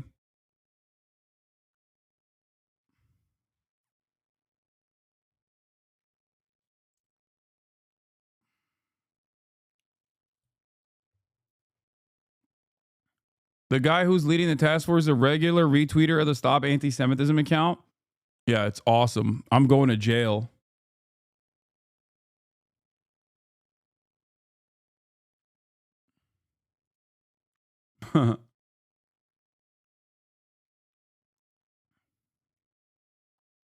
Study that's coming out. This is from the American Jewish Committee. They're going to publish a study later this week. Here's some of it. This is the state of anti-Semitism in America. Look at this. 90% of American Jews believe anti-Semitism has increased since the October 7th tragedy. 61% say anti-Semitism has increased a lot. And then look at this next statistic here. 77% of American Jews, they feel less safe in the U.S., according to this study. Leah, when you look at these numbers, these numbers are overwhelming. What do you think about that?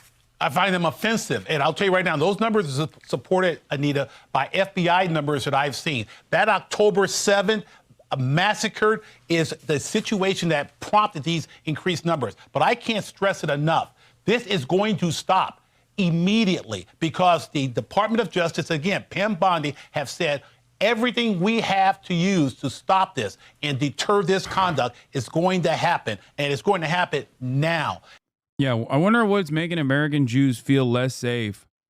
Is it Elon Musk throwing up a Sig Heil? Or is it their sons and daughters who are also Jewish at college campuses protesting against a foreign state? Much to consider here.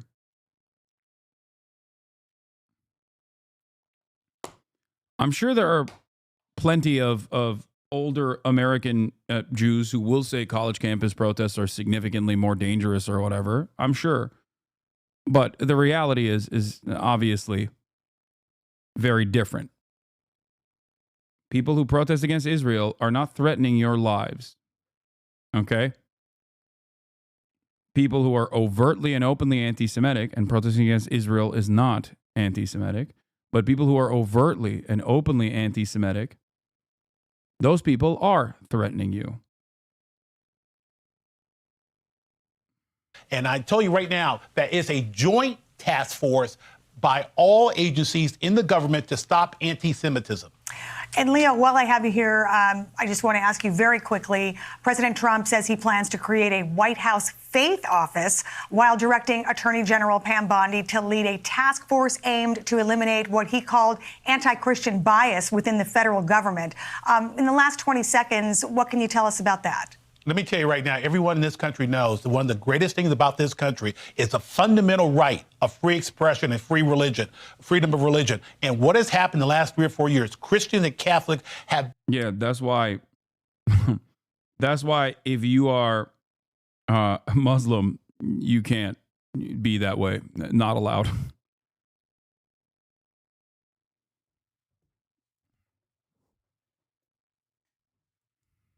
Dude, people thinking that there's any sort of anti-Christian bigotry in this country are so fucking delusional, okay? I won't say the same, obviously, about anti-Semitism, but the notion that there is any sort of anti-Christian hatred being expressed in a way where there's like any sort of systematic oppression of Christians in this country, they are out of their fucking minds, okay? You are quite literally the most insane person on the planet.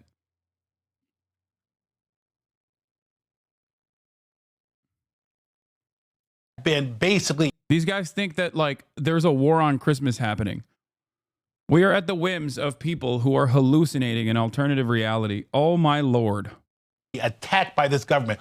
We're going to stop it. And that's why President Trump tasked Pam Bondi to take care of it. And I can assure you, knowing Pam, we're going to use all the tools in the toolbox. The irony here, of course, is that anti-Christian attacks are always done on the basis of like, I can't be openly racist.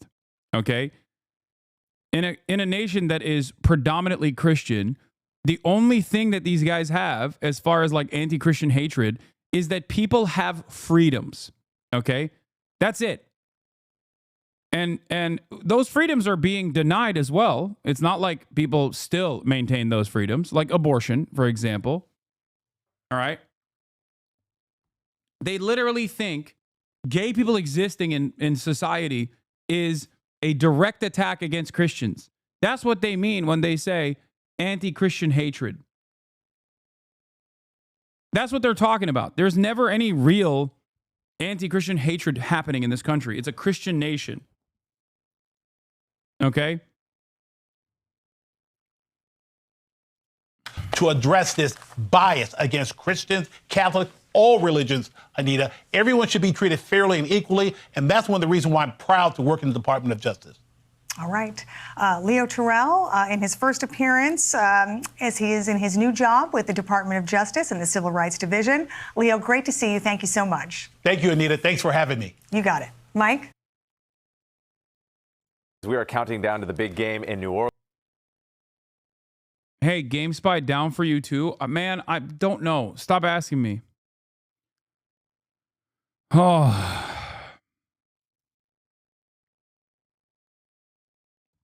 All right, let's get to fun shit. I'm done with all this dumb nonsense.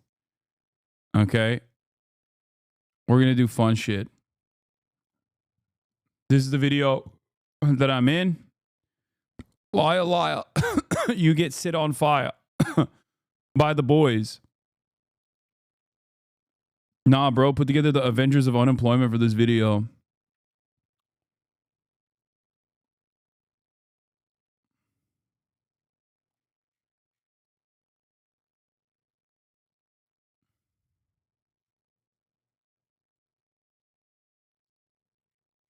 Okay, let's get to the fun half.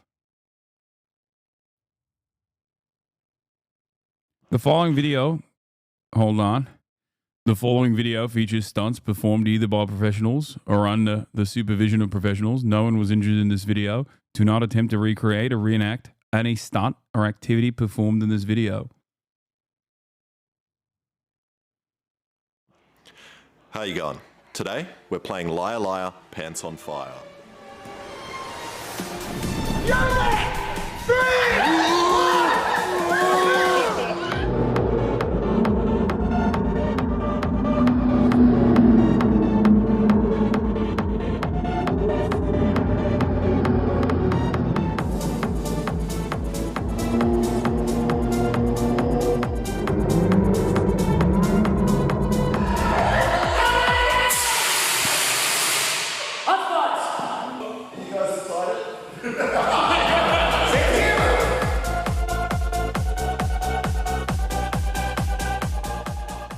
Okay, before we get into the game show, let me tell you why I'm doing this. I've always been obsessed with setting things on fire, and it's always amazed me that Hollywood stuntmen can do this to themselves without dying or getting injured. And I wanted to find out how, so I got the most professional guy I could find, who also happens to be good looking. Justin and his team. And they are professional stuntmen who work with Hollywood and have been responsible for protecting the most expensive faces in America. They have also set almost as many people on fire as the American military. The difference is that the actors survive, as they do it safely using protective gel and other measures. So YouTube, if you're watching this video is being executed with exactly the same safety standards as any of the TV shows, movies, and trailers that are allowed on YouTube. And after chatting with Justin and the team, we came up with a fun, safe way to demonstrate and educate you on how stuntmen light themselves on fire, so you can see it without having to do it yourself. And this was so much fun. Like, it was great. It was a great experience. I was definitely a little scared in the beginning, but it is not even remotely scary. It is probably one of the easiest stunts to pull off as long as you have a stunt team. You know what I mean? Because like it's difficult for them to set it up and make sure that they have like all of the safety measures in place. But as far as stunts goes, you don't. Yeah, this is ironically one of the safest videos that I Did a Thing has ever put together. Like, I'm not even joking. It is probably the safest video he's ever made. Is the game we came up with. I'm going to make a chair with the flamethrower connected to a buzzer. And then in the game show, we'll take turns going on the hot seat, where you either read out a truth or a lie. And if the other team figures out that you are lying, they press the buzzer and you get set on fire. So I need to make the flamethrower chair. And Michael Reeves seems like the perfect person to help me out. You can do a catapult that shoots a cup of ice from on fire. Yeah, I like that. Well, I was thinking with the taser as well, it'd be hilarious if when they get set on fire, they're also being electrocuted if the taser's on them. Oh, that's a good point. That's kind of cool. Yeah, but I don't know if anyone would agree to that. And the plan is pretty simple. We'll have a flammable propellant of some kind. Body spray is also pretty flammable. And then to make it even safer, we're going to use a taser to ignite the fuel. Don't breathe, bro. Don't breathe. So first, we just need some Axe deodorant spray. Okay. And after mucking around... I still have this in my kitchen.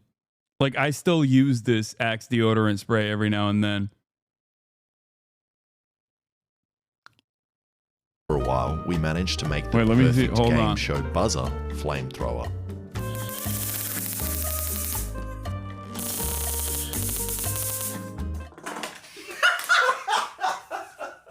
Like it hung itself.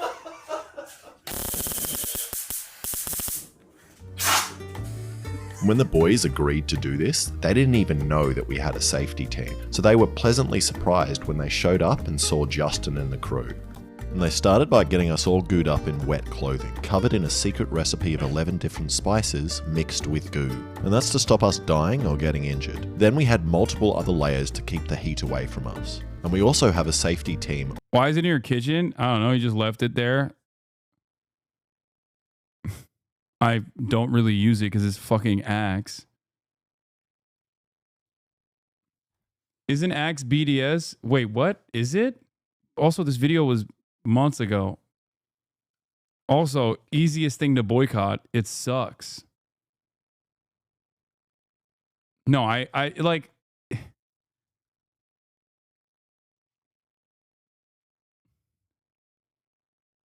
No, I don't use Axe. I have normal deodorant.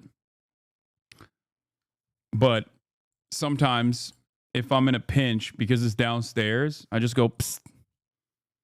But it's still full, even though it's been months.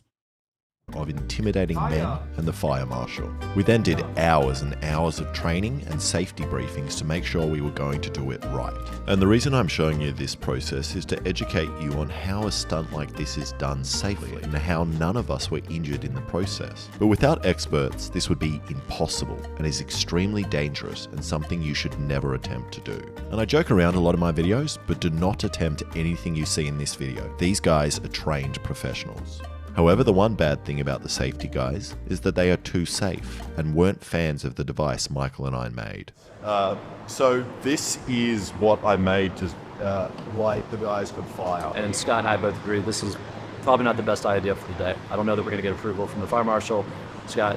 Yeah, and in all honesty, if we had it like maybe 2 or 3 days ago where we could test it out, I think it would be better off not without being able to chance to get it to test it and stuff. I mean, look, there's no question it would work, I'm sure, but yeah, it does. It works. It's amazing. We just got to, just from our end, it's just a we just rather play on the safe side. But it doesn't matter, as we are still going to get set on fire.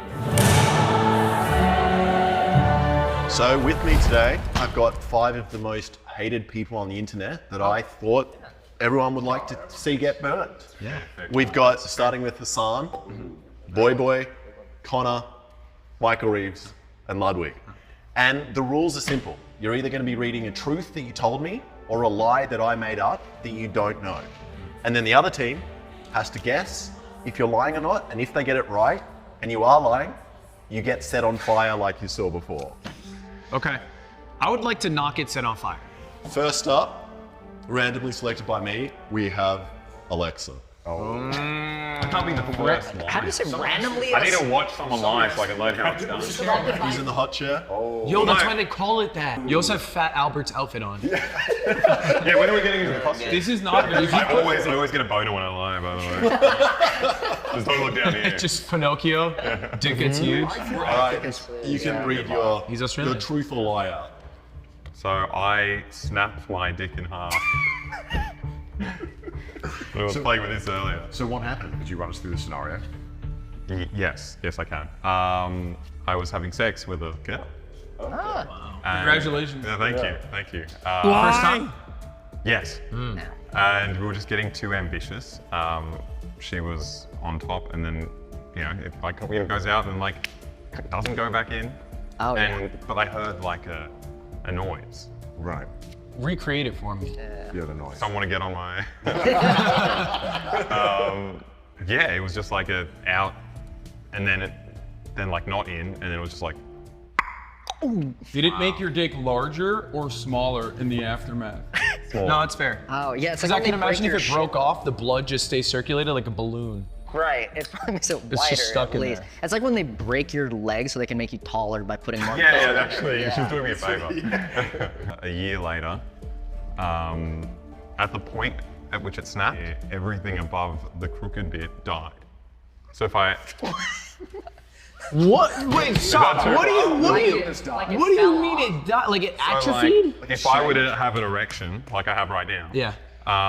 It would be, the bottom half would be erect and the top would be like a wavy, wacky, like a tube man. So how does that work now, then when you have sex? I got better. We got better. Just got better. Come on. What was that process of healing like? Was it? It sounds like he did not. It sounds like the process of healing was he just did nothing. Presumably this is the thing that you thought about a lot. It lasted a year. A year? A year of just a half penis. How was it when you peed, when it was flopping everywhere? Was it? Well, I didn't pee with an erection, so it was kind of like the same. Okay. All right, so you broke your dick. Did you finish the job? Break the rest of it? No, did you? With the girl. With the woman, did you? I've never the woman. No, I feel like there's this 1 ounce of truth in this story that has just been. That he's had sex? Even then, I don't know at this point. Yeah. Does he look like a man who's had sex? The way I'm dressed now? Too much. Oh, I think it's true. I think it's 100% true. I think he broke his damn dick. But I think it's true that maybe you were having sex and your dick bent. I think that's about it. But you don't think a year later it'd be? I think I would know about a second It was later, not going into rigor mortis over the course of a year. How do you feel, Michael? I don't think he was going anglerfish dick for 1 no way. full year, right? I would have noticed like the millisecond. Yeah. Are you cut or uncut? Uncut. I don't think that's relevant, but you guys have to make a decision I now. think that's relevant. What are you saying? I think it's true. But I will vote with the majority. If you guys both think it's a lie, I will join you. I think we set his pants on fire, you think? I think he's lying. What do you think, Michael? I think he's lying. Yeah, I think he's lying. Well, if you think he's lying, press the buzzer and then Alexa reveal if it's a truth or a lie. Please. Do it like a Sailor Moon. Everyone presses the button. All right.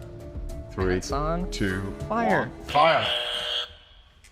For a year of my life, I was rocking the medieval flail. No way!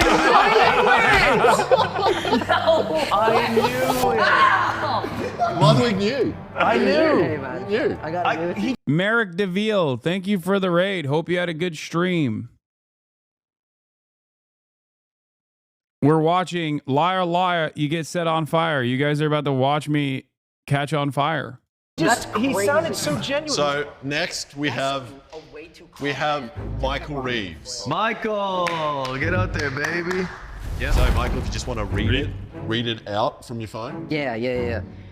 When I was a teenager, I killed my mother's favorite plant. No, not my mother's. Yeah, wow. Let me phrase it better. She has a little succulent garden. She has one prized succulent that she very much enjoys. And I killed it because in Hawaii, like I piss off the porch a lot. And I would like shoot my acidic piss onto it. And I took a plant from the neighbor's yard and subplanted it in the same place that the other plant was. Did your mother know that the plant was changed? She didn't let on that it happened. She would like ask about it, like here and there to like. What, she had suspicion? She had a suspicion. I don't know if she knew that I did it. It was the same type of plant. It was the same type of. It was a succulent, but not. I don't know. It looked really similar. It could. No, the answer is no. If you clip this video, you're not going to get a VIP plus $100. I was talking specifically about Israel-Palestine. Would have been like. Hasan, you deserve jail. You and Twitch are cooked. La Petite Gitan. Ring of Power Season 3 has been canceled. Thank you, Chad Trump and Elon Musk, for the raid on USAID. This is the funniest aspects of Asmongold's community coming in here. And like openly being like, dude, I love Donald Trump. He's so based. He's so woke. And then being like, you've hurt the feelings of Israel. You need to be killed. Like, what planet are you guys living on? I can't believe you've hurt the feelings of Israel, the only nation on the planet. Daddy Elon, please kill this man. Some people in the chat are saying his name is a French slur. It's not surprising.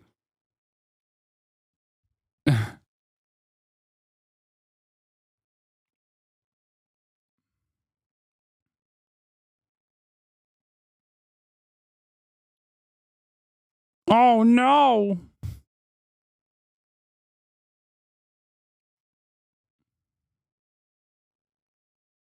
An entirely different plat. It could have been a different plat.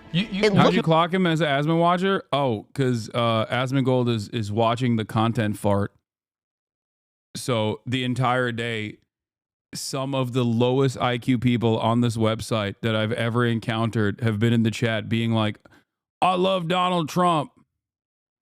He's the GOAT. He's my GOAT. People who are like, I think there's nothing wrong with Nazism are coming in here to be like, you have done the biggest crime of all. You are a terrorism supporter and should be killed instantly. Also, Elon Musk wasn't doing a Nazi salute. And even if he was doing a Nazi salute, I think that was good.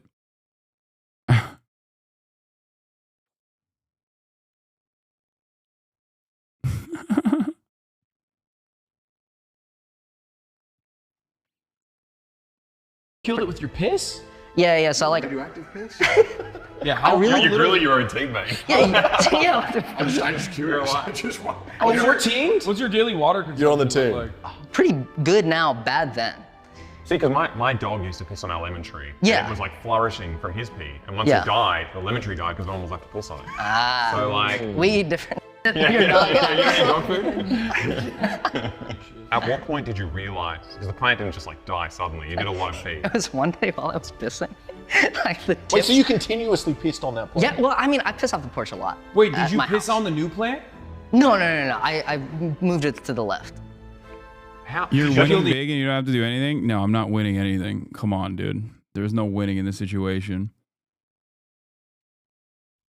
There's no winning in this situation. Only losing.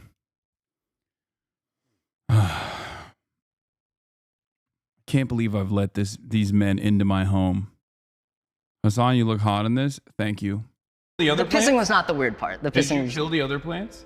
No. I just pissed on this one good plant. She has the garden underneath the porch, and so I piss off the porch. Why did you piss off the porch? So you're a loser if you it's because it's awesome. No, that's true. Yeah, no, It's an innate man desire. If I had a porch, I'd piss off it. Yeah. The higher place you can pee off, the more rewarding the piss. It's the greatest freedom I'm afforded. And you as a see the man. stream break apart, Yes. fly in the air. Oh, yeah. No, I understand that completely. Yeah, and from the top, I don't know if you know, a succulent looks like a bullseye target. If you know what a succulent, it looks. It yearns for the It just piss. looks perfect. The succulent yearns. It's like for it's asking for it. What made it? Yeah. What made it her favorite plant? Why I think it was her largest. I don't know, most flourishing. She just liked it. It was on like if you have like cinder blocks. It's got like it had like a little pedestal. So how are you guys feeling? What are you leaning towards? This seems very low stakes, which is precisely the reason why I think it's a lie. Yeah. Is Alex smart enough to come up with like a lie like that though? Well, that's meta. Yeah, that's you're not reading metagaming. me, you're reading mine. Oh, okay. Also, why is he on your team? The guy Well, we man like to lies. cheat. Yeah, we're cheating. We don't want to be lit on fire. So. I think he's lying. You think he's lying? I think pee is good for plants. Based on that Based one on my thing. dog. Yeah. Well- So, I'm gonna say that this is too low stakes and a lie. Unanimous decision. Yeah, let's do it. You're an idiot. Michael, were you telling the truth or were you telling a lie? It was a lie. Well, there we go. First guy on fire.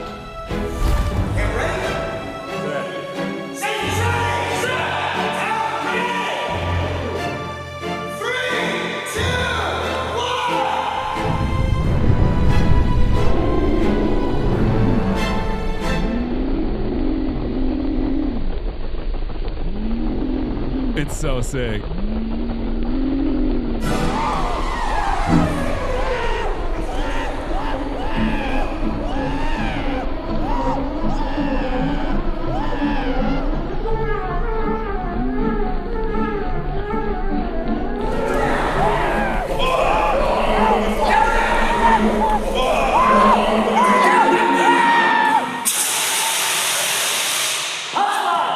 Any hot spots? Any more hot spots? Good. Hands and knees. Your knees.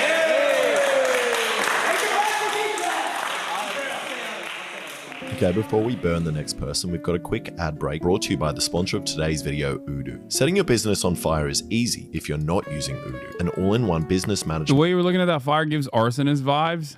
Dude, it was very warm. software that provides entrepreneurs like me with a range of applications to simplify the day-to-day management of their business, including invoicing, accounting, project management, website creation, and more. Today I'm focusing on the Odoo Project application that offers a comprehensive and flexible project management solution that allows anyone or any business to track project progress and set deadlines, budgets, resources, as well as collaborate in real time. For me, when it was happening, in my mind, I think the reason why it looked like I had a blank stare was because in my mind I was thinking, oh God, I'm about to do this myself. You can easily create projects and customized milestones to break down complex projects. Assign a responsible person or persons to each task, set a deadline, add tags, and use status. Or the real reason why I had a blank stare is because I'm Californian, and fires are a common, a daily occurrence. To organize and track progress. Within each task, you can schedule activities such as to-dos, calls, meetings, reminders, and more. You can directly send email to client or internally, as well as put log notes to remember the little details. You can set up your view based on your needs. The Kanban view organizes tasks stage by stage, which you can move around like sticky notes. The Gantt view is a timeline that gives you an overview of your tasks, their dependencies, and scheduled dates. The list view displays all the data you need and allows you to perform batch actions. Simple and powerful. So go check out Odoo today, as Odoo allows you to manage your projects for free with its lifetime free first app offer, including unlimited hosting and support. All right, back to the burn. All right, so next up we have randomly selected, we got Ludwig. Get him there, big boy. Get in the hot seat. All right. Oh, shit. I would like to not get burned, if possible. That's not good clothing. I once lied to a guy at a party that I had done drugs to seem cool. He's trying too hard, and that's a classic Ludwig story. Who did you lie to? It was a college party, and his name was Preston, and he had a very big Twitter account. So I thought he was famous. Did you, what's the drug? You trying to be on heroin or like? I said I did meth. Nothing sounds cooler. Well, because at these parties they did like, you know, there was weed, there was coke, so it's like, you can't lie about a drug that's available, because then you might be forced to do the drug. Brilliant. Oh, you didn't. It had to be a drug that wasn't there. What was his reaction when you told him you're a meth head? He did not believe me. Well, so what he initially did is he asked me if I wanted to do drugs there, and then because I did meth, wouldn't you like to do the coke that's available? And I said no, because I didn't want to do cocaine. So you said you did meth in order to get out of doing the other drugs. So like, would you like coke? You're like, no, I'm too full. I've done meth. Sorry, No more from me. It's like he was offering chips and guac, and I was like, I had a steak. I've eaten so much. Like, prod you on it? Did he ask you additional questions about like how did you feel when you were on meth? Like, he jumped straight to let's do drugs now then. No, I would just, you know, it was like an offhand comment. It was like I always have those when I'm telling people I'm doing meth. I was like, it's like he was like, how's your day? I was like, I've done meth. It was very casual. It was breezy. I thought it was breezy. Okay. To be fair, the first time I met you, similar conversation. Yeah, you know, it comes up. It comes similar. up. How are you feeling? What do you guys think? I go with him. He knows it more. Although you do seem like a pretty breezy meth addict. I'm very breezy. No, the story, it's not about whether or not he actually did meth. It's about whether he tried to impress a guy. Since I've done meth many times. Yeah. But back then I had not done meth. So you did that for yourself, So to impress people. What's your decision? I would like your feedback, because this is a team. Yeah, let's do it. Unanimous decision is important. I still think this is absolutely true. Okay. Yeah, I think so as well. All right. True. It was a lie. Oh. It was a lie. A very good lie. Very good lie. There was a man named Preston, but I did not do meth or talk about meth. But he did kiss me once. Wow. It is such a, like, that right there. By the way, look, I had to put these cables on in order for these pants to hold up. Swag, though. It looks kind of cool. It's a little bit embarrassing, my story, but I stole my best friend's Nintendo DS. Wow. First off, you're... Let's get outside of the way. friend was this friend? He was my father's close friend's son, so I wasn't like super close with him. Like a family We would friend. hang out every now and Stealing then. From that guy? Sounds fairly connected. What DS are we talking about? 3DS, OG DS? It was just like the regular OG DS. What color? Gray. Okay. What games did he have on it? I forget which Pokemon edition it was. I think it was green, which was not. It was limited availability, and I stole it because, to be fair, my Game Boy Color had been stolen in the past. So I think I had like malicious. You felt like you were justified. You know, What like do you mean to be? Green, Pokemon Green on DS. Yeah, it wasn't on DS. So bad at lying. I know. Shut up. Shut up. I'm so bad at lying. I can't play these fucking games. Fair. If someone wrong. I tried to do the thing that was like, I tried to do the thing where it was like close to the truth. You know what I mean? Because like I've told a variety, like a version of this story before, because it is something that's like similar. But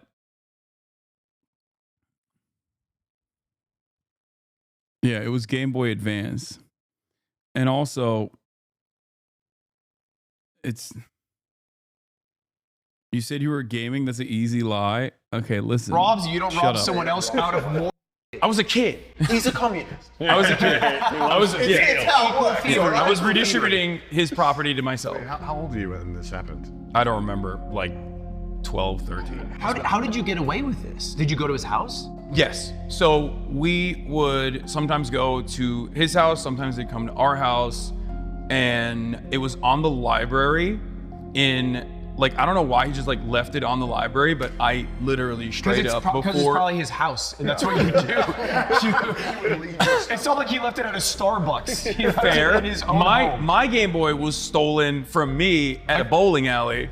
Not that it's relevant to the conversation. It isn't. You keep bringing it up though. So, you know, presumably you got to steal it. Where are you stashing this thing? What did you stash? Because you're just in my pocket. You're 12, so you're like 230 pounds, 6'8" at this point. No, I was normal size when I was a kid. Nintendo DS in your pocket, the OG, the one that's like Yes. quadruple thickness. Yes. In your pocket. And Yes. You didn't, Would you? it wasn't like, hey, what's up with the? No. Well, the thing is, like, it's awkward. You would never accuse someone of stealing when they're like a child like that. I would. It's weird. So you put it in your pocket, and then how long before you left did you have to like keep it on you? No. I timed it. Like I waited for like the most opportune moment where there was not anyone around, but also simultaneously like close to leaving. You planned out this heist. Was Yeah. that heist, or did you decide to do it on the day? I did. Oh no. It was on the day. It was. What an ass. I just fired it off. Did he ever notice it was gone? I don't know, because my father was like, "Where did you get this Nintendo DS?" And Built it. like, and yeah, after that point, it was like, because when you're a kid, you don't have any money. That's the part I did not actually think about. Like, I planned this elaborate heist, but I did not plan how I would hide it afterwards. The elaborate heist? Put it in his pocket. It worked. Excuse me. It worked. Were you left leaning from this age? No, I was. What were the politics like? I was not leaning in any direction at this point. I was a need you child. guys to Okay. start making a decision. So just final. So do you fess up to your father? Yeah. Did you fess up to the kid? No. Wow. So you I told your dad. Your dad's like, all right, you can keep it now. No, he took it from me and he gave it back Oh. to the family. I suspect we suspiciously did not hang out with them as much, and after that experience. It's not that suspicious. I think I did a decent job. In the beginning, I was like much more frazzled, but like I recovered well. Okay. How are you guys feeling? What are you leaning towards? What's your? I think it's a lie. I just, my gut says it. I feel like he's definitely robbed, like Somewhere. maybe many people. Yeah, lots. His viewers. Many heists have been done in his life. Yeah, of course. But I don't think he's robbed. And you know what it is? He said it was version green, which is only leaf green, which was a Game Boy Advance. All right. Lock and lie. Lie. The power of 3. We unite. Were you telling the truth or a lie? It was a lie. I think I did well. That was really good. Did you steal? Yes, I did. The problem is you are lying to 3 people who put 1,000% put months of time into Pokemon games. I know. Kaya. Play. 3, 2, 1. Dağı taşı dinmiyor gözümün yaşı.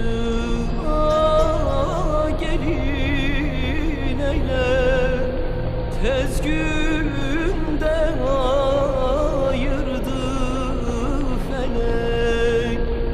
Eyle sona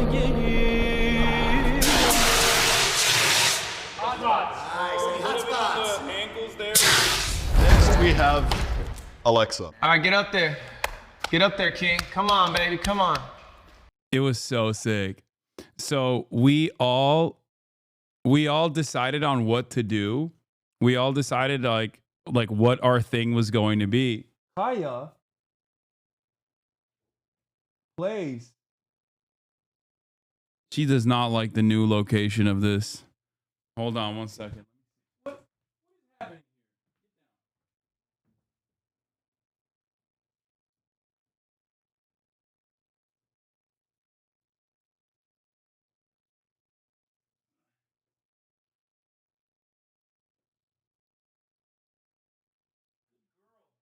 Girl.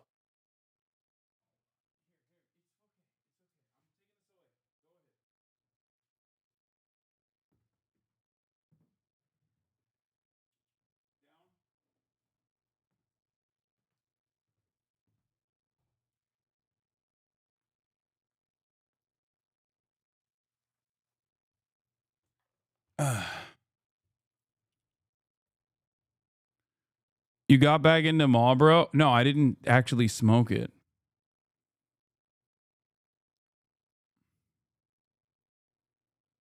Did you feel it? Yeah, I mean, it's hot. It's very hot. You can feel the warmth of the fire. It's in your face.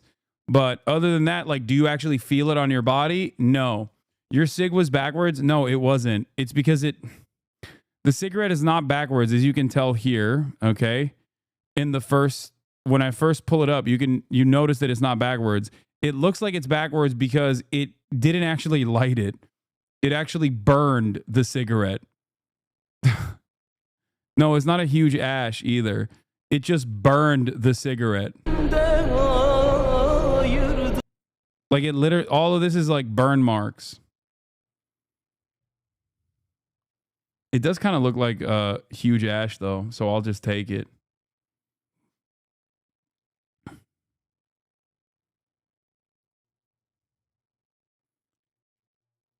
How did it not ruin your clothes? Editing magic, baby.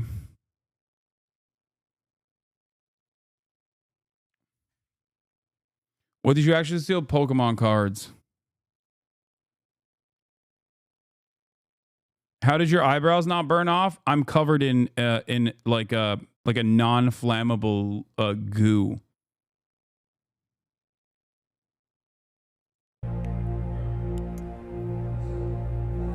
Three, two, one. Like there's like 3 different layers of clothing covered in like protective goo, protective gel. That's why we're wearing these like weird ass outfits. The first leg fold was hilarious. How you said it and went, nope, that way. No, that was on purpose. Because I wanted to everyone was doing something and I wanted it to be like long enough. Because there's a limited amount of time where they let you catch on fire. And then once it's over, like I think it's like 10 seconds or something. Once it's 10 seconds, they put it out regardless.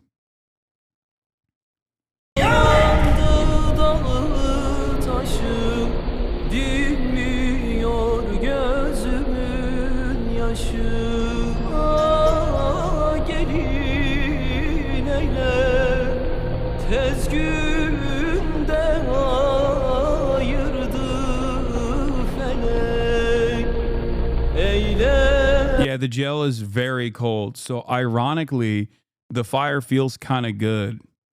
And I don't know what the song they're playing here is. But it's a Turkish song. And then they make you go starfish, and then they use the flamethrowers. We have Alexa. All right, get up there.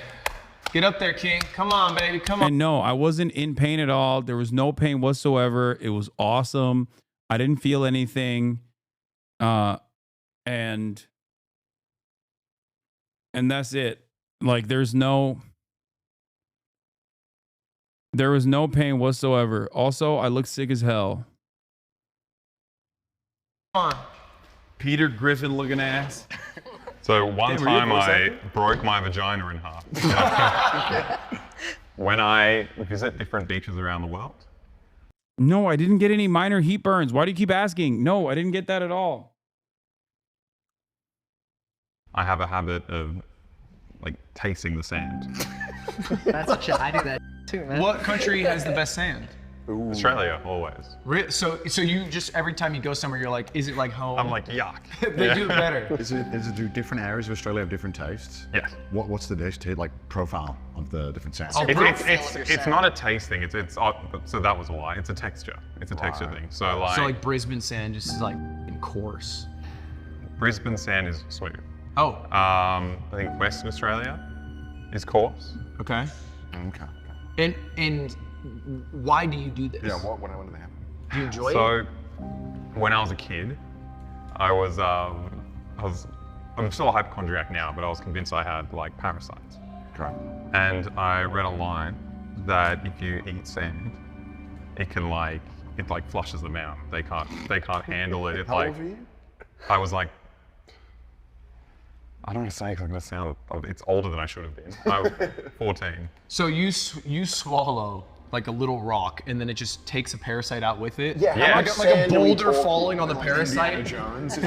Small intestine. But since then, I've kind of, because I've already done it, I want to kind of like document it in my head. You still do it to this day? Yeah.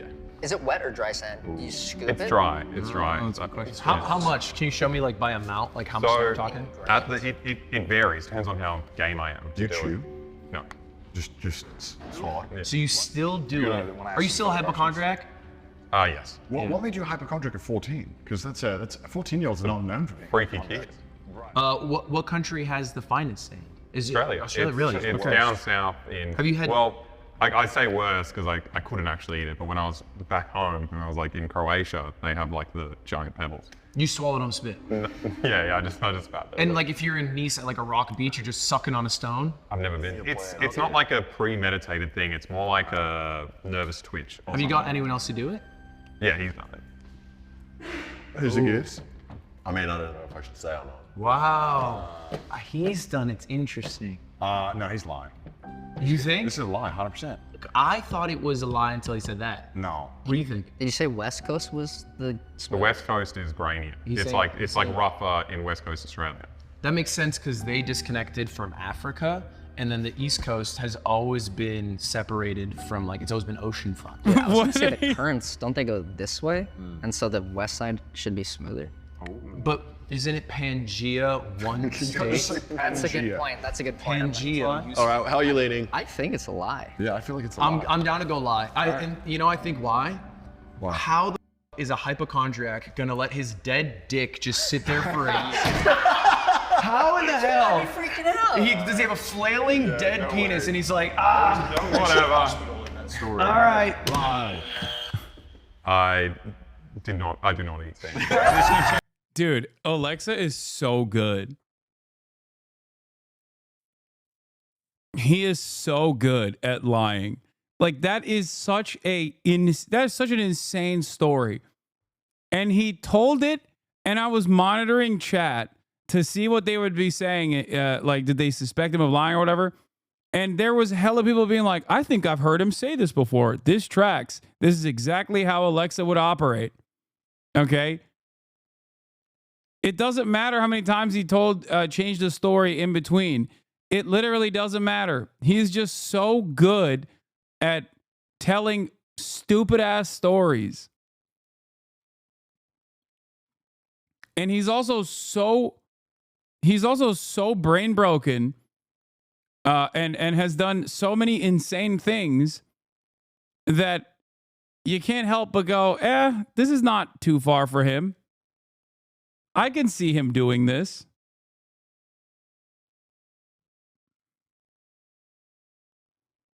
He's a freak.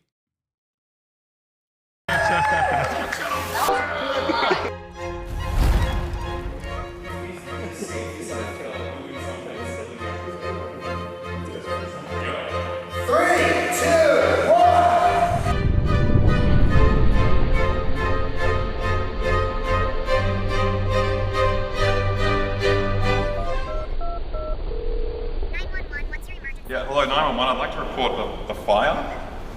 Yeah. Yeah, I can hold a little. What's the address? I don't know the address.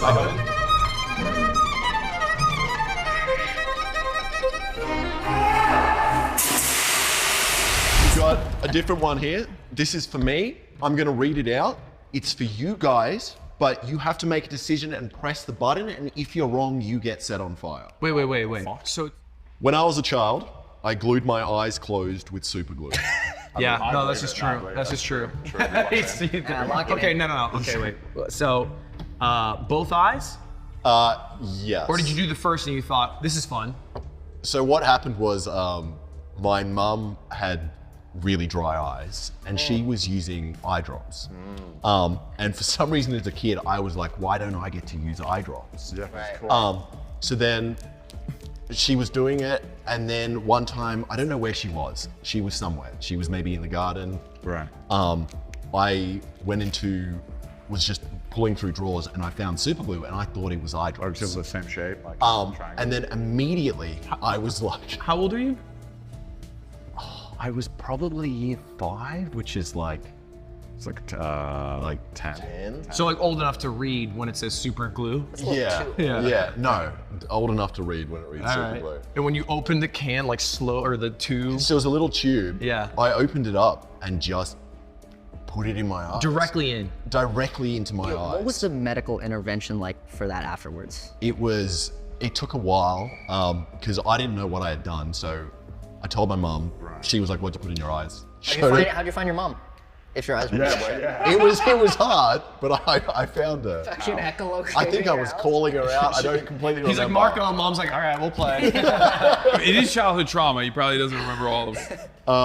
And then she found me, and then she took me to like, I don't know if it was ER or it was like one of those like little like home clinics. And they put stuff in my eye. I don't exactly know what it was, but it was like more super glue. More super glue to make it clear. Yeah, exactly. Yeah. In fact, one of the eyes was like closed almost completely, and I could not move it. And then the other eye, it didn't do much for whatever reason. Maybe I missed, but they put something else in my eye. I presume it was a solvent of some kind. And then it was fine. Then it was all right. I mean, this just sounds like what Australians do. Yeah, this just sounds like very much what you would do. I don't think a single Australian hasn't done this. Yeah, I think so. That's why they have the Alex, have you solvent done this? on hand. No. Oh, okay. I was too busy doing other stuff. Eating sand. Look. I think it's true. I think it's true. It's true. They have eyeball solvent on deck. Slap it. True. True. It is the lie. He's abused on disrespecting Australians. Once again, it obviously sounds exactly like something he would do. Okay? That was kind of obvious. How? I assume Asmongold is done with the content fart. So we're going to be seeing a lot of people waiting the 10-minute time period to come in here and be like, you're a fucking terrorist. You're a piece of shit terrorist sympathizer promoting terrorist propaganda. Fuck you. Go choke on a dick forcefully since you think that shit is no big deal. Fucking garbage ass person. Go live with that terrorist kid you love so much, jackass. I hope you lose your career. Don't worry. I'm blocking and reporting you after this.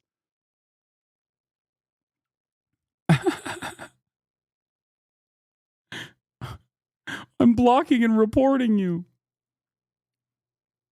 Yeah, I assume Asman finished the video, so we're going to be seeing more brilliant minds in here.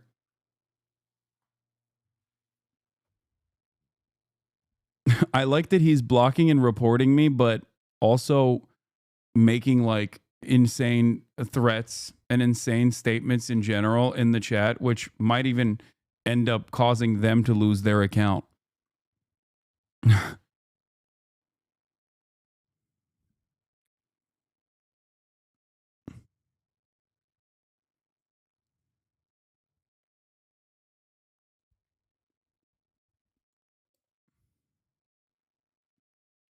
Who's blocking and reporting? A random guy who got banned in the chat.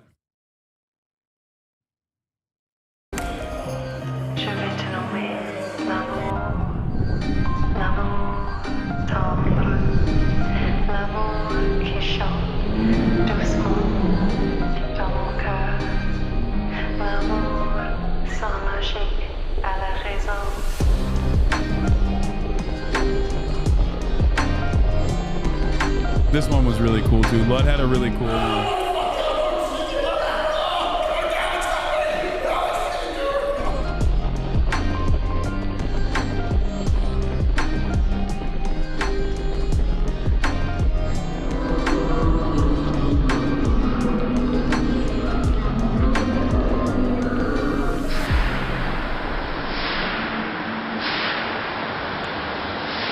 For the record, like, okay, not to ruin the fun, but everyone that's like reacting that way is faking it. Like, it's not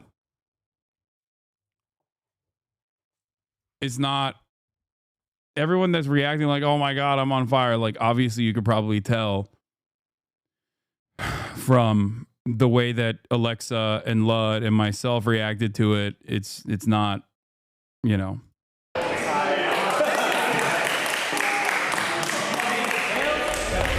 Thank you for getting burnt, everybody. You all look.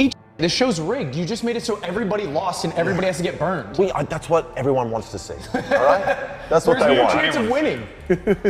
They wanted to see that. What team won? Well, the thing is, I'm not keeping count, but the thing will pop up here. So congratulations, whoever team, you won that fire extinguisher. Yeah. Good work, everybody. Gentlemen, please. That's it. That's done. This is literally the safest boy video. You ready to set a dog on fire? Are the fire extinguisher or is that thing a problem? What do you call that? What? No. The fire Sprinklers, no. They should be turned off for this. You're gonna want your eyes closed. It gets very warm in the eyes. I want to hold a cigarette while I do this. That's so good. Totally fine. I feel like that's a fire photo. No, it's actually really dangerous. The long-term effects. Are you just? Are you? Yeah, cancer. All right, I'm gonna make sure everything's going over there pretty good. It's cold.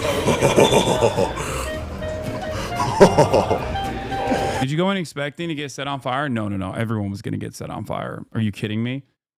We all wanted to do it. Like, you have the opportunity to be set on fire in an incredibly safe environment. Are you kidding me? You're not going to take it?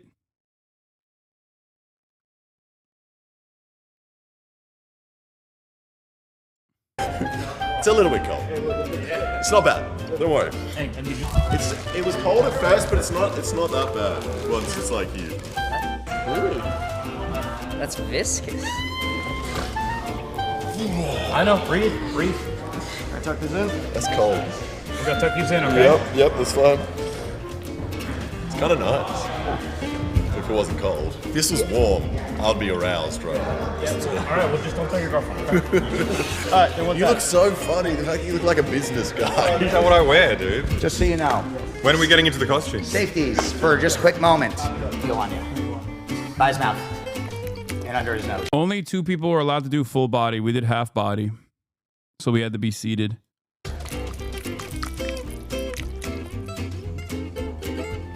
There is a little hot spot there. Hit him again. How is that? Good? That's good. All right, stand on up. Also, the reason why I did it was because in a video that will probably never come out at this point, I actually waterboarded Alex. In an Alexa video, when I was in Australia, I literally waterboarded him and it traumatized me. And I felt like I owed it to him to do whatever he demands of me in one of his videos. Yes. I think many of you forgot. I don't think that was filmed. No, it was. We filmed it. It's out there. Yes. Did it traumatize him? I think so.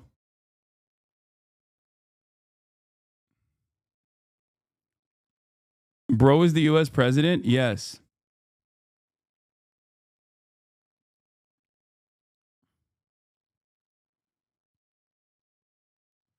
They gonna clip you like crazy for this, Unc? Yeah, I know. I know. The number one thing what was the context? It was for another video, CIA torture methods. But yeah, the one thing that people do always is when someone accuses you of being a bad guy, you're never capable of joking, you're never capable of having nuance, and you're never capable of just like doing things. Anything that you do with your friends will be will be filtered through the most negative lens possible. Okay? Yeah, nice burn. There you go.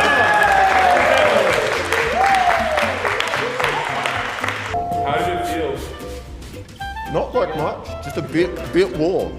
Get his arms in your nose, out your mouth. Yeah, there you go. You look so scary. Watch your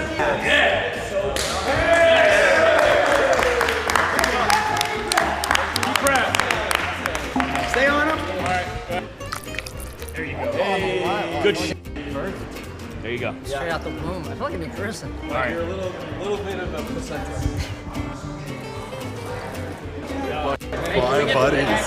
I don't know where he is, but he told me keep trying to light it for too long because like you're not gonna be able to light it. Yeah. It still didn't light, by the way. It won't. I was like holding it, but I was like, I need to make it look cool. I thought people were. Hey, my enemy. What is this? I might try to convince the Fear and boys to fly out here for a weekend so we can film an episode. We'll see if they do. I don't know if they will. Fingers crossed. I will try. I will try to get them to do. Boo. Okay, we might do it. Him lighting the cigarette the wrong way is absolutely sending me. I didn't light the cigarette the wrong way. Okay.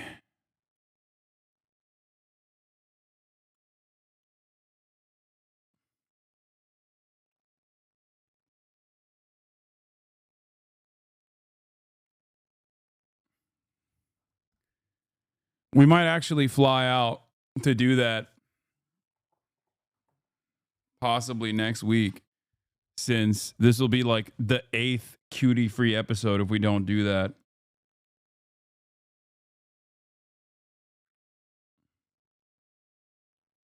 Y'all are simps. Cutie would never do that for you. Yes, she would never fly. This is correct.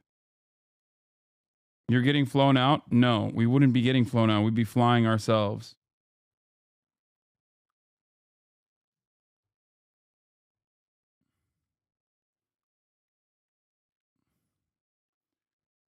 You should drive so that you can take Kai to play in the snow. No, because it's too far.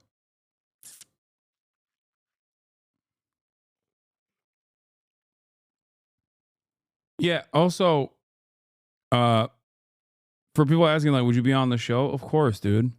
But I think, like, you need to have something to promote. Like, they don't just let you go on the show.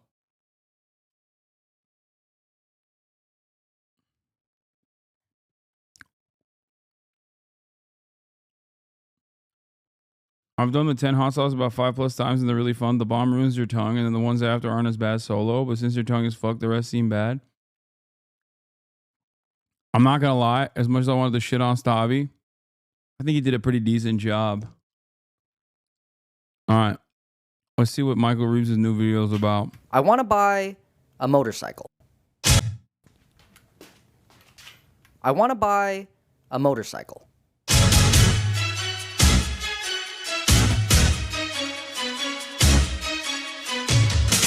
I'm a drug addict, and my drug of choice is lowballing people on Facebook Marketplace. If you've never experienced this narcotic, allow me to paint you a picture. It's 2 a.m. You have work to do, but instead you are lowballing the shit out of some guy named Greg. But do not misunderstand. You aren't here to buy. You are here to gamble on the idea that one of these poor motherfuckers will say yes to your lowball offer one day, instantly catapulting you into the stratosphere of euphoric galaxy feeling. They'll have to shoot you up with Narcan to wake you up. Have I ever successfully lowballed someone? Yeah, I mean, a couple of times. I actually lowballed a guy for this trip. But if I'm being honest, 90% of the time, they ignore me because I'm just not that good at negotiating. But I really, really want a motorcycle for cheap. So, the only logical conclusion, I will use AI to write a bot that communicates with the seller and negotiates for me on Facebook Marketplace.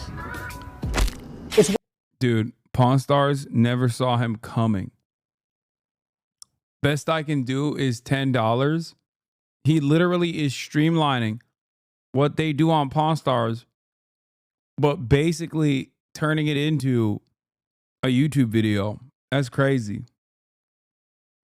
What a pussy baby man would say. It's not gonna negotiate. The sole purpose of this bot is to fuck with people on Facebook Marketplace. To lowball them nonstop. To break them down psychologically. Negotiating is for terrorists. And these people are worse than terrorists. How much money does he make? Rich people getting off on robbing poor people, shaking my head. I can't tell if this is like literally a joke or if my entire community is the friend who's far too woke. Because there were hella chatters before you that were unironically saying that. Like, this is a meme. I hope you understand. Then, when they're at their lowest, I'll swoop in with an offer and give a massive discount, and they'll have no fucking idea. Shut the fuck up, bro. Okay, gamers, this code is the first step. I know it doesn't look like much, and that's because I hid most of it because it's very ugly. But it's important because it gathers information for us. And how are you gonna gaslight someone without information? Say you're on Facebook Marketplace and you see something you like. All you have to do is copy paste the URL and then automatically it will open the product page in a Chrome window. It'll strip away all the useful information, the miles on it, the transmission, whatever the stupid ass seller wrote in the description so we can use it later. And by use it later, I mean put it in a ChatGPT and ask it to write a mean message. But man, would it be annoying if you had to copy and paste all of that. Instead, do this. Now we can run this, and no hands, no hand, remind you. Yes, read all that shit. Bring it to ChatGPT. What? Fuck, what is this? Hey, I came across your listing. Thanks? You said thanks? You're supposed to be an asshole. Look, it says right here. Maybe you thought I was just calling it an asshole. Let's try it again. I tweaked the prompt a little bit and also named the bot Chet. Japiti. Come on, Chet. Let's fucking go, Chet. I see your post about the motorcycle, and I'm not interested in your sob story. You're sitting on a bike with a salvage title. Do you know what salvage title means? It means junk in bold letters. Who cares about fancy turn signals? I'll take it off your hands for $1,000. Take it or leave it. I've got better things to do than to haggle over your curbside treasure. That's what I'm talking about. That worked pretty good, and it's pretty much ready to start messaging people for real. But how are we gonna know if it's actually better than a person at negotiating? For that, you would need a control group of people. That would take just too long. That's why I started 2 months ago. Subject 1, Lauren bought this camera listed for $550 for only $450. Good job, Lauren. How'd she manage that? Hi, would you do 400 cash? 450. Sounds good. Powerful stuff. Benoit got this office chair listed for $350 for Yeah, the video's a meme, but he still paid these people less than asking price when he's a millionaire.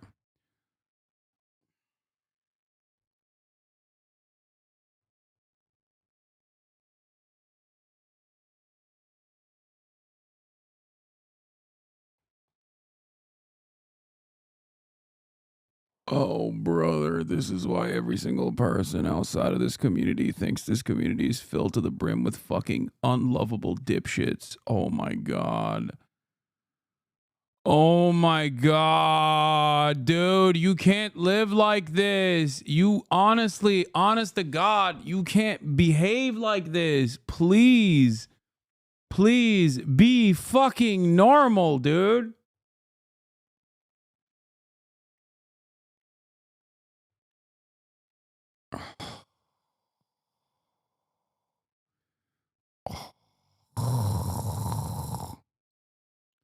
Why engage with these weirdos? Because this is a 21-month subscriber. Okay? This is a 21-month subscriber. Okay? There are people already spoiling the end of the video. Like, this is the thing that makes me despise. This is why I always say, why the fuck would anybody ever grift, quote unquote, to the left? Okay? Just unlovable people up and down, dude. We don't know this YouTuber, bro. I do. And I know he's a good guy. And regardless, my immediate reaction to this isn't to be like cynical and think that this person is like working to fuck over, rob the working poor. I don't find memeing about this stuff funny, but it's whatever, not worth fighting about.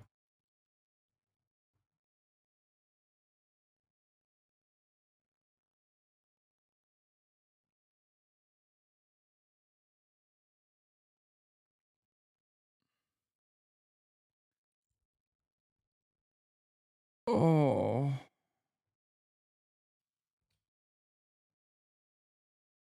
Like, did you watch the video of me being caught on fire, which also included Michael Reeves in it, and immediately go, this is not funny. People catch on fire in Gaza every day. Like, is that how you operate? You look at YouTube videos designed for entertainment, and your immediate assumption is, how can I make this about, like, how can I make this about me being the most annoying person?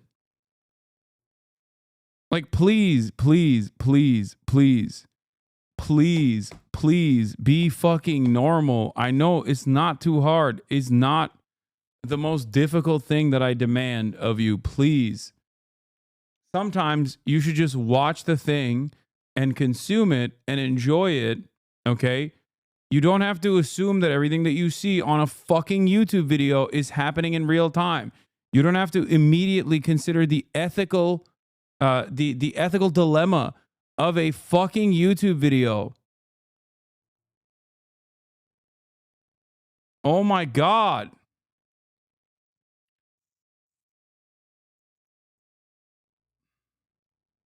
Stop responding. Fuck. No, it's important to respond to this shit just so that other people who also have this opinion in their minds, and there's plenty of them clearly, recognize that that is not an appropriate way to behave. Okay. That's why I'm doing this. It's called, you know, a little bit of cleanup, a little bit of housekeeping. Okay.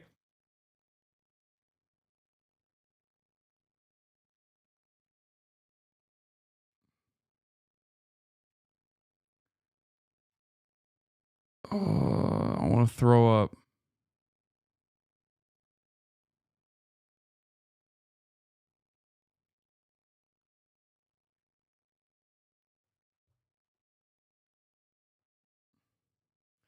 Some people unironically mistake being a leftist with, like, just truly being annoying and unlikable. And it's funny because 90% of the people that I spend time with will quite literally be shocked because that is what they think my content is about. Okay? Because of the way that sometimes this community operates. Okay? So they're always like, damn, dude, you're actually unlikable to whom? Every single normal human being. We shouldn't critically analyze media. We are not unlovable. We are being constantly traumatized by the society. Appropriate behavior benefits the oppressor, not the oppressed. This is what I mean. You're fucking insane, chatter. You're an insane person.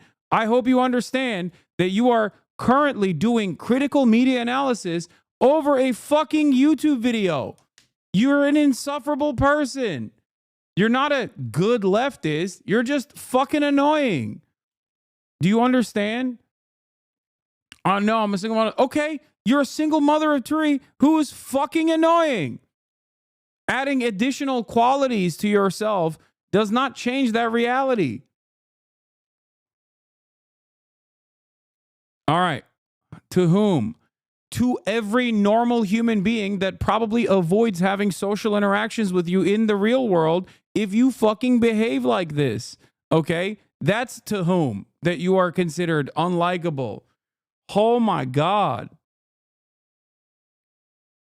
Only $350. What the fuck happened there? Jason. Facebook Marketplace is literally a lifeline for so many unprivileged members of your community. Oh my God. Stop. Don't even. No more jokes. No more jokes. No more jokes. No more jokes. No more jokes. Let's keep going. Exercise bike for 10% off. There's a whole bunch more. But in the end, the average amount people negotiated down was 11.6%. That's the number that our bot needs to be. You might be wondering, how is this study in any way scientific? Now we can finally buy something to test out the gaslighting. We could get a blue door, or maybe a Paw Patrol scooter, or I was thinking a new monitor for my computer. Oh no, how'd that happen? Is to fuck with people. Oh man, oh beans.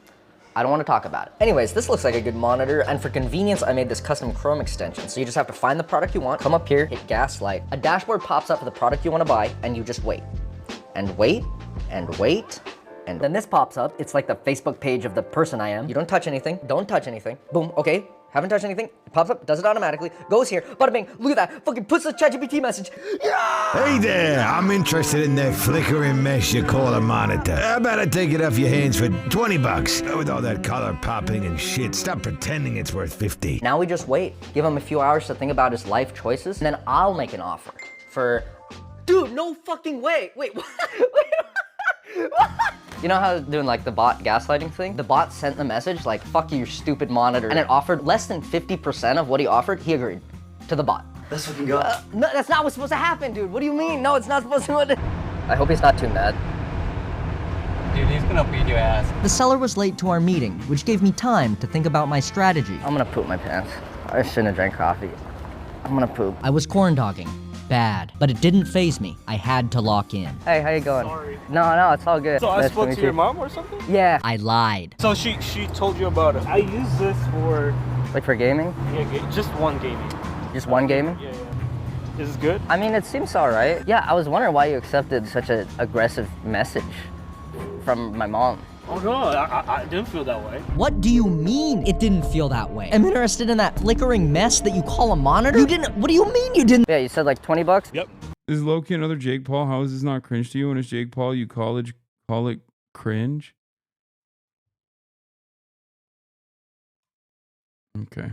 Thank you, man. I appreciate it. I had secured the monitor, but I couldn't get rid of a nagging feeling. Dude, I feel kind of bad.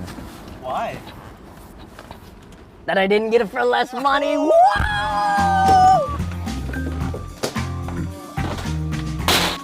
Nice feet, bro. Dude, the bot works first try. Nothing I make ever works first try. Why would you say that? Why would you say that?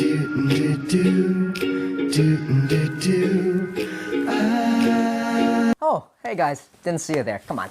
Let me catch you up on what's been happening. It all started right here when I sat down to buy the second thing from Facebook. Ooh, your account has been banned. Go fuck yourself, idiot. But it was all right. I thought this was gonna happen. I have multiple accounts. Let's try the next account, and the next account, and the next account. Every single one has been banned. So I contacted my cousin in Pakistan. He gave me the link to a site where I can just buy Facebook accounts. Then I had 50 Pakistani Facebook accounts, and they weren't getting banned. But then they couldn't message anyone. They get prompted for phone number verification because Facebook doesn't trust them. So I do the next logical thing. We're going to Best Buy. Prepaid SIM cards, baby. Oops, you're about 20 years too late. Prepaid SIM card companies recycle phone numbers, so every single one has already been used to make a Facebook account. I've become desperate. I need better quality accounts. So I go on gray market account forums, and finally, I find legitimate looking accounts. And you know what happens? They still get banned! Why? I start to think, why? I got good accounts, I got my software written, I'm using a VPN. Oh, maybe it's the VPN. So I start researching. Normally when they log into Facebook, everyone has a different IP address. But people using a VPN all look like they're coming from the same IP address. I am massively simplifying. So 100,000 requests from the same place make it pretty obvious that that IP address is a VPN. Companies will keep a big list of these addresses. They're called known proxy lists. So Facebook trusts these accounts less. Well then how did I get around this?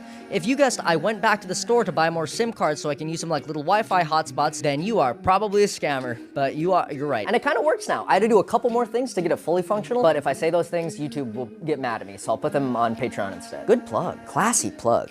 Give me your money. With the bot done, there's only really one responsible thing left to do, and that's to gaslight some elderly people on Facebook Marketplace.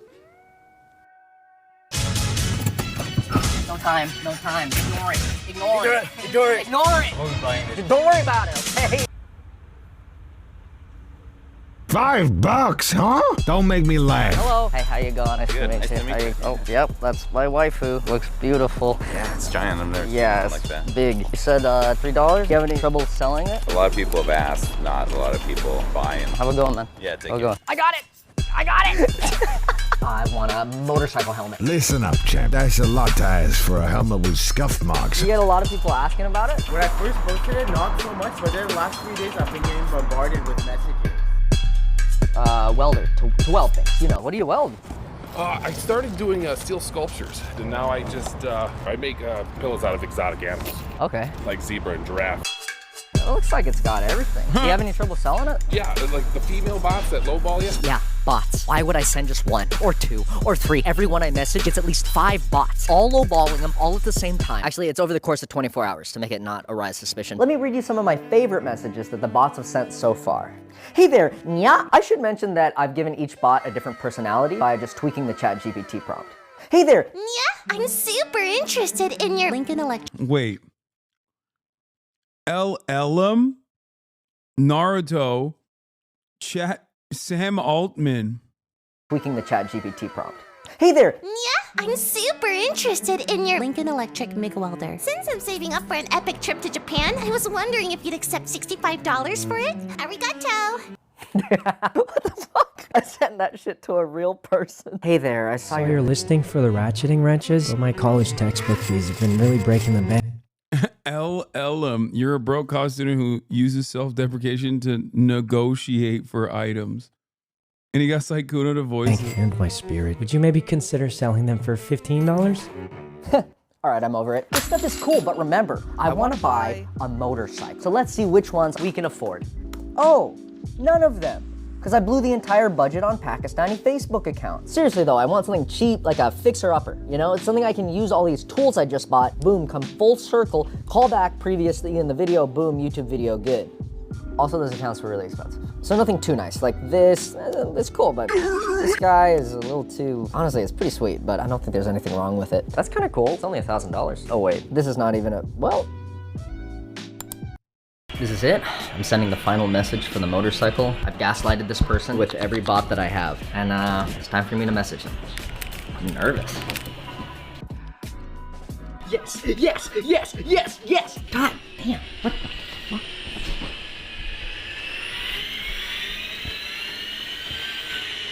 Anyways, I got the motorcycle. Today's the day. Today's the day. Because of my tailgate, one of the cables is broken. Tailgate? We are on our way to finally pick up the motorcycle. Oh wow, she's beautiful. Hello. Oh, it looks great. You said it runs fine. Well, I haven't. Don't worry, I didn't understand that either. Because most of the audio from this is completely useless, which is fine. It's fine. What ended up happening is I closed the deal, secured the bike, and all that really matters is that the motorcycle looks fucking sick. Oh man. Okay, so it's not legally or technically a motorcycle, but you guys are missing the point. What you should be asking is how much money did the bot save me on this 20-year-old broken down, not running moped? I got this bad boy for 15% off. And if you remember, the average person gets 11.6% off, meaning the bot saved me $34 off the purchase of this $1,000 vehicle. Let's fucking go, let's fucking go. And yes, I did spend $600 or $700 on Pakistani Facebook accounts to make the bot run, and no, the moped does not run. Yet. So I'm pretty good at computers and electronics type of stuff, but engines have always just been like a little bit witchcraft type shit, so I don't know what's wrong with it immediately. It makes a noise, like the starter motor makes a noise, but the engine just doesn't start. But I only imagine it could be like the oil. There's a lot of metal on metal contact in an engine, and the oil helps to cut down on the friction between the parts. If someone changes their oil often, it means they take good care of the moped. Attenzione, it's Italian, that means it's the original filter. This thing's 15 years old! That's not great, but let's try, nope, it was not the oil. Or it could be the carburetor's bad. Carburetors are like a mythical, scary thing, but they're actually just like a glorified spray bottle. See, gasoline by itself isn't all that powerful, but when you mix it with air by turning it into a mist, that's what happens in your engine. And that's really all this little fucker does. So I'm just gonna watch a YouTube video on how to clean it. Kinda like how I'm watching a YouTube video right now about carburetors so I can teach you guys how carburetors work. Also, the carburetor was not the problem. It could be the spark plug. It does what the name is. It's just a spark and it lights that gas on fire. Sometimes they stop sparking, but this one sparks, so this definitely won't be what fixes it. Oh.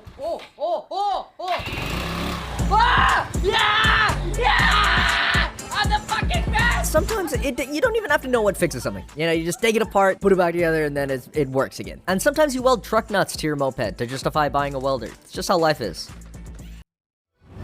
So I think we can conclude that the bot was a success. It saved me $34 on this bad boy, and all we had to do was systematically gaslight a bunch of people on Facebook Marketplace. Now I did end up telling them about the bot. Those were all me. Who are you? Yeah, it was all us on like separate accounts. 4, 5 maybe were us. It's like a bot.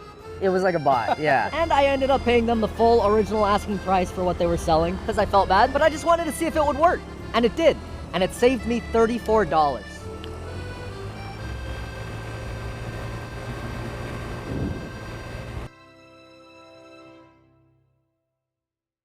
Thanks for watching. If you enjoyed the video, let it simmer in your brain, in your subconscious for the next couple days. If you didn't, then don't do that. Please get that chatter back in here. No, I don't want to get that chatter back in here. See, chatters.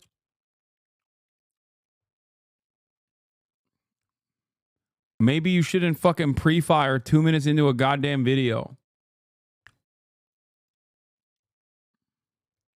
Single mother of 3 chatters.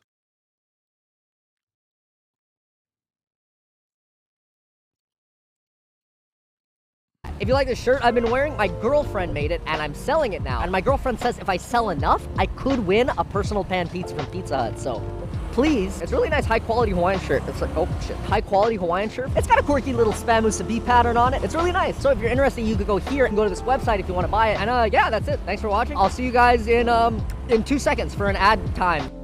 Wow, there's something.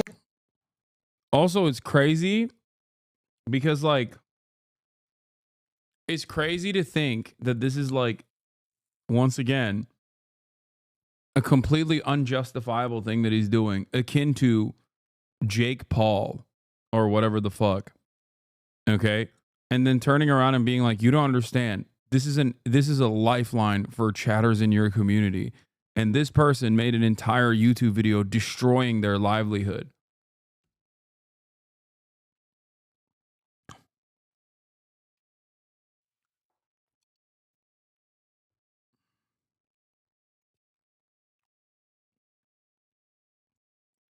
Like,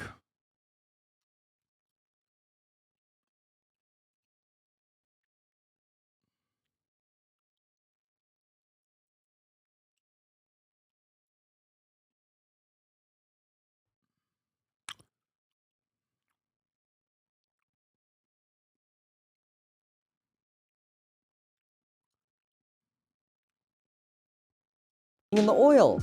It's a NordVPN ad. You know what a VPN is. Let's not do that again. But Nord offers a lot of stuff outside of its VPN service. It's part of the reason I wanted this as a sponsor. Do you remember when I bought all those SIM cards so I could use their IP addresses? After I did that, I found out that Nord has a service called Dedicated IP Addresses. Guess what that does? They give you a unique IP address that only you use, which means it's not on known proxy lists, which means websites can't detect that you're using a VPN. I tried it with a bot, and it just fucking worked. So I would have not had to buy 100 SIM cards, which I thought was pretty cool. Like the value proposition of a VPN is like it keeps you safe, right? But most sites use SSL these days, so traffic is generally pretty safe. What not a lot of people think about are malicious websites themselves, which is where a feature like NordVPN's Threat Protection Pro comes in. It's got a malware scanner built in, it deletes tracking cookies, but honestly, the most useful feature is that it can prevent phishing scams. Using a big-ass database of known phishing links, it can help prevent you from getting your information phished, which is incredibly important because they get my ass sometimes. I get an email, it says my Amazon package has not been delivered. I think, fucking monkey brain, click the link. Normally, the biggest threat to our online security is ourselves being stupid.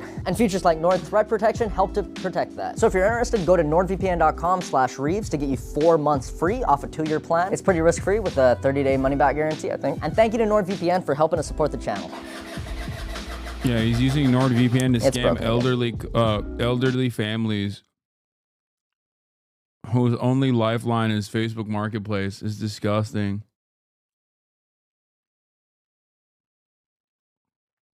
Anyway, I apologize for jumping the gun, but I've never seen these guys' content with how many piece of shit content creators are out there. Dude, stop justifying it. What are you talking about? I'm glad that you're apologizing, but there's no reason for you to justify it. Okay? Like, what is happening here? You can't just be like, oh, yeah, well, you know, there's a lot of people who are assholes. Like, this is not real commentary, okay? Jeez, Lord mercy.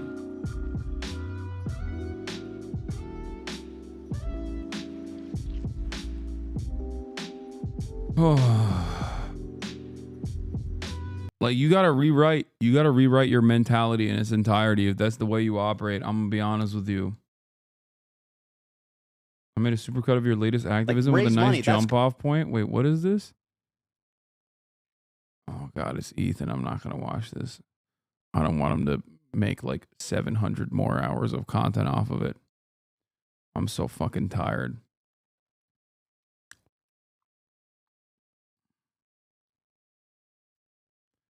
Anyway, stop pre-firing, chatters. That is literally my point. My point is you pre-fire. And also, you have a rather cynical approach. And it's not a good thing. All right, I'm done though. I'm tired. Okay? I'm done for the day. Anyway, love you guys. I think I'll see you tomorrow. And that's it. That's it for today. Love you all. Peace.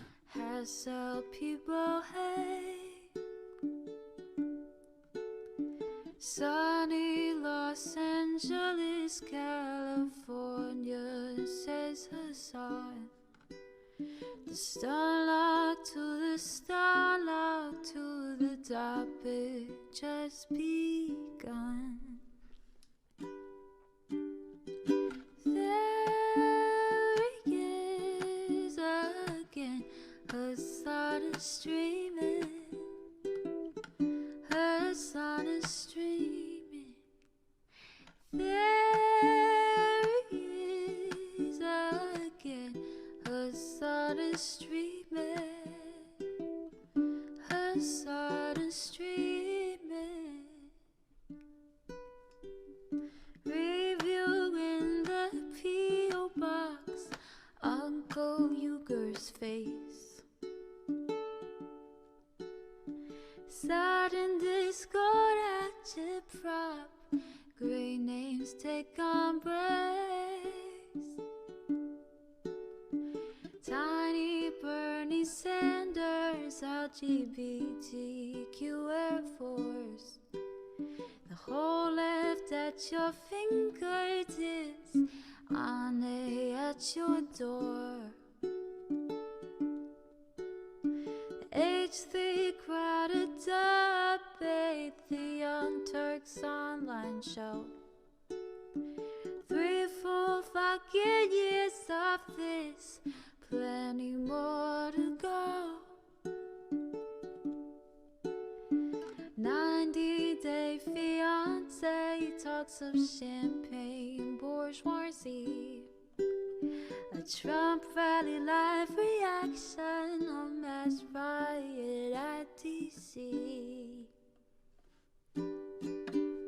There he is again, Hasan is streaming. Hasan is streaming. There he is again, Hasan is streaming. Hasan is streaming. Reading live stream fair comments, Austin show chat advice. And all the ways the right-wing pipeline can suck you in online. JCS react, Lord frame gets broken, cover blown. A full-blown mass pandemic monster streaming at your home. Total radicalization coming out to find. The system you were taught to trust in was broken the whole time. All these daily streams, whether big or whether small, have helped me